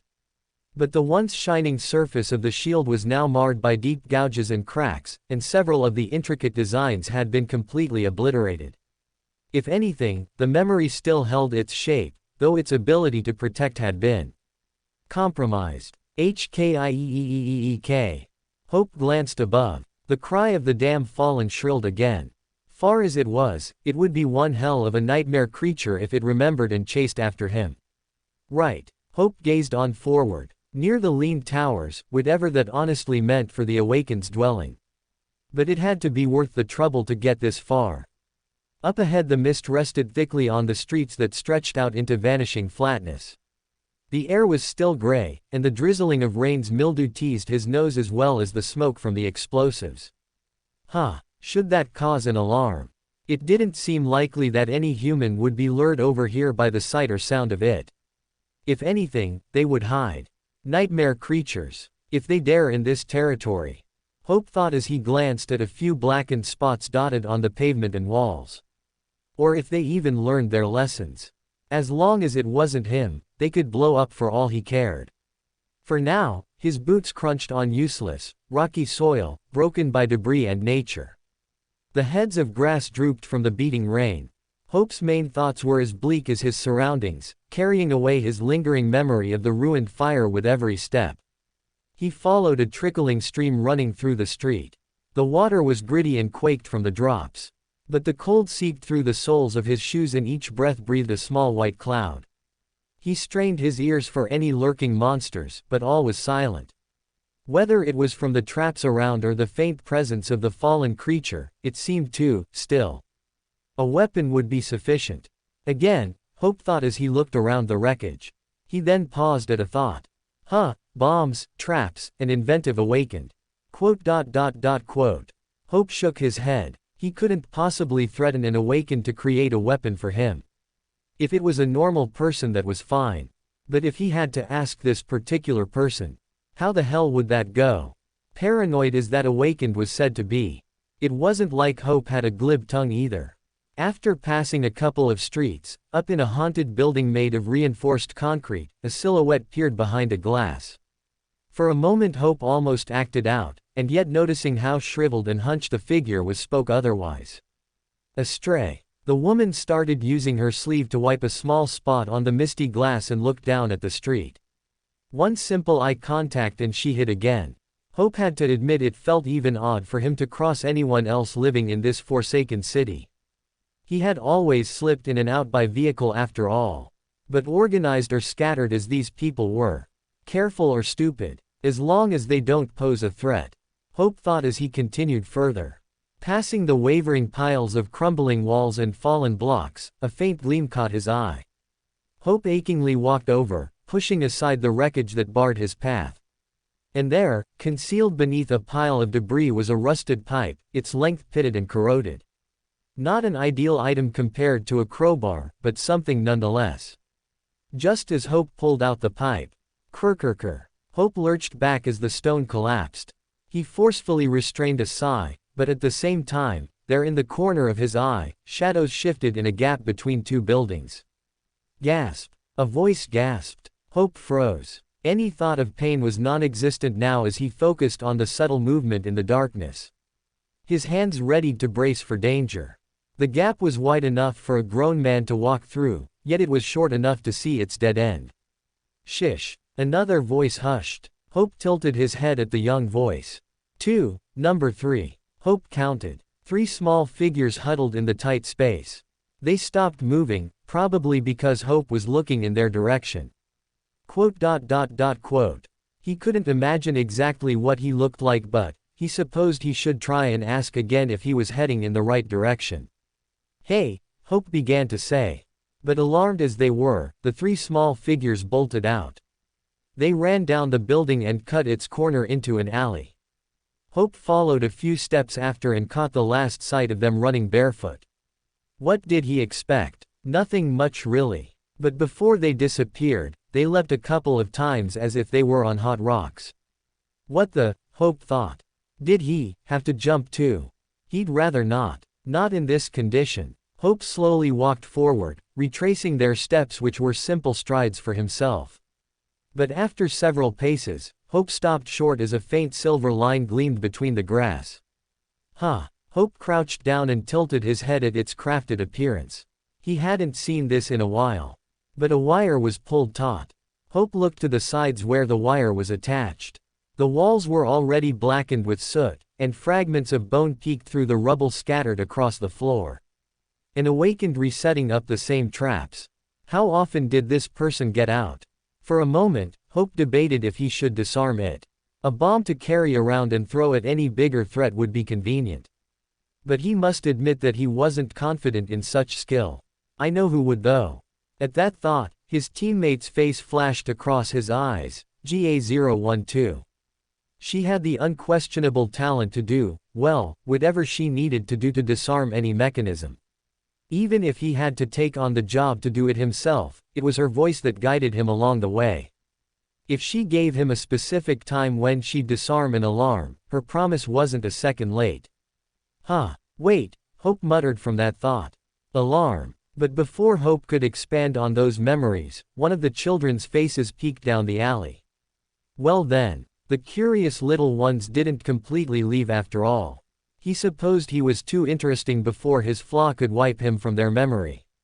Wasn't there a saying that curiosity killed the cat? Whatever the hell a cat was. Hope didn't return the stare. In fact, he feigned ignorance, at least for now, and stretched out the corroded pipe in his right hand, the rust scratching his palm as he did so. As Hope pretended to poke the wire, there again in the corner of his eye were small faces paling in fear, and their tiny gasps hitched. Quote. Hope pulled the pipe away. Quote. Then reached out again. Quote. Quote. Sigh. Hope sighed as he casually swung and rested the pipe on his shoulder. Startled as they were, did they find it fascinating to watch someone blow up? Well, what else could they be entertained with? Hope shook his head and dismissed the ashen shield as he stood up. The scrawny faces of the children immediately retreated out of sight. But speaking of his memory, was there someone who could repair it? Did it have to be in the hands of an awakened? No one mentioned how to repair memories. Hope's eyebrow twitched. What else haven't they informed me on? They and his damn supervisor shouldn't have been too confident that he wouldn't be infected. Step. And his teammates should not be suffering the same fate either. He would have to have some word with the higher-ups about this lack of knowledge. Quote. And how would that play out? Tisk. Forget it. That was a problem for another day. If it didn't affect the present, it wasn't his to tackle at the moment. Step. Hope carefully walked over the tripwire, and a few paces after he did the same with another taut slice of silver. As Hope continued further down, navigating cautiously through the treacherous alley, he found himself facing the other side. A side opened to a broken street of the usual abandoned cars and mud. Well then, Hope looked around through the drizzling rain. Any memory of his past with this weather barely teased him as his eyes intently bounced escape. Hope looked down and found the small feet leaving smudges on the damp earth. How clumsy. If it was anyone else, they would hunt them down with malevolent intent. Why anyone would have children in this place was beyond him. That brought unnecessary struggle for the child, until they grew up and became callous that those parents prayed they'd be to survive their ruined world. As he raised his gaze again, traced in the foggy distance were the two leaning towers. They gradually blurred in the background, but they weren't as far as he'd expected. Thud. Hope leaned against a wall and stared solemnly at the view. If he didn't have the tears of sorrow, he would have been tempted to sleep for a few minutes. But at the moment, he was listening to his heartbeat thrumming in his ears. The marks growing warm once more against the dampness pressing around him. If he could just disassociate himself enough from the pain, then it wouldn't be as much of a problem anymore. Sometimes ignoring it wasn't enough. But it was another mind game he could play along. Bet you're still satisfied I'm still alive. Hope muttered to the sky. Heavens. Universe. Spell. Whatever it was damn called. Hope began slightly limping forward as he again followed their trail. If these kids were born here, especially to dodge these traps with ease, then he supposed they were also his ticket to move around here. Although the idea wasn't to capture them by any means. Following them was enough to have a safer route to follow. What was the hour of the day now? Past afternoon he was sure. But if sunset came soon, then he would have to camp for night, for a long, damn, night. Tisk. Hope made progress compared to this morning, but it didn't feel like enough. Something else had to happen, but what? As if the fallen creature wasn't enough. No, that couldn't be it. Was it some gut feeling then? As Hope cautiously followed after a couple buildings, dodging between suspicious ground patches and more tripwires, their footprints suddenly disappeared. But there was no need to be startled. Not after noticing a muddy trail weaving from the ground to a dumpster, and vanishing again behind a glass pane. At least it wasn't scaling a building. Hope then climbed onto the dumpster, the claw marks beginning to throb hotly against his body. His soaked uniform weighed heavily as if wanting to drag him down. Each movement squelching, Hope finally leaned his ear against the wall, listening to the quiet as though the silence were speaking. And in many cases in the past week, it did. Thoughts raced into Hope's mind, possible scenarios played as he opened the window pane. CRRRRR. The hinges creaked. As usual, Hope counted. But then he blinked as he saw something. Confirming that there wasn't any ugly threat, he slipped inside into the gloom. His boots landed with a heavy thud. Immediately he recognized his surroundings of an abandoned kitchen. Faint rot lingered in the air, and stuffed in the corners was thick green mold. Not a second later, something shifted in the air. Whoosh! Arg! A young voice cried. A wooden plank swung towards Hope's head. In one easy motion, Hope stepped back, dodging the swing. Fear and surprise filled the child's eyes as his small arms struck empty space. And with that, Hope extended the pipe and tripped the boy with a simple nudge. Wah! The boy hit the kitchen floor with a soft thud. Stop!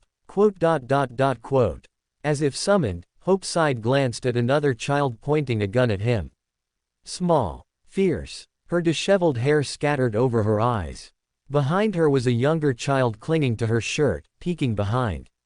Fear and curiosity mixing in all their gazes.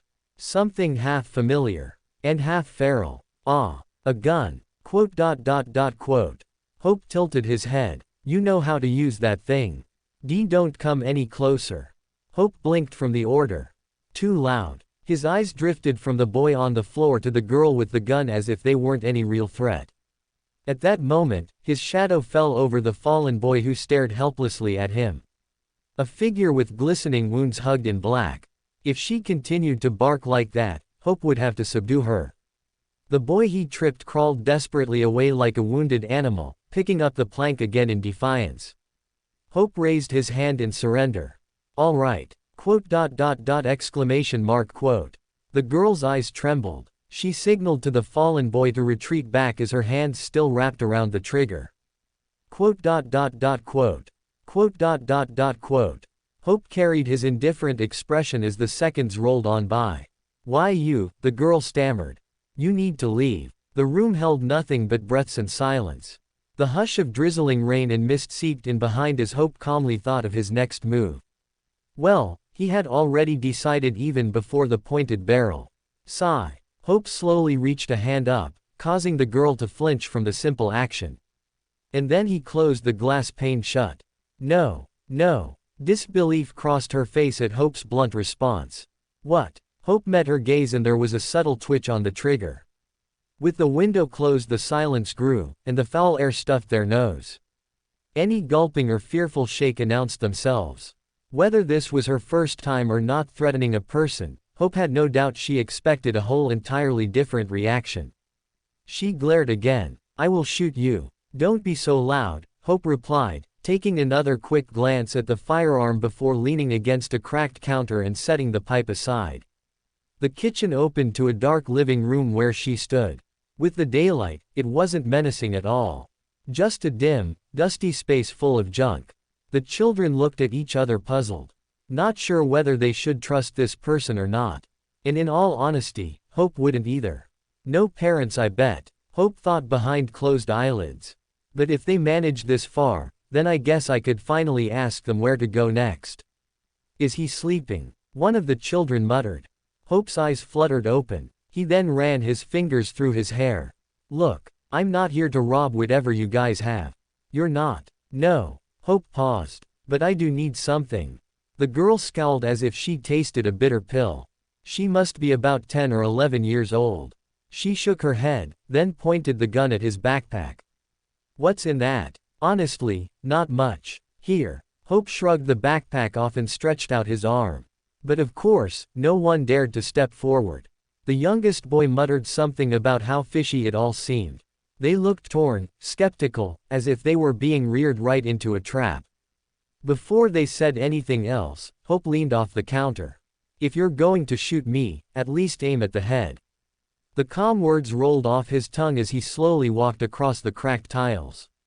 A thin layer of dust puffing up with every step. The children tensed. They warily looked at the approaching figure as if he were a predator about to pounce. However his chimera attribute stirred inside them, it did its job as his eyes met theirs. Hope simply dropped his backpack in front of them before taking a step back. HMPH. The eldest boy, likely 9 years old, snatched it as if he were in testy waters and started rummaging inside. So, the girl whispered, they're just tools. The girl glared at Hope again. You torture people or something. What? Hope blinked. But for a moment, as if mockingly serving his conscience, his memories played back the time he interrogated that dreamer Kurt guy. Although, maybe the people she was thinking of applied to those pious strays he came across earlier in the day. Their actions was at another level. Not my job. I'm just passing through. Where? She demanded. Small and fierce this girl really was. That's water. The boy exclaimed. The girl hushed him and he apologized in return before slipping out the bottle. But his excitement was short-lived as he started wrestling with the cap. It's not URG turning. Just turn it. I want some, the youngest interjected. No, just give it here. The girl scowled again as she wrestled the bottle away from him, twisting the cap with both hands till her knuckles turned white. Hope didn't think he had closed it so tight. Maybe they were just weak. Hope, can you help me? Hope went rigid at the familiar voice. Not now. He tried to focus on the scene before him, but that teased the memory all the more. Stop playing around. Hope, darling, give it back. But, I had it first. Just this once, Hope. Hope swallowed an annoyed sigh and stepped forward. Why don't you give it up? Quiet. Plop. With one smooth twist, the cap popped open with a faint hiss. The children froze, eyes wide, as if nearly forgetting the person whose bag they'd been rifling through. Hope didn't know what would have happened if his flaw completely blinded his presence. The girl, for all he knew, would have swung the gun like a maniac as if he were a spawned monster. Stand back, she said as she pointed it back at his face. Well, at least she pinpointed it at one target. Hope raised his hands. Drink as much as you want. The eldest boy paused at his words. But any caution the next moment after was watered down as he greedily drank from the bottle.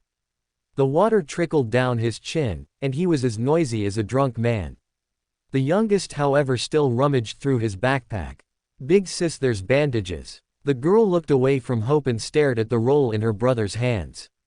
She shrugged. Never know. Someone might get hurt. The eldest boy rolled his eyes. Yeah, someone. You could use it after they blow up to bits and splatter on the wall. Oh, like you could do any better. She hissed back. Too loud. Maybe he should subdue her. And you? Hope glanced down at her. Why don't you use them? She asked, pointing at his fleshy wounds. The painful throb returned as if triggered by the question. I suppose I should. I was blown up after all. The room fell silent again, save for a faint dripping noise from a leaky pipe somewhere in the walls. A new realization veiled over her face, piecing two and two together as one would say. That was, you. Of course they'd heard it. He would find it strange if they didn't know of the chaos he was involved in. Their awareness wasn't a problem. But something of a capable inconvenience could. Hey, my turn. The youngest, ignorant of the conversation, suddenly protested and snatched the bottle away, spilling some water at their bare feet. That seemed to pluck the last nerve on the girl. Will you just stop? SWSH. Before she finished her words, the gun was swiped from her hands. Wah! The girl's feet tripped back, and her hands snatched her brother's collars as she pulled them with her. But Hope merely inspected the gun, their reactions of less importance. It was a simple Glock pistol he held. Nothing extravagantly made, but something nonetheless. TNK. And there was no silver emblem. He then checked the magazine and turned it over. Well, you really don't know how to use this thing. Hope's blunt comment caused the girl's cheeks to flush. His hands deftly placed the magazine back on. And a faint clicking sounded. The safety lever is on. I knew that. So you weren't going to kill me. She immediately avoided his gaze. Must have picked a random weapon on the street, but the oldest of the three would be responsible for it. 3 children, 3 siblings. Hope frowned and crouched in front of them, his wounds aching across his body that fought back any other memories trying to resurface. All 6 eyes intently watched his actions, unblinking, their breaths held. Their scrawny faces were worse than all the other strays he'd seen. Bang, bang. Before either of them could speak, beyond the walls echoed the familiar firing of bullets. The winds may have dropped, and the rain may have pulled back, but danger still crept the crevices of this place. And as all their lips were sealed, muffled voices could be picked up from outside as well. The children hugged tighter onto one another, the youngest stiffly watching the shadows as if it might bleed a mutant. How troublesome. Of course there wasn't anything else in this room besides them. And Hope didn't have the energy to face a shadowed monster. The fact that there was a blinding sun aspect carrier called Immortal Flame was enough. There shouldn't be anything of equal caliber. Hope hummed in thought. More people. I need to find someone. Hope began in a quieter tone. And it seems you 3 would be the smartest to ask. But what do you want in return? It seemed the only way to get by with anyone was to make deals. It wasn't like Hope could make a lasting relationship anyways. A tiny part of him twisted from that truth, but he ignored it. The girl studied him, and he studied her. Her face was triangular, nose long, and eyebrows thin above deep hollowed eyes. Anything, she repeated. Instead of answering, Hope grabbed the barrel of the gun and pointed the handle to her. She glanced back at her brothers. A silent conversation passing between them, although Hope wasn't sure about the youngest, and she looked back at Hope. Could you kill someone for us? Hope didn't miss a beat and placed the gun in her small hands. I said anything. Of course he meant it. His service involved death anyways. For more thrilling fanfiction stories like this, check out my channel Fanfic Audiobook. Dive into epic adventures, mysterious realms, and legendary journeys brought to life through immersive storytelling. Don't forget to like, share, and subscribe for more amazing audiobooks.